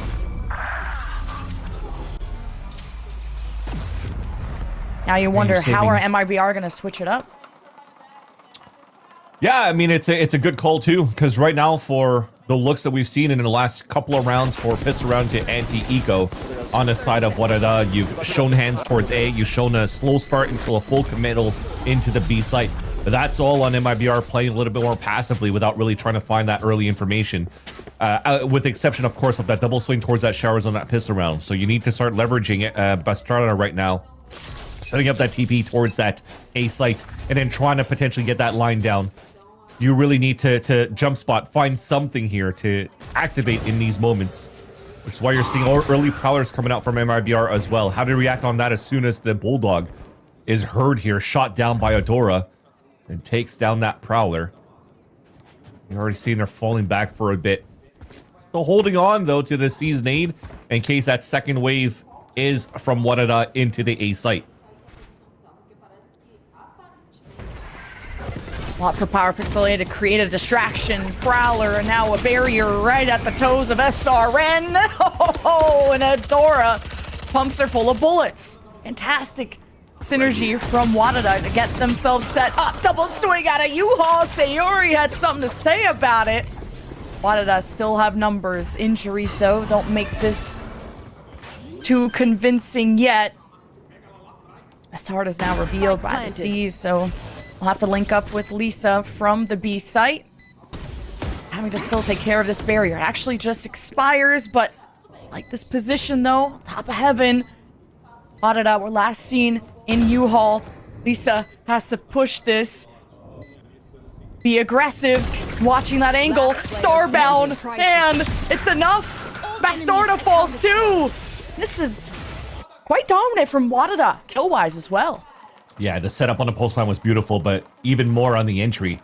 Again, the reads coming out from PowerPixel and what they're currently calling. They see the first prowler coming in towards short, and then when they see the second prowler going in towards showers, they're like, okay, well, they got to be prowling showers and doubling up on that side. Where are our smokes? They throw it to actually block the cross between triple and showers, so they could actually have a clean path to Satchel from Adora to take down the one that's spraying onto the wall in back of the spawn. Caught them off guard and allowed WADA to get the entry into the site. That was nice. It was still a gamble though, because you don't know if anybody's playing barrels or top heaven, which is why they have backup at the same time, but it still worked out. Allows for them to convert a bonus round and have a very strong anti-eco again. Oh, PowerPixel does not shy away, but could they be walking into SRN? There'd be a lot on her plate. WADA. Power of friendship overcomes.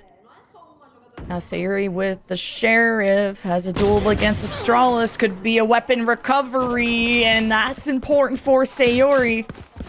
It's WADA will be pivoting to the other side of the map. And they'll be able to stall as soon as they start hearing the noise here. Lisa already has that wall up, so that should be coming down fairly soon. The timing's still available for WADA to start flooding into the site. Haunt. Lisa revealed. Adora tried to react, but Lisa's better. But WADA support each other. There is layers to this offense, and it gets deadlier as we go on into bind. 30 so far, seconds left. flawless. Spike planted. And WADA have 3 members left, and now their economy gets to swell, and they'll get to even get an op soon for Starbound, which was a huge part of their success.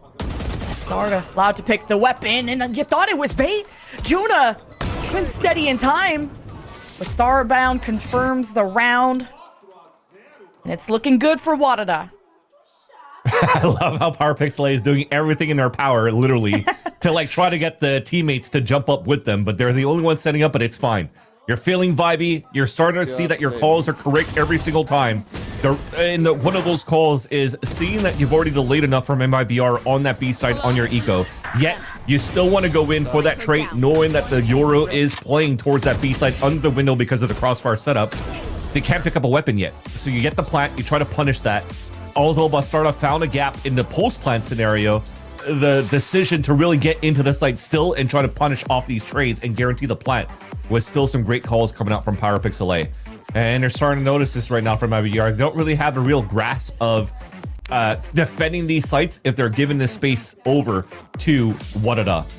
Again, I feel like they need to get this this op up as soon as possible. They need to be a little bit more proactive in terms of trap plays if they don't have the op, and try to get something behind the Prowlers, because they are trying to find their early information as early as possible, probably like 20 seconds in with the fade in their comp. Gonna be a long series, and the energy has to be kept up for MIBR too. Confident this is not their first rodeo, and certainly won't be their last. Especially having some insurance in the series always helps, but this is a very familiar position for MIBR, who went down 7 rounds just the previous map just to go on and win it all. Nothing like an MIBR comeback. Yeah, and for WADA fans currently watching, you don't want that to happen. And it's a great start for PowerPixel A that continues to form from their Lotus game. 7-0-0 so far. Controlling orb on the side of MIBR, actually controlling space. They do have the operator up as soon as possible, but Starbound still wins it. Oh, they're so good. Slow start for MIBR. Over there. To continue to have to track where this chamber is, but win condition behind PowerPixel A. To get everything set up. MIBR? Lisa? Over there. It's been quite aggressive, like just thinking about how they approached that first pistol. Now already spotting this push, and the teleport could be taken there by Sayuri, especially with the judge. But now the nightfall ensues, and WADA are gonna outnumber these defenders unless help comes in quickly. They know where these defenders are. WADA just have to execute, but they want the swings to be well synchronized, and so it is. Lisa falls. MIBR on the way, not taking the teleport, and it's just up to Mel. 30 seconds. Kind of prevent the spike from getting planted, but you can't. You try to trim down WADA, caught with util in hand. Such a struggle for MIBR. Once WADA are a unit, you cannot dismantle them. Under the pressure, though, I love what was attempted by both players just under the window from MIBR.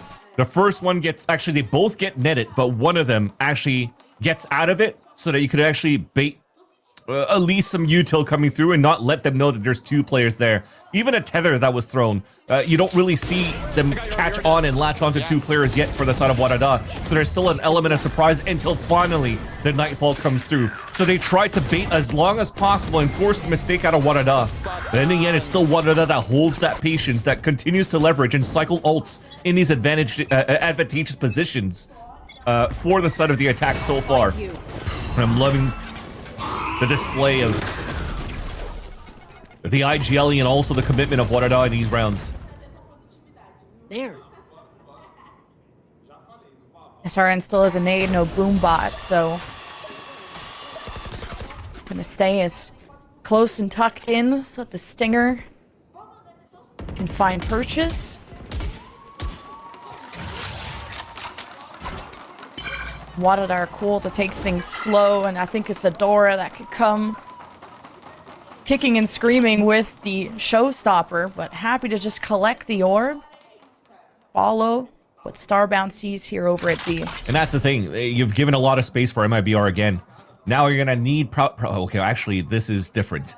Because Power Pixel is moving up with Starbound and also Adora, so they can move into the B site. If they were trying to commit into a split, it's over. MIBR wins the round. But they're leveraging now Juna to hold the super late lurk on the exit from the front B site. Oh, patience on the trigger from Adora to still land the showstopper right at Bastardo, who came out of hookah. MIBR wanted to keep that power position. They all get blown out of the water, and WADA now are being met by some well-timed swings. MIBR shoot them in the back. WADA for the first time will be destabilized. There's now an orbital strike. Sayori panicking, 11 HP. Starbound can only do what all they can do is watch. That's an MIBR thrifty to start the pivot. That is an insane round coming out from MIBR for the retake. The paint shells being thrown by SRN from the spawn, blowing up towards the air, spreading out. WADA not being able to set up and watch the angles. Those are the gaps that allows the flood to come back. Look at this. The seize is perfect. You move forward. Even though these picks are coming across, it comes down to those star players around SRN. Showstopper off the pick too. And they still had ults when it started getting these picks. So we don't see a 7-0 scoreline, but those opportunities where you have an ult to be able to leverage a shorter buy that you have on your side of MIBR and converting out of that one. That's a huge W. Juna encounters SRN. SRN, you saw even in the cams how she's starting to feel really good. You gotta worry if you're WADA. SRN arguably the best player in the scene now. Fluorescent's been promoted. Any player in this lobby is very deserving of that too. WADA on the approach. Annihilation. Sayori with the judge too. This is gonna be strong for that U-Haul control. WADA, there's no one in sight. Gotta be within U-Haul. Someone's jumping on the other side. And there is the Nightfall from Mel and SRN. And friends, hold on to U-Haul. WADA walked into a trap, and then there's just no escaping it until they take the teleporter right to the grasp of Bastarda as Adora went to check the corner. 30 seconds left. This round's not looking too good for WADA. Starbound has to come up huge, though. The barrel of the gun sticking. That's it. So Yuri gets that pick after all inside the judge. And then the pick onto the last one, stolen by Lissa. But that is some nice anchoring being done when already SRN was damaged early in the round. So just as I've mentioned, when you had the timeout being called by MIBR, I was expecting or hoping to see a little bit more aggression and trying to get a feeler around the map of where WADA would be setting up.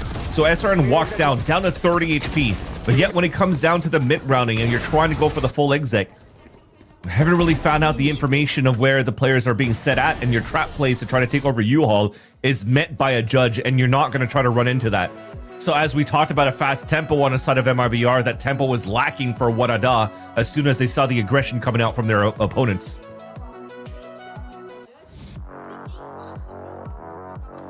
Like that MIBR, just not gonna early peek anymore. It felt like they were getting picked, and that's kind of how WADA were able to explode onto the site afterwards. And look how much more dialed back MIBR have been, which has forced the hand of WADA and right into the grasp of MIBR, who after just only 2 rounds won, WADA forced to take a timeout to kind of ice out what MIBR are trying to build. It makes sense too, because those 2 rounds that they lost, the first one is against a Thrifty where they couldn't really set up on the first entries that they've gotten. They still lost the 2 versus X again, just like Ascent. But this round that we just witnessed, there was unfortunately no ways to really get into the sites. Even if you throw your wall back towards the spawn, it gets immediately broken up, and then you can't really take U-Haul control because of the judge. So they need to add a little bit more to get that extra inch for the space that they want to take towards that back of the A site, or any type of sites that they're trying to take here, to not allow MIBR to flood very quickly, because MIBR doesn't look like they want to wait for fighting into the pulse plan scenarios. They want to fight as soon as they're up there. Oh, the ping off the boom bot. MIBR though don't want to get antsy. No early pit. Gonna leave things open because WADA like to run down the clock. So let WADA make the first move. And Siri already only has one smoke left. So the more that you pressure up towards this side here on B, maybe it brings out the last smoke. And then they could go for the late pivot. The thing is, right now, you're just inserting Starbound to watch towards Hookah because of the boombot that they heard at the beginning of the round. And now it's going to have to be on the rest of WADA to try to make this noise towards this A side. So the boombot starts, but I'm not sure. Startup finds that timing. Oh, just double checking. Bastarda, alive and well. WADA continue to hit a brick wall, failing 2 rounds in a row now to get in. Bastarda has to take a blind shot, and now huddled in around smokes. The plant just barely goes off, planted for showers. WADA will just play behind it. But with MIBR still lurking around, here is the approach, here is the flank, checked by Juna. One within the site still is Adora. Post-plant orbital strike as the Viper's pit comes out. Lisa will dominate the zone as orbital strike opens up the sky. And Juna impacting this round in a big way. The Molly with the defuse not being held, and the Molly just at the edge. It's gonna be held. A crucial mistake after all is said and done. MIBR on a streak. It was going to be such a big round for Juna until the Molly missed. The first trade-off is such an important fight that she had to win against the flank from the Fade on that TP. She wins that one, has the orbital strike as that checkmate. She gets it onto the ground and even wins against the players pushing against her on Shower on a 1v1. But unfortunately, that second one, going into that Molly on the ground, you already got it halfway. You could have full stuck it because Juna had no idea. Now she forces to run out. Sayuri, runs through with the Phantom and now allows MIBR to close the gap by 2 and break the econ for WADA. We are a little bit too antsy on the side of a WADA on that split towards that A site. Australis got punished very easily, trusting too much on the boombot scale. Oh, boombot! Oh my off of God! That push, Adora. The 1-2, waving goodbye to MIBR, but keeping them at bay. Mel throwing everything. Sees and Hunt, and Bastarda will watch over. Fishing, and one. No, nothing claimed. WADA in trouble with nothing going for them. Now a Molly at the feet of Parapixel, bringing them to their knees. It's a 3 versus 3, but the post plan is so uncomfortable. Barely any space to work with. Bastarda, the dimensional drift to call out where everybody is, all corralled in U-Haul. Someone can tap the spike. Bastarda will watch. A little awkward on the U-Cell timing, and Bastarda still confirms the kill. And Lisa contributes, and MIBR have found the secret sauce to this defense. Amazing entries by Adora, though. The boombot to break the crosshair placement, running through that and just getting a crosshair placement on the first and even the second one. So you get those two and that plant, you'll take it any day. Just unfortunately, when it comes down to that retake, they had to face against a dimensional drift. Yeah, look at those shots. So clean. A little bit too early before the smokes came down, so you already started losing some pieces as you're getting into the site for the plant. Also just losing 1v1s on a lower buy. But at least it allows for you to get the op up for this round here with some armor. Huge game already for Bastarda. So much hype behind this signing. Whole community is freaking out over this new super team in Brazil. And Lisa, forced to be reckoned with as well, including in that addition. Just has to kind of balance out the aggression. Well, Lisa and Melissa Deadly duo over here on this side, but somehow the angle is found. Starbound pierces through, forces the wall up for MIBR as they have to take a seat. Satchel out. This SRN, she loses this position. It's gonna really crack this defense. And wanted to have different plans, and they're gonna walk into the grasp of a judge. Even with the nightfall, Sayori has at least able to do damage, and that's what matters. WADA, barely anything going for them. The spike, it's even so destabilized. Speaking of that, SRN is now coming through the flank loud and proud with the showstopper. Checks the corner. U-Haul's the only place they can be. Oh, Starbound in some danger, but Power Pixel will not let go of this position. Just taking 1v1s all day. Much needed win for WADA to kind of get back into this game. The XEG players, Power Pixel and Starbound as the dynamic duo are able to clutch this out on a 2 versus 3. I was going to comment off screen how well SRN played this. Look at this pick. Judah tucks it into an area and should have the surprise attack onto SRN because she was able to fall back and force SRN to run against her. But she loses that fight. SRN even picks up the orb before the spike gets planted, allowing the showstopper to come out. Unfortunately, it doesn't connect, but it's given the space for MIBR to flood back. But it's the firepower of the XEG that works out in their favor. Okay. So this walk down from SRN. It's annihilated from WADA. And look, they're even just shooting through the smoke. They know SRN is never alone on these endeavors. And the wall, the Viper wall is completely changed up. Lisa's supporting A because a lot of the hits have been on that side of the map. It was an interesting take too, because I can't remember, but it didn't feel like Bastarda was moving up with them because they're holding an op. They have to have showers, so they can't really smoke through the flash through the smoke with the haunt to get some value here off that showers push. So that gets the punish onto SRN and allowing WADA to wait off this smoke and go for the exit on this B site now. Starbound found the angle to open things up last round. Yeah, I know this hits B. Silence.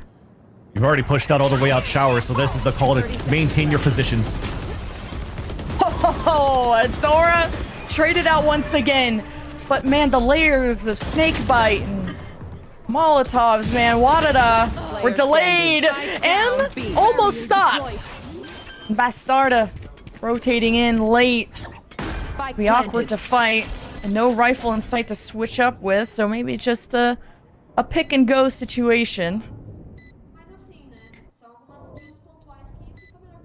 Western didn't give her some ones, but Power Pixel almost could have been picked off there. But Bastarda is going to decide to save the weapon. So nicely done towards WADA in the end, but you can still see the value that MIBR has by pushing out in these aggressive angles when you have a Euro TP, especially with the operator right now too. You could shut down such a big section of this map against your attackers.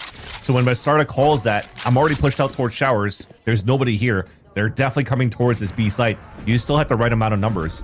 It's just difficult to hold that against a showstopper coming in off that second layer of the ult, or the second layer of the hit that came out here from WADA.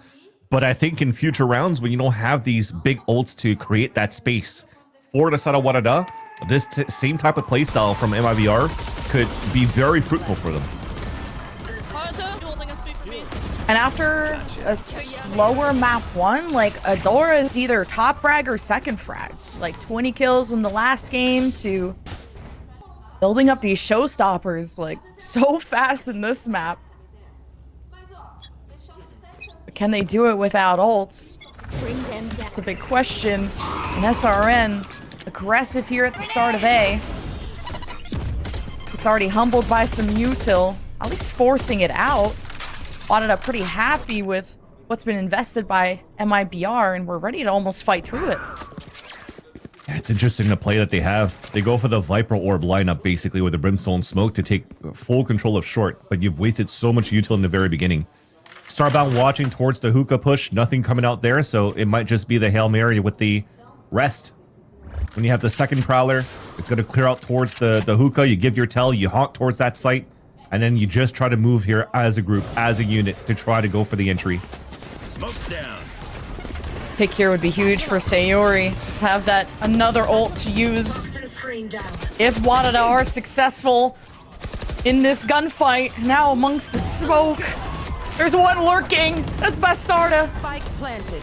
And WADA still managed to get a spike down through all the chaos with MIBR neighboring the objective. And WADA now hold their ground. They're wrapping around through elbow, and MIBR gotta pick a side, gotta pick a route. And it's Bastarda that has to keep the backline safe. A late nightfall to get MIBR an advantage. The information, and PowerPixel is able to handle the pressure. The spike and almost flashed by the decoy. And Juna catches Lisa lacking. SRN, the clock was almost getting to them. Important clutch is going to reaffirm the duelist. Very nice from Juno, at least. The fact that you react on breaking the satchel to try to win your 1v1 towards the end doesn't work out. There's still a nice little 1v1 towards SRN. I just gotta say that wall was missed by Astralis. You see that it blocks the entrance, but it doesn't fully cover the spawn. So they don't get audio cues if anybody's rotating out towards that spot. You have to peek for some information, and you're getting picked off. But nice for MIBR to once again close that gap, getting at series point. But now, let's go check out with Vermella. Uma moral aqui na rapaziada das Watch Party, estou com a Vermelha e com a Vic, criadoras de conteúdo e streamers aqui do Brasil. So I'm here joined by Vermelha and Vic, content creators in Brazil. And I want to ask for Vicky, like, why does it have to be so difficult always for Brazilian teams to win in Brazil? Por que que sempre tem que ser difícil para nós ganhar aqui, cara? Eu acho que é a nossa humildade, né, Tonelo? A gente quer deixar a galera jogar, a gente já tá em casa, a gente tem que dar uma chance. E porque brasileiro precisa de emoção, né? Não tem como. Tem que ser com emoção. A gente não tem outra opção.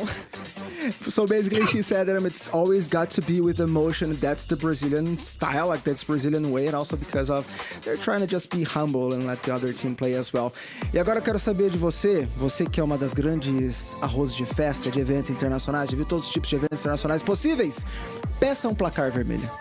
Olha, tô por você. Tem que continuar sendo difícil porque a gente tem que sofrer aqui, tem que sofrer lá, mas a gente vai sofrer porque vai dar certo. Então eu acho que vai ser um 13-10. Assim. Posso confiar? Pode locar aí, tá locado já. So I asked her for a score for this map and she said 13-10. Posso mesmo? Pode. Posso, galera? 13-10, vocês estão por mim? Tá de boa? Vamos junto? Legal, o barulho foi ok. Acho que tem a galera que é um pouco mesmo, mas beleza. Tá suave, vamos junto. O importante é ganhar. Se for 13-10, eu tô feliz. I'm glad our co-streamers are having a blast and even respect to WADA, still giving them like a 13-10 scoreline. Everybody knows this is close. Especially with the showings that you've seen from WADA this map, it has been a little bit of a ping pong in terms of performances for WADA when it comes down to this matchup against MIBR. But at least the maps that they are strong on, they know that they could fight pound for pound against MIBR. That's Lotus, that's this map right here, and that's also Ascent. But they need to have this map right here for WADA, of course, to stand a chance, because if not, they're eliminated. But also, Sunset is a huge question mark on their performances. They've been so inconsistent on that map too. But at least they have the cushion on Bind to try to close the second half to tie this series up against MIBR. Look at where this wall is too. MIBR can do a lot with this to kind of isolate this U-Haul battle.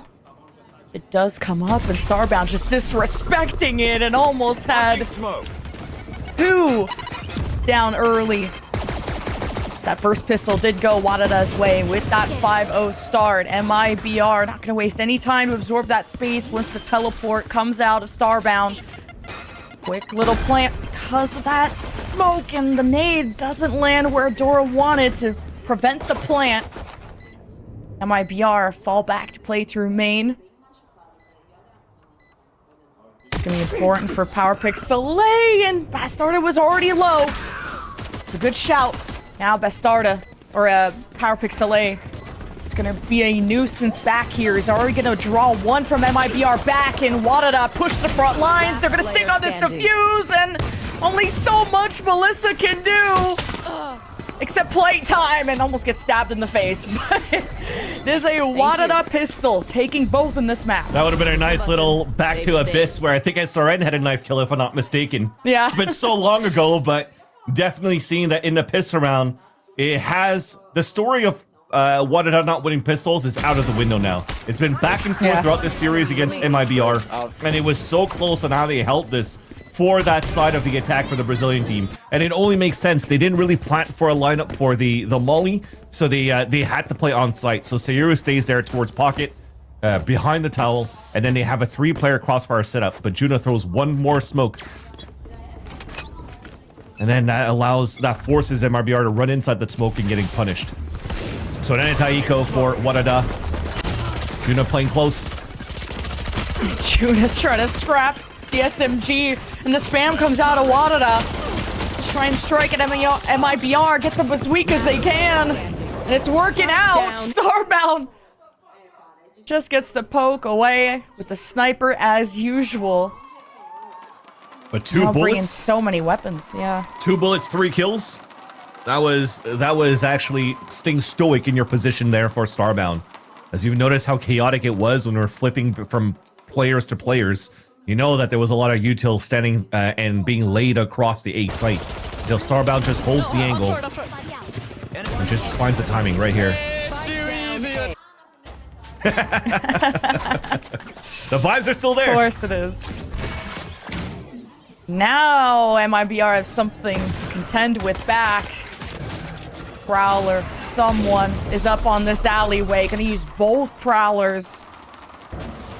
So let the hunt and seize for MIBR to get set up into B in the early deadlock barrier. WADA want to buy a bit more time after hearing that decoy walk up. Didn't know it was a decoy. MIBR still have a lurk too on the other side, so that's where they're gonna end up being after pretty satisfied with the amount of util they got out of WADA. That said, the Prowler, I think, just saw Bastarda. She had to shoot that Prowler out and now forces a second TP. So far, they've done a good job stalemating that forward B push. You wasted out 1 smoke already with only a grab net that's going to be refreshable for your end for WADA. And then you're also forcing out that second TP from Bastarda where she can't escape and will have to make some noise. MIBR just being gifted here, and Lisa. No way. Oh my god! 15 HP. Main character energy much. MIBR will get to plant still. And WADA's flank unsuccessful, but there's still another one, and Perfect Soleil is to start cutting noise so that they can actually get away with it. WADA will push the front line, starting with Juna. Getting through U-Haul against the other Brim. Free kill. These Brims so late in the round makes it so hard to navigate around the map, and flank starts to work for WADA. Time is of the essence though, and MIBR, that's what they have to work with, and SRN, it's just a practice range when you line up like that. And Aura standing up with Alyssa right next to them. Beautiful shots with taps on players trying to run away from the paint shells that were left behind. I was gonna say, when Bastarda went for the TP and then went for the Euro TP back towards that B site, that was a free give because you're walking into showers, you're not checking your left side corner, yet somehow you still flick in to get the kill. That was an insane shot from the Guardian against the Stinger. And no bonus converted for the side of WADA, but they still have a strong weaponry. Already hearing the jump spots from Lissa at the very beginning as Starbound continues to hold that line.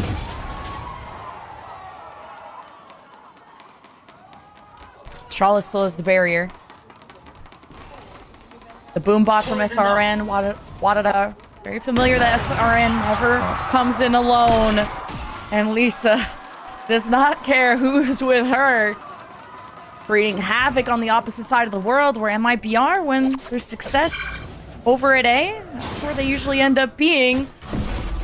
WADA gonna confirm how close MIBR are, but now getting through the teleporter, somehow you lost Melissa through all of that.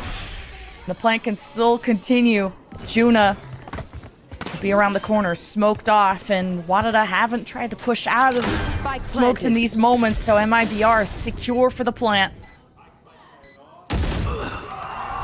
Oh, a little shaky for Juna. That looks so winnable against SRN, who's been a laser today. Standing up out of their seat, though. WADA. Power pick Soleil. Gonna be telling them to sit down very soon. It's the Nightfall versus the Showstopper. Who's gonna win long range? Barely dodged. Splash, but Adora has to do it all on their own. Bastarda keeps MIBR ingrained in this map. It's almost looking at this game, the amount of times that Power Pixel is finding timing, they're gonna win it. But everybody else that are finding timing on the side of WADA and getting first shots are just not there. I love that play, by the way, from Lissa against Starbound. She threw up the wall first to fake out that there's going to be some sort of a walk up. Usually you don't pull that wall up and down right away. So as soon as she pulls it down, the barrel of the op is sticking out, and then she just wins the fight off crosshair placement because Starbound feels like they have to peek.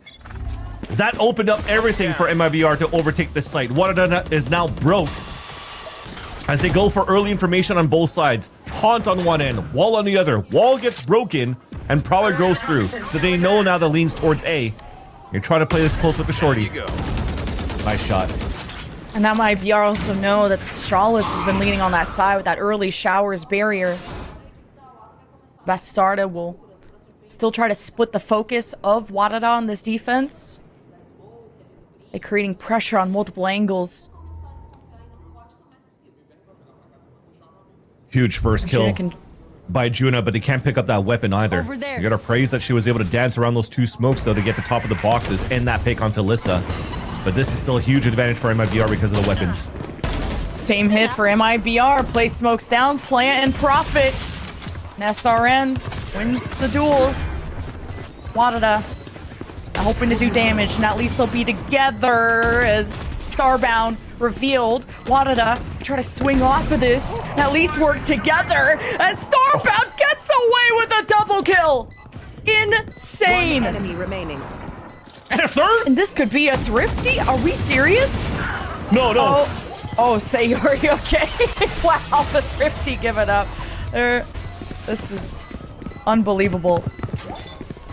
My friends, it's hard to fight against a chamber that has the ult, especially when it's Starbound. So despite you trying to go for the let me swing and jump across, the first pick is a slow on the ground. You can't commit to move forward with that.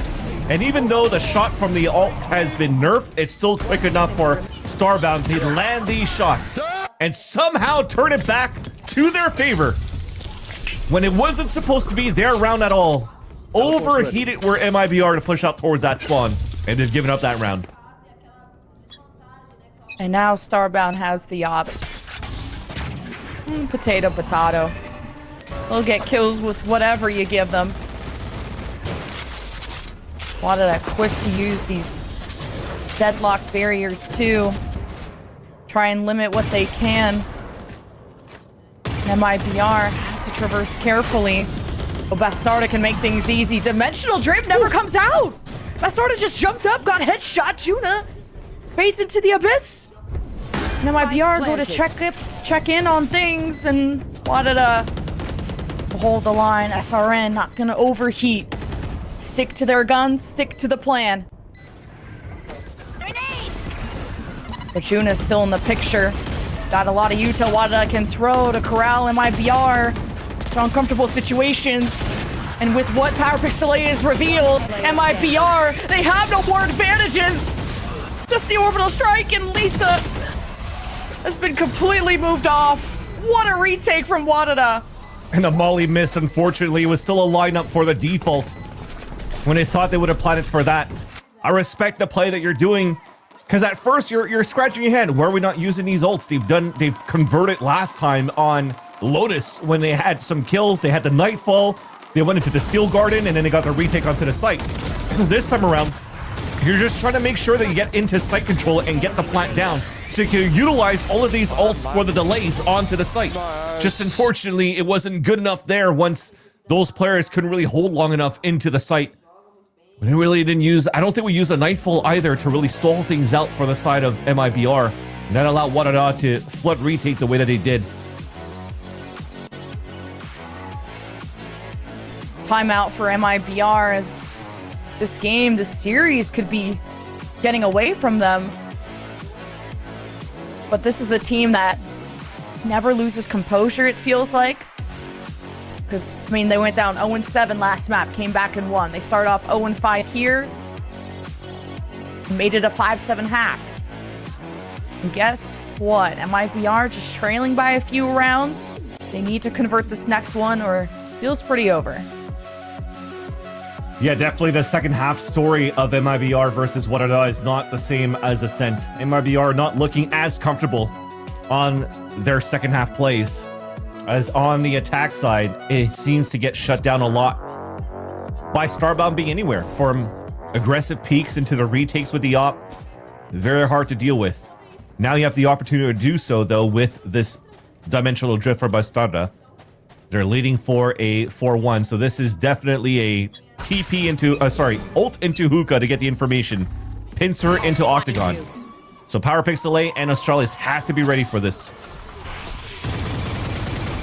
Who's next? See what will come out first. Bastarda now through Hookah. Already sensing this close approach. The quick deadlock barrier, I like that, so you can fall back safely. And Bastarda puts it all on herself to give this win to MIBR. And the rest follow suit. Plant down. Starbound. All they could do is laugh on the edge of that Viper's pit, but Juna having to weigh a heavy decision of where or if to orbital strike, and WADA not even gonna bother. You needed that kill. 5 HP remaining coming out for Bastarda when PowerPixel was already ready, never went for the clone juke, but somehow still loses that fight. With the weapon pullout still quick enough is Bastarda, and yeah, with that pit going into that B site, there's no way to flood retake with the op. You're going to be ulting into the blind with your Annihilation. You're ulting into the blind trying to flood retake. You're just going to try to take the advantage that you have right now and carry it over to this round. It was so close because everything outside of that, we talked about Astralis and PowerPixel having to be ready for that B-side crunch. And they did it perfectly. You had a wall to slow it towards that long B side. Once it gets broken, you could throw the grav net on that spot too. That will cancel out the duration of that dimensional drift and allow for you to still anchor up 2 players in there. Just losing that fight for PowerPixel was everything for MIBR to convert that round. And MIBR able to keep the Nightfall, which will be next on the menu. They can keep disrespecting or wait out the deadlock barrier. Astralis now funneling them into her ultimate. It's this orb grab trying to bait MIBR to show face so that Astralis can grab them, but now with the barrier expired, Astralis has to keep the position of Hookah. Oh, shoes were almost removed. Starbound can't miss those though. They've been usually pretty consistent through this series. Starbound's usually really good at repositioning and not missing a second shot though, so they're in a prime position for the re-hit of MIBR through this smoke, where Mel finally will use the Nightfall. They'll spot Astralis. Just get as much coverage as possible. The Prowler, Astralis, overwhelmed as MIBR overcome an important round. 30 seconds left. Forced to save out of WADA previously. May just do so again. His PowerPixel and Adora quite far. And it's still okay. Right, you're trying to get a pick off the operator. You're getting stunned by the Nightfall. Even if the weapons don't get saved, look at the money that you still have for WADA in the next round. Now you have all of the advantages on your side. That comes to, I think, an op that's still available for Starbound that could probably glass cannon into the next round, if not small shields, but also, most importantly, is a cycle of ults that they saved in the last 2 rounds versus what MIBR just depleted in the last 2 rounds just to get to 9.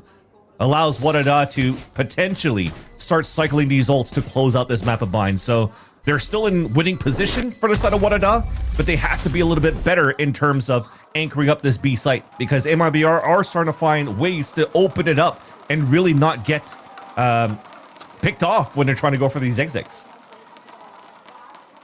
Well, since the MIBR timeout, they've done just such a fantastic job. They've converted both rounds ever since, but it was off of a dimensional drift. It was off of a nightfall. Some slip-ups from WADA, and also them just conceding the round because they went and saved. So now it's time for WADA to call a timeout, try to kill this momentum, because MIBR can be quite a streaky team when they get the ball rolling.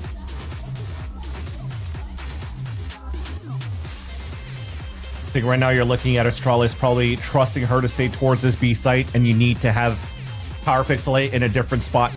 You can't play the chamber and the deadlock double senti on this B site when the wall will allow for you to get the information and allow these fast rotates to happen should the wall be broken.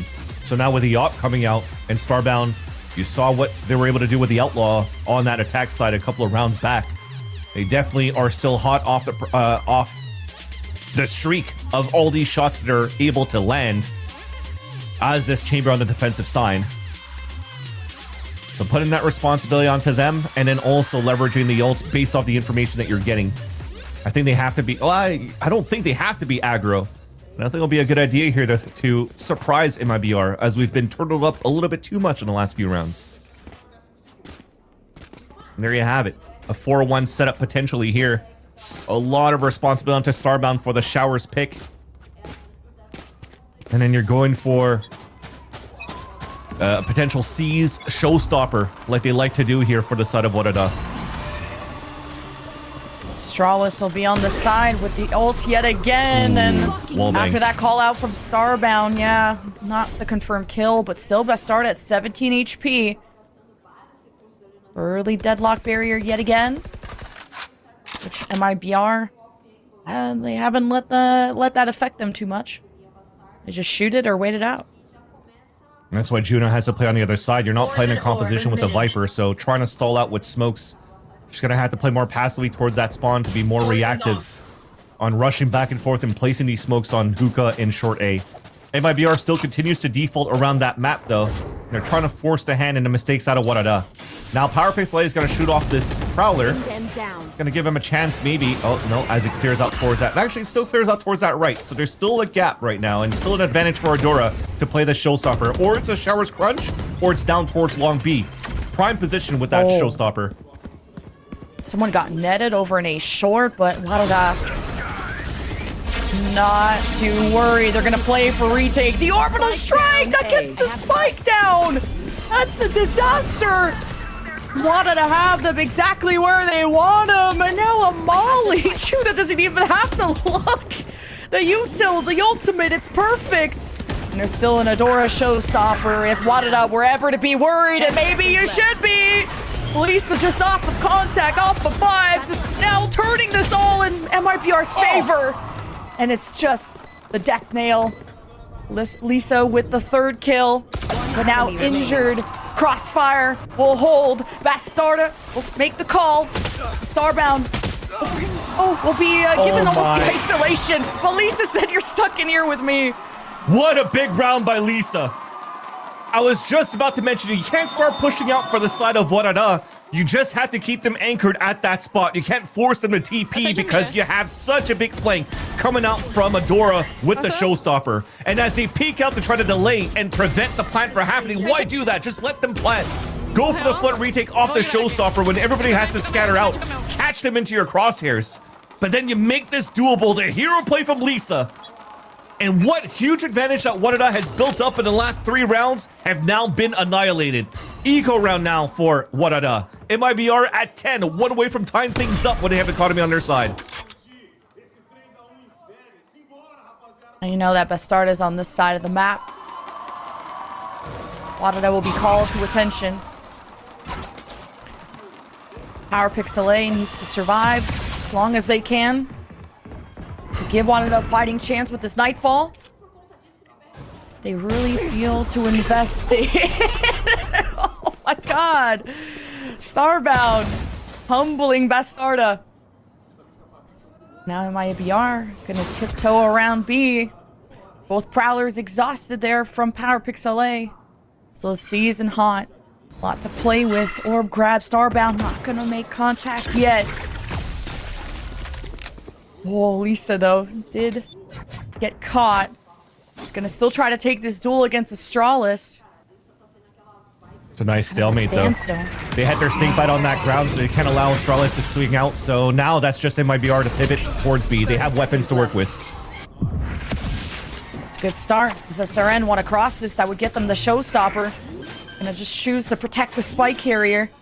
Even though the smokes are in place, you never know what WADA are gonna be up to. Double boxes to be in a good position to be against the nade and to see where this push is coming from. Nightfall invested. Maybe another thrifty under the belt of WADA. They can get themselves to map point. Poison's off. But Lisa's a different beast, and man, just could not jiggle well enough against what the 4 people that were coming their way. Sayori now trying to defend the spike, and everyone's watching the one tap, almost the fadeaway. Good damage, but WADA thrift either way to map point. Oof, that was so close, because every time a player fell down, the other one just jiggled right into the same spot where Sayori got the first pick. I was like, oh my god, no more taps coming through. But that investment of that Nightfall, I thought was overkill, but it really allowed the third gear to get kicked in for WADA and to flip back into the site from the elbow. No chance now for the side of MIBR to really retake that site, and almost Lissa's Viper Orb onto Tin gave them a chance to flood out too from the spawn. I think it blocked the vision from Hookah as well, so you're gonna take that any day for WADA. Map point to try to tie up the series. Starbound, even just that ego peek out of Hookah with such nonsense, and they get away with it, and now it gives them the op. Showstopper from SRN. You're going down with me! She says the power pixel A. Now the captain's out of the picture, but WADA step into the fray. Will be smoked off. Just flash now for Bastarde. Bastarde, is that's all MIBR have to work with. Nice then shot. good shutdown. Zador takes position. Now try to shoot Bastardo in the back, but this is the final boss. You've walked down the wrong neighborhood, and Adora is gonna leave the scene of the crime. How many hero plays are we gonna see coming out now for the side of MIBR? Lissa, just 4 rounds ago, Bastarda right there towards that spawn. When they've done such a good job for WADA to just slowly grind that the defensive hold in the post plan for MIBR. Getting rid of the flanker was a huge piece for the side of MIBR. You're forcing the hand of players to walk into elbow. They need that fist bump. They need that fist bump. They need that fist bump. They need it. There it is. To force the hand of the players pushing into elbow. That would have been perfect for Starbound, but they were just a little bit too antsy and walked forward into that one, right into Sayori. Wide swinging into them and dropping them. If they held that angle, it would have been a different story. What a nice little transfer there for Bastarda, and we are now deciding things at the last round of regulations. Double shotguns for Power Pixel 8 and Juna, but the op still stands for Starbound. Quite the risk. MIBR is good at using the double prowlers early, and it's dimensional drift. Bastarda looking to be the hero once again. Power Pixel 8 called out. Some steps at the back, and MIBR have space to work with. And at the front lines will be Bastarda holding. You hear this op from Starbound. Ooh. Looks like WADA putting on the pressure on the perimeter. Bastarda gonna just hit and dip it. Wow, just through the smoke, takes a chance, it pays off. Now Starbound will be displaced. And SRN plays time. WADA don't have it. Beautiful. Just awkward to push with shotguns. SRN picks the right time. Double push from Hookah. Lisa is the GOAT. We go to overtime. Lisa and Bastarda in the last few rounds have been monumental to the success of MIBR pushing this into overtime. The TP to get info into site, dodging all of that util, placed around by Power Pixel 8. The offshot, no value. And then the flash right there for the double swing onto Starbound to punish them. And Lisa solo anchoring Hookah. Prime position. And the momentum right now is definitely on the side of MIBR and their fans in the arena. The confidence blooms. MIBR, they flinch, but they flourish as well. To come back yet again. The force in overtime. The one they closed out before, Boombot. Oh, it did sense WADA nearby. Just waiting for the smoke to go down. As soon as it starts, that's the smoke's coming down right away because Juna's been holding on to her iPad the whole time. So in a couple of seconds, the hit will come through after the Prowler. And you're crossing your fingers here. They could actually penetrate into the A site. It's been such a good stronghold for MIBR so far. Number advantage for WADA as they enter the site. And what a nade! Just through the chaos, through the smokes that keep getting reestablished, as you said. WADA not even further delayed. And the person to get in on the site is now dead. That was a C's nade on top of that canceled the satchels out from the attack. They're gambling now for the push. Oh, the mark is huge from the fade, and Sayori, a big double. MIBR, map point, series point. Soul ticket on the line. One more round needed for the second seed, just behind Team Liquid of MIBR. They try to join their compatriots over to Soul. Look at that, just slingshot back into the boxes. What a beautifully placed C's. There's been so many times they went into the satchels pinch into showers that this time somehow it's read through. They probably took the time here of the overtime to talk this about and just fully countered WADA. Now on the defense though, the op is available. 3 pushes down towards this long B side. Starbound forced to move off. Power pick Soleil gone. Can MIBR do it? Another overtime win from 0-7 deficit, 0-5 deficit. From sweeping WADA to now sending them home for good. MIBR, the crowd is behind them, and they go behind the Prowler.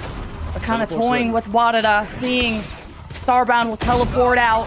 Oh, a quick shot, but that starter gets ahead of the game. No wasting time. Enter the site, the molly in the path, the Strawless with the hero play. Juna and Dora need to come together for one final time with the Odin now smoked off. Close Boombot to the side. The crowd drowning out WADA. As Lisa holds position, if the smoke dissipates, there could be blood on the floor. As MIBR let Lisa be the hero again. Orbital strike thrown from Sayori. WADA scramble. More precious seconds taken away. Juna has the scatter. She scouts. She's on the spike. Sayori checks. Keeps WADA honest. Adora at the front. The defuse won't be held. They may be made in Brazil, but they're destined for greatness. Brazil sends their best to Seoul.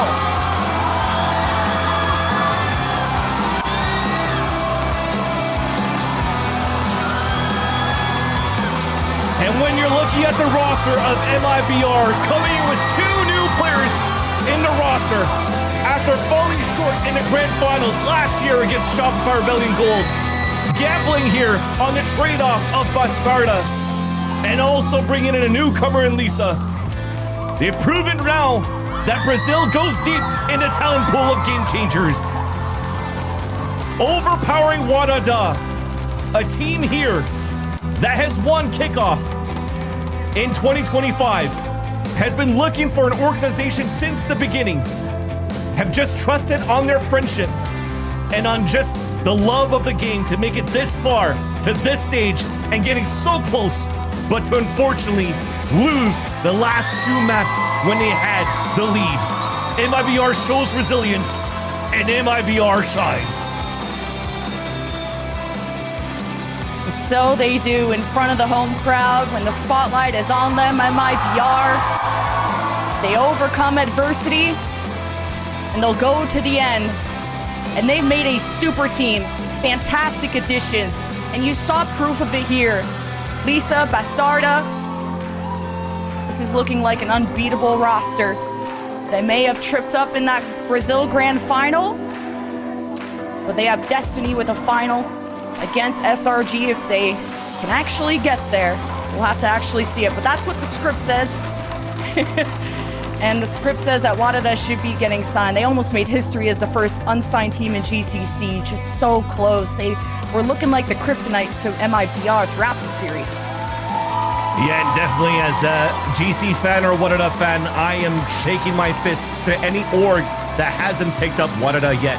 Everybody has been screaming for this team to get picked up since the very beginning, and also for Fred and Jerk that you've seen.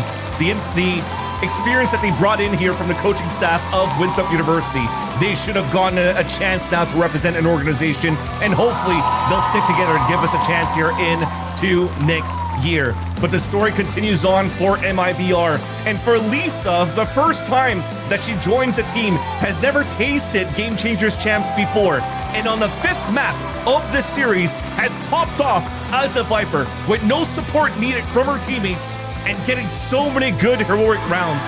That shows that the scouting for MIBR was perfect right now as well, and that they have also built another super team outside of Team Liquid that could rival the #1 team that we have in GCC so far in Shopify Rebellion Gold. But they're gonna meet so many of the top teams that have been there year after year. The KRÜs, the SRB, the G2 goes in. There's just so much at stake, and there's still so much work to do here for MIBR still. I'm just even personally a huge fan of Bastarda. Just the attitude, the confidence, and just such an inspiration to the scene. 5 first bloods just at Bastarda. The dimensional drifts are a huge part of getting this attacking team going. And they'll join the rest of the powerhouses from around the world. Team Liquid, their rival, Nova Esports, G2 goes in, K-Corp, Giant X, KRÜ, SRG, Zipto, but let's go and check in with our Verizon post-match interview. Vocês, depois de uma série tão absurda, depois de uma série tão insana, eu sei que vocês querem descansar, mas por favor, venham aqui um pouquinho. Tudo certo, Bastardinha? Pareceu, nem foi difícil, né? Você falou pra mim que ia ser mais fácil. Nossa, eu achei que ia ser mais fácil. Qual o sentimento agora? Oi? Qual o sentimento agora? Esse sentimento de alívio, eu acho, porque a gente sabia, tinha a expectativa bem alta que a gente ia pra Coreia, mas como ficou meio difícil, foi meio que um alívio, assim. Mas é isso.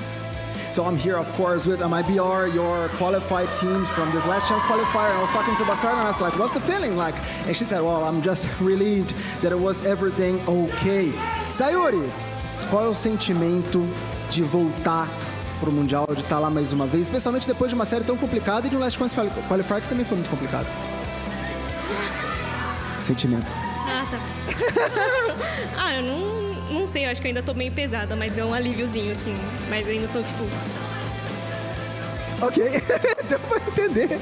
So I asked like about the feeling of coming back to the Worlds, and now she said it's just relieved too. Like everybody feels so relieved. E qual foi o momento mais difícil, cara, desse campeonato pra você como IGL também, né? Porque é uma responsabilidade a mais. A coisa mais difícil? Eu acho que é tentar manter a calma do time. Eu acho que isso é muito difícil. Eu particularmente não sou esse perfil de IGL, tipo, coisar o time pra cima ou pra baixo, essas coisas assim. Eu só falo o que tem que fazer. Mas eu acho que essa parte sentimental mesmo foi a mais difícil. Falar, cala a boca, calma. Tá tudo bem. So I asked like, what's the hardest part of this last chance qualifier? And she said, oh, it's just keeping the team calming down, like keeping the team calm, keeping the team chill. It's not exactly like her profile, but still she had to do it because of being an IGL and everything went fine. So congrats, tô te falando em inglês agora, parabéns mais uma vez. Venha cá, porque você é a dona Clutch, é impressionante o quanto de clutch que você consegue fazer. Da onde vem tanta leitura? Como é que funciona isso?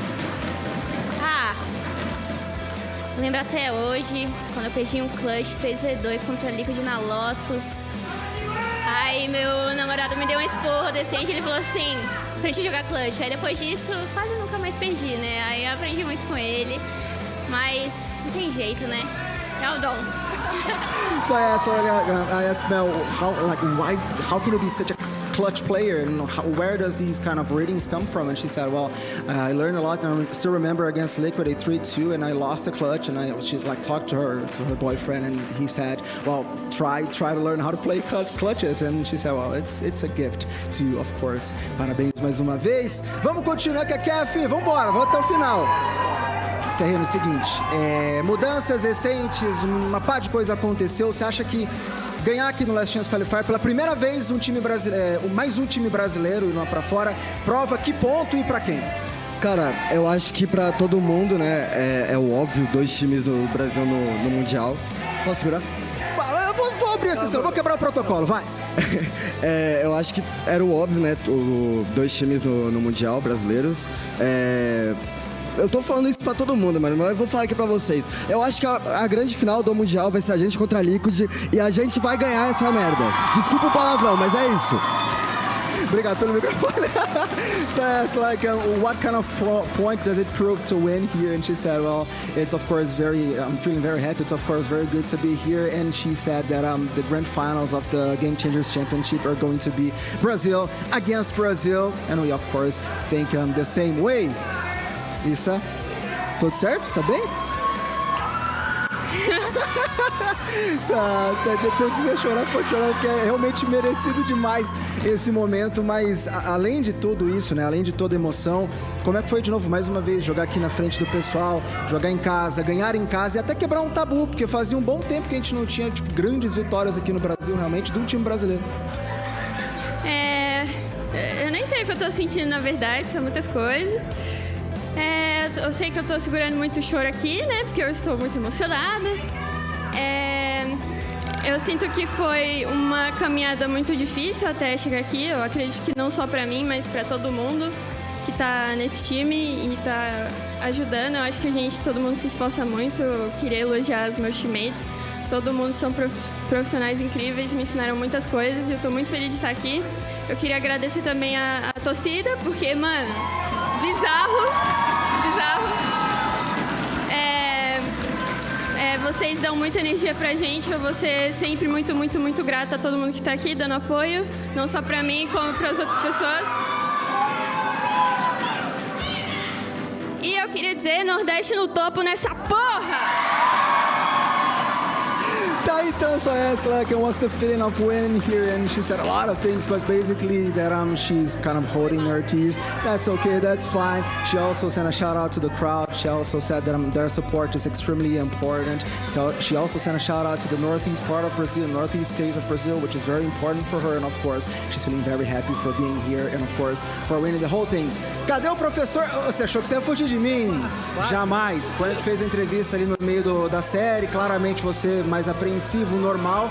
Mas agora, passado tudo que passou, quero saber como que foi controlar e fazer um time tão agressivo assim, conseguir dar certo neste Last Chance Qualifier, uma competição de tiro curtíssimo, muito complicada de jogar.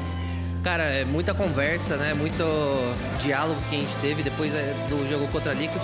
A gente sabia algumas coisas que a gente errou. Hoje apareceu algumas ainda que a gente precisa melhorar pro Mundial, mas em geral acredito que a gente foi um time mais consistente do que um mês atrás, né, mais ou menos, e a gente conseguiu colocar muita coisa em prática do que a gente fez nos treinos, né, no caso. So I asked, like, how is it to control such an aggressive team? And he said, well, we still, we of course improved a lot, and there are still some things that we need to improve, that we learned that we have to improve, but basically that was just putting in practice, like putting in the server, like in the game, whatever we practiced in streams or something like that. So basically that's the way to go. Tamo junto demais, Pletão, tamo junto demais, parabéns mais uma vez ao MIBR todo. Faz barulho de novo, torcida, porque temos 2 times brasileiros no Game Changers Championship.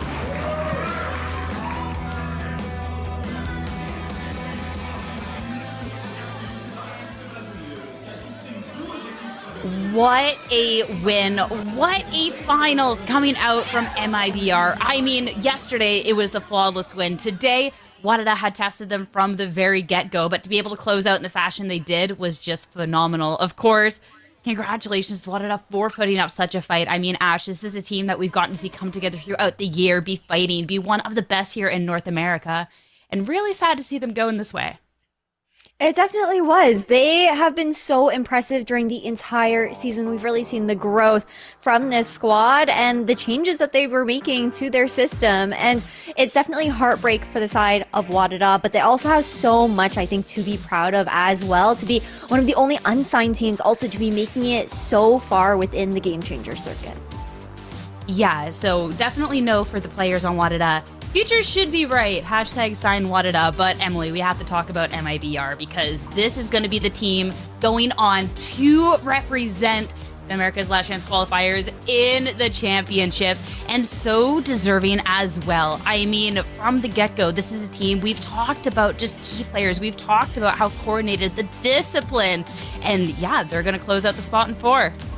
What an insane map to end out this best of 5, giving them that spot in champs. And MIBR, they struggled at the start of this map, just like the previous map as well. But they are so good at adapting. They adapted and started playing more passive, working on their timings and fighting against WADA's XX because WADA did not have a comp where they could flash out. They didn't have anything besides their bodies, and MIBR took advantage of that. And getting those first initial picks and then even letting WADA have sight, they were up numbers on those retakes and ultimately just overpowered them. And then going on attack, they had such great defaults, especially with that Viper lurk. They did such a good job at wasting WADA's util, breaking the deadlock wall. And we have to talk about Lisa's winning crucial, insane rounds with all of the multi-kills coming out from her. Yeah, those multi-kills were absolutely insane. She was constantly a thorn in the side of WADA, and her positioning was just so good. That hookah control on those B site eggs is something that made it so hard for WADA to be able to find success into those retake rounds. She was a player that we didn't get to highlight nearly as much as we wanted, I think, during the entirety of this series, because so many players on the side of MIBR are able to step up. And also, I think how pivotal it is for her to be that player that had so much impact here on this final map of this best of 5, considering that it's going to be her very first time touching that GCC stage. And I definitely think MIBR, when they were talking about the confidence yesterday, and like Lisa had talked about the not just the confidence in this tournament, but they were going to go to GCC and to win it. Mm-hmm. It is a team that had their eyes on the prize, from the very, very get-go, and something that I too, Emily, felt when watching their gameplay, right? Like this team, like a team that they're going to be ready. They learned from mistakes yesterday in some of those closer maps. Lisa was so open and transparent about all of that. No, for sure. And I think that just goes back into their capability and their synergy. Like the fact that they're able to bounce back in, not only mentally, but in the server as well, is just something that takes a lot of time to learn. Whereas WADA hasn't had that team chemistry to kind of do the same. Like if MIBR is having such a strong start, WADA has such a hard time coming back into that, whereas it's the opposite for MIBR. They can always group up, regain, and come back into any game, even if it seems almost hopeless. And I think that's going to be such a great skill for MIBR to have going on forward too. They don't have the most turnaround time as should be getting for the championships, but I mean, they still have that ticket. They're still going. I have a lot of faith in this team. You got to remember the fact that there would have been a world where it was Team Liquid here in the LCQ instead of MIBR. Like that series was so close in that Brazilian Grand Final, but this team and Lisa have been so impressive, and I think we've talked about the difference in experience on both these rosters, right? Again, on the side of MIBR, they have experience in spades, especially on big stages like this. For WADA, 3 of their players were touching that stage for the very first time to step up onto that kind of platform, and that's a very daunting experience too. I think they definitely have to be proud and impressed with themselves and how they were able to make that bounce back again from that very first series yesterday, and I'm hoping to see them take that experience as they go forward for new ventures into the 2026 season there of Game Changers. But for the side of MIBR, I think it says a lot about a team when they are not even just focusing on this one grand final to get to GCC, but in that bigger picture here as well. It says so much. It really does. And that is going to be our final team qualified here for the Game Changer Championships, an event that is going to be stacked with some of the top talent, and MIBR putting their stamp to make sure that they are known amongst them. I think that too, when you're looking at the championships, this is going to be really, really exciting time. We've gotten to see these players fight out throughout the year, no matter what region, and to be able to see all of them come around from around the world, Emily, I think it's a competition like absolutely no other. Being able to play on that international stage, all happening in Seoul, is going to be a great time. No, I completely agree. And I think this event kind of just showed how competitive at least these three regions have got, right? I think anything could happen at Champs with how much growth we've seen from the GC scene, not in just these three regions, but in all of them as a whole. Like, we're at a new level of GC where I think it could honestly go either way. Like, we had close matchups last year against Liquid and SRG, and now, MIBR and SRG, and MIBR somehow ended up in LCQ, right? Like, I just think the competitiveness of this GC is going to be unlike any other, and I'm just excited to watch some great Valorant. It's been really cool to see. I mean, the fact that it came so close in this last chance qualifier, showing that we definitely have a lot of deserving teams that could have vied for that spot on that international stage. So yeah, that's all going to be shaking up is incredible, Ash, especially too, since there is the stories, there is those rivalries from the last year, and of course, some of the top teams that we've really gotten to know and see throughout the season that seem just like a staple of the championship so far. Yeah, I mean, you take a look at the teams that we have here ahead of our draw, and they're all team names that we know and love, right? On the side, when you're looking over at the EMEA side, there was also a world, guys, by the way, where we could have had the very first GCC where you do not see G2 goes in. They managed to pull through in that grand final, but there was definitely a world where that could have happened. But we see them joining alongside a Carmine Core that has been so consistent throughout EMEA, throughout this season, qualifying off of those points. SRG, they're the ones that are looking to defend their title in the upcoming Game Changers Championships there as well. And then when it comes down to a couple of these other rosters, when you're looking at Zipto Esports from that #1 seed over in Pacific, and then Ninetales following close behind, we've just seen, I think, the competition grow so much closer, not just globally, like Emily was talking about, but and not just like regionally only for NA. It's like across every single region of Game Changers that the competition and is really tightening up, it felt like, over 2025. And I love to see that as well, of course, when you're looking at an SRG that's trying to continue dominance, but seeing that the level of these teams is just getting closer and closer and closer, you never know how it's going to be shaking up, which I think is just so exciting looking at all of this.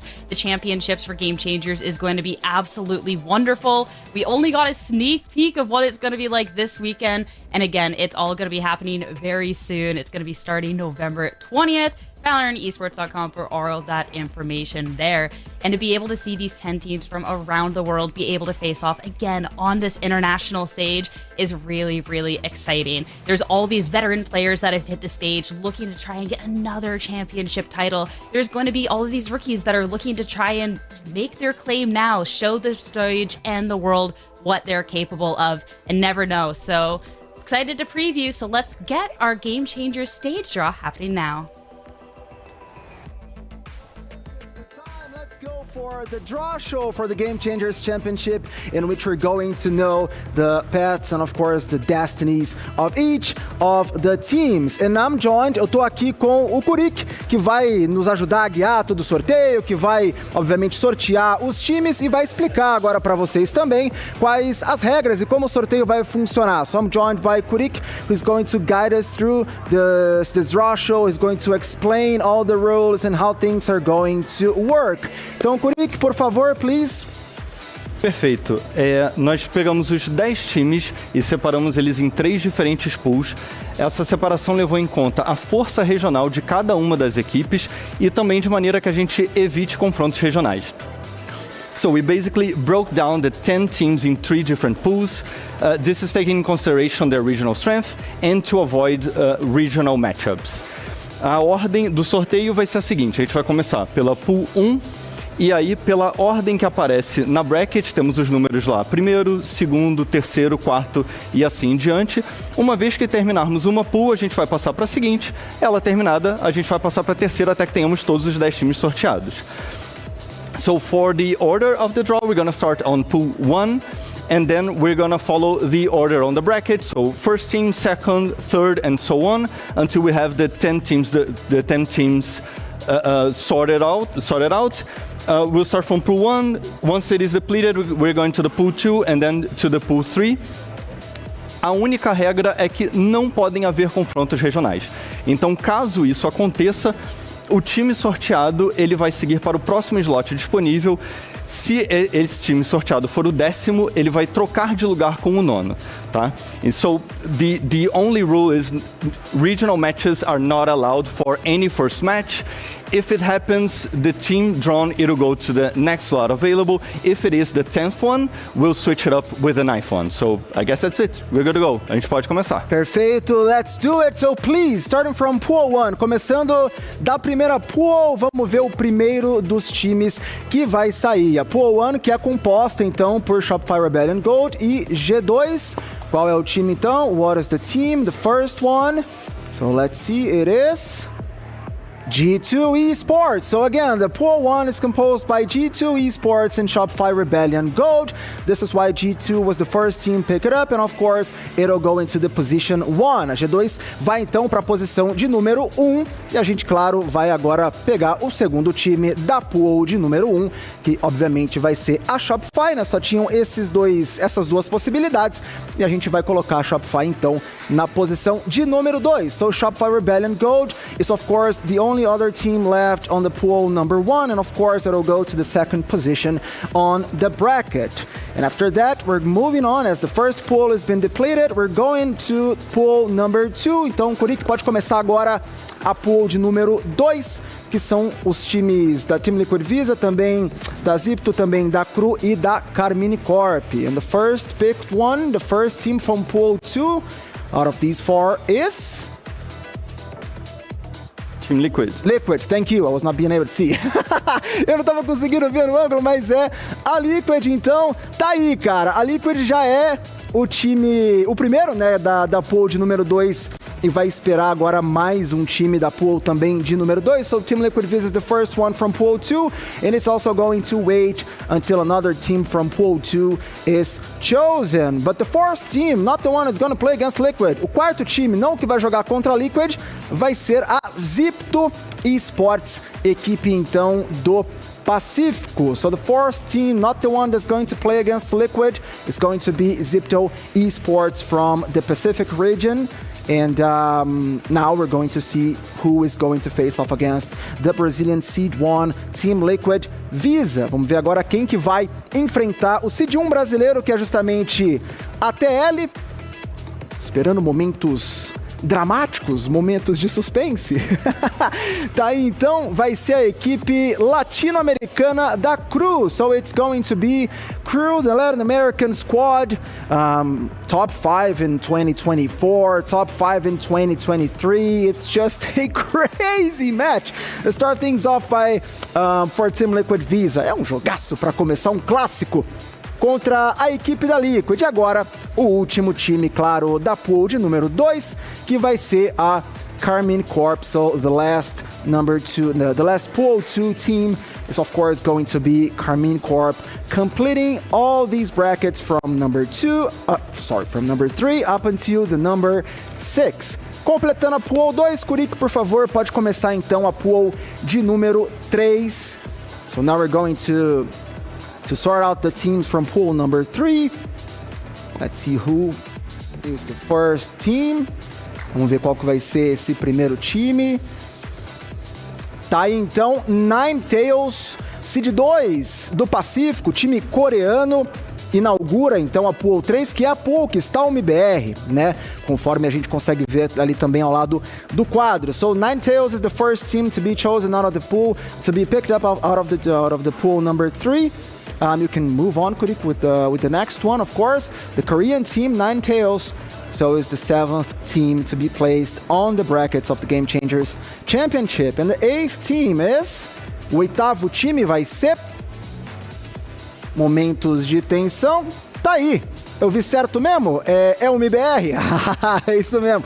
Eu vi um Mzinho assim, meio de lado. Falei, pô, será que eu tô maluco? Não tô, não. So, the 8th team is MIBR, who's just qualified for the Game Changers Championship. So MIBR is not going to play Ninetales, at least not in this first match. And I think so far so good. We got no regional matches, so it's going okay. Nenhum confronto regional, até agora tudo sendo bem tranquilo no sorteio. Tá aí então mais um time sendo sorteado, agora a equipe da Giant X, mais um seed que vem do EMEA, um time que vem do EMEA que vai encontrar então a Ninetales ali em cima. So what happened? O que aconteceu, Kurik? Então, o que acontece aqui é que um time do EMEA chegaria em uma primeira partida contra outro time do EMEA. So, a team from EMEA would have a first match against an EMEA team. So, it'll go to the next slot available. Ok? Tá certo, então, explicado. Portanto, a Giant X não joga contra a Ninetales. A Giant X passa a jogar contra o MIBR. Essa é a primeira partida. E claro, agora a gente vai tirar então o último time, só para confirmar que vai ser a Nova Esports. So, Giant X, because of what Kurik has said, is not going to face off against Ninetales. It's going to face against MIBR. And we're going just to confirm that the last team is Nova Esports from China. And it's the team that's going to face off against Ninetales. So, pra gente poder finalizar, pra gente poder passar e revisar todos os times e a bracket completa como que ficou, vamos ver, são esses os confrontos. So these are the final brackets for the Game Changers Championship after everyone has been sorted out. G2 and Shopify Rebellion Gold are going to earn this first match like kind of a bye because of their seed. Vão passar direto ali no primeiro confronto, né? Não tem um confronto a mais, a G2 e a Shopify Rebellion Gold. Depois, Ninetales contra Nova e MIBR contra a Giant X. So Ninetales against Nova and MIBR versus Giant X. E óbvio, Team Liquid Visa contra a KRÜ, Zipto contra Carmine Corp. So Team Liquid Visa against KRÜ and Zipto versus Carmine Corp. These are your brackets for the Game Changers Championship that's going to start on November 20th. And it's going to be an amazing championship to crown the best Game Changers Team in the world. Então essas aqui são as chaves do Game Changers Championship, um campeonato absurdo, incrível, que vai começar dia 20 de novembro. A gente espera vocês lá, claro, para poder saber qual vai ser o melhor time do cenário inclusivo do mundo. Então tá aí, esses são os confrontos do Game Changers Championship. These are the Game Changers Championship, the matches of the championship.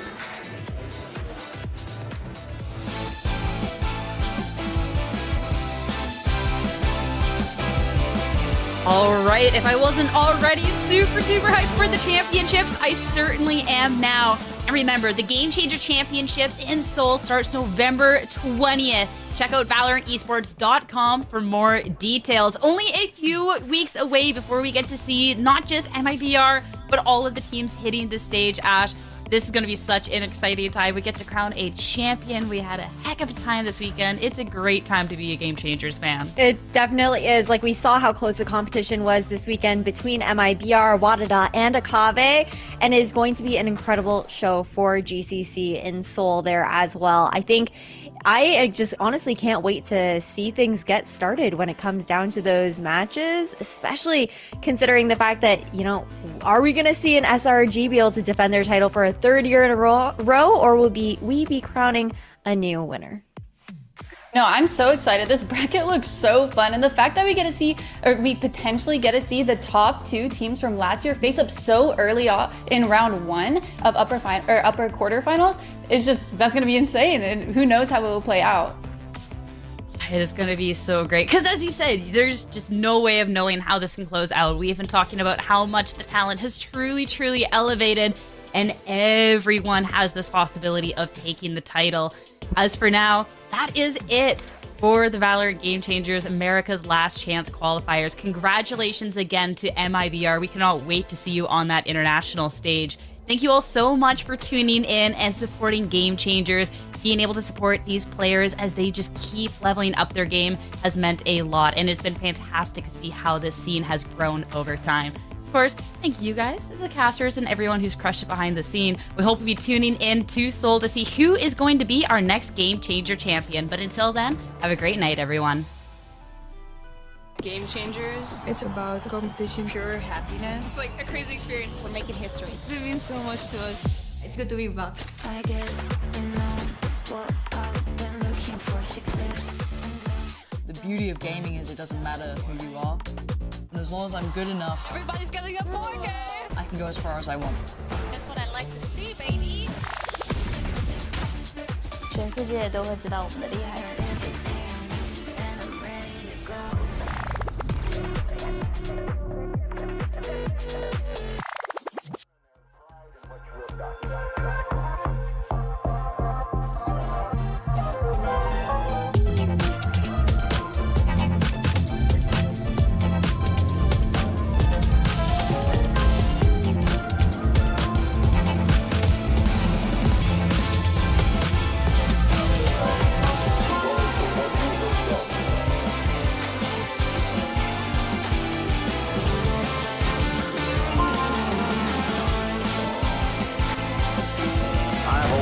Electronic invention I want you to see. One enemy.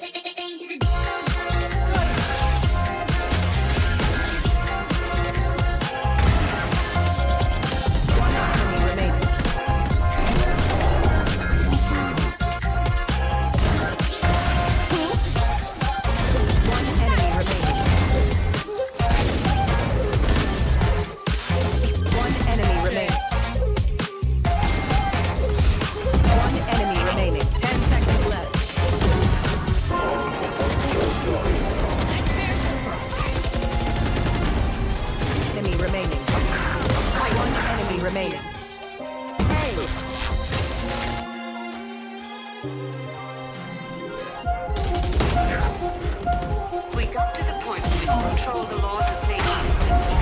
Natural out.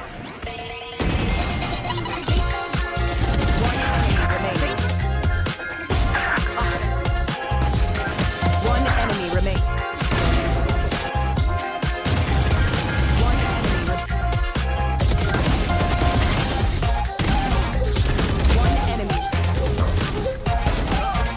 One enemy remaining. One enemy.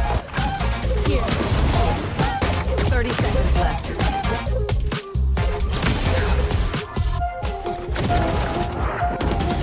10 seconds left. One fight down, B. One enemy remaining.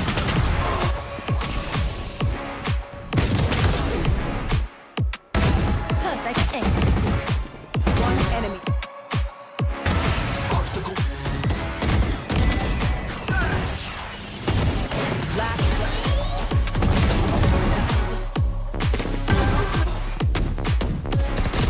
Last play. One enemy remaining. Last player standing. No surprises.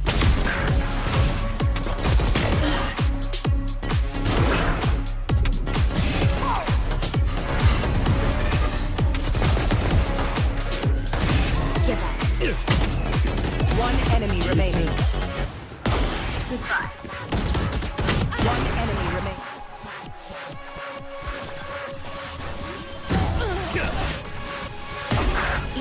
Last player standing. Out of charges.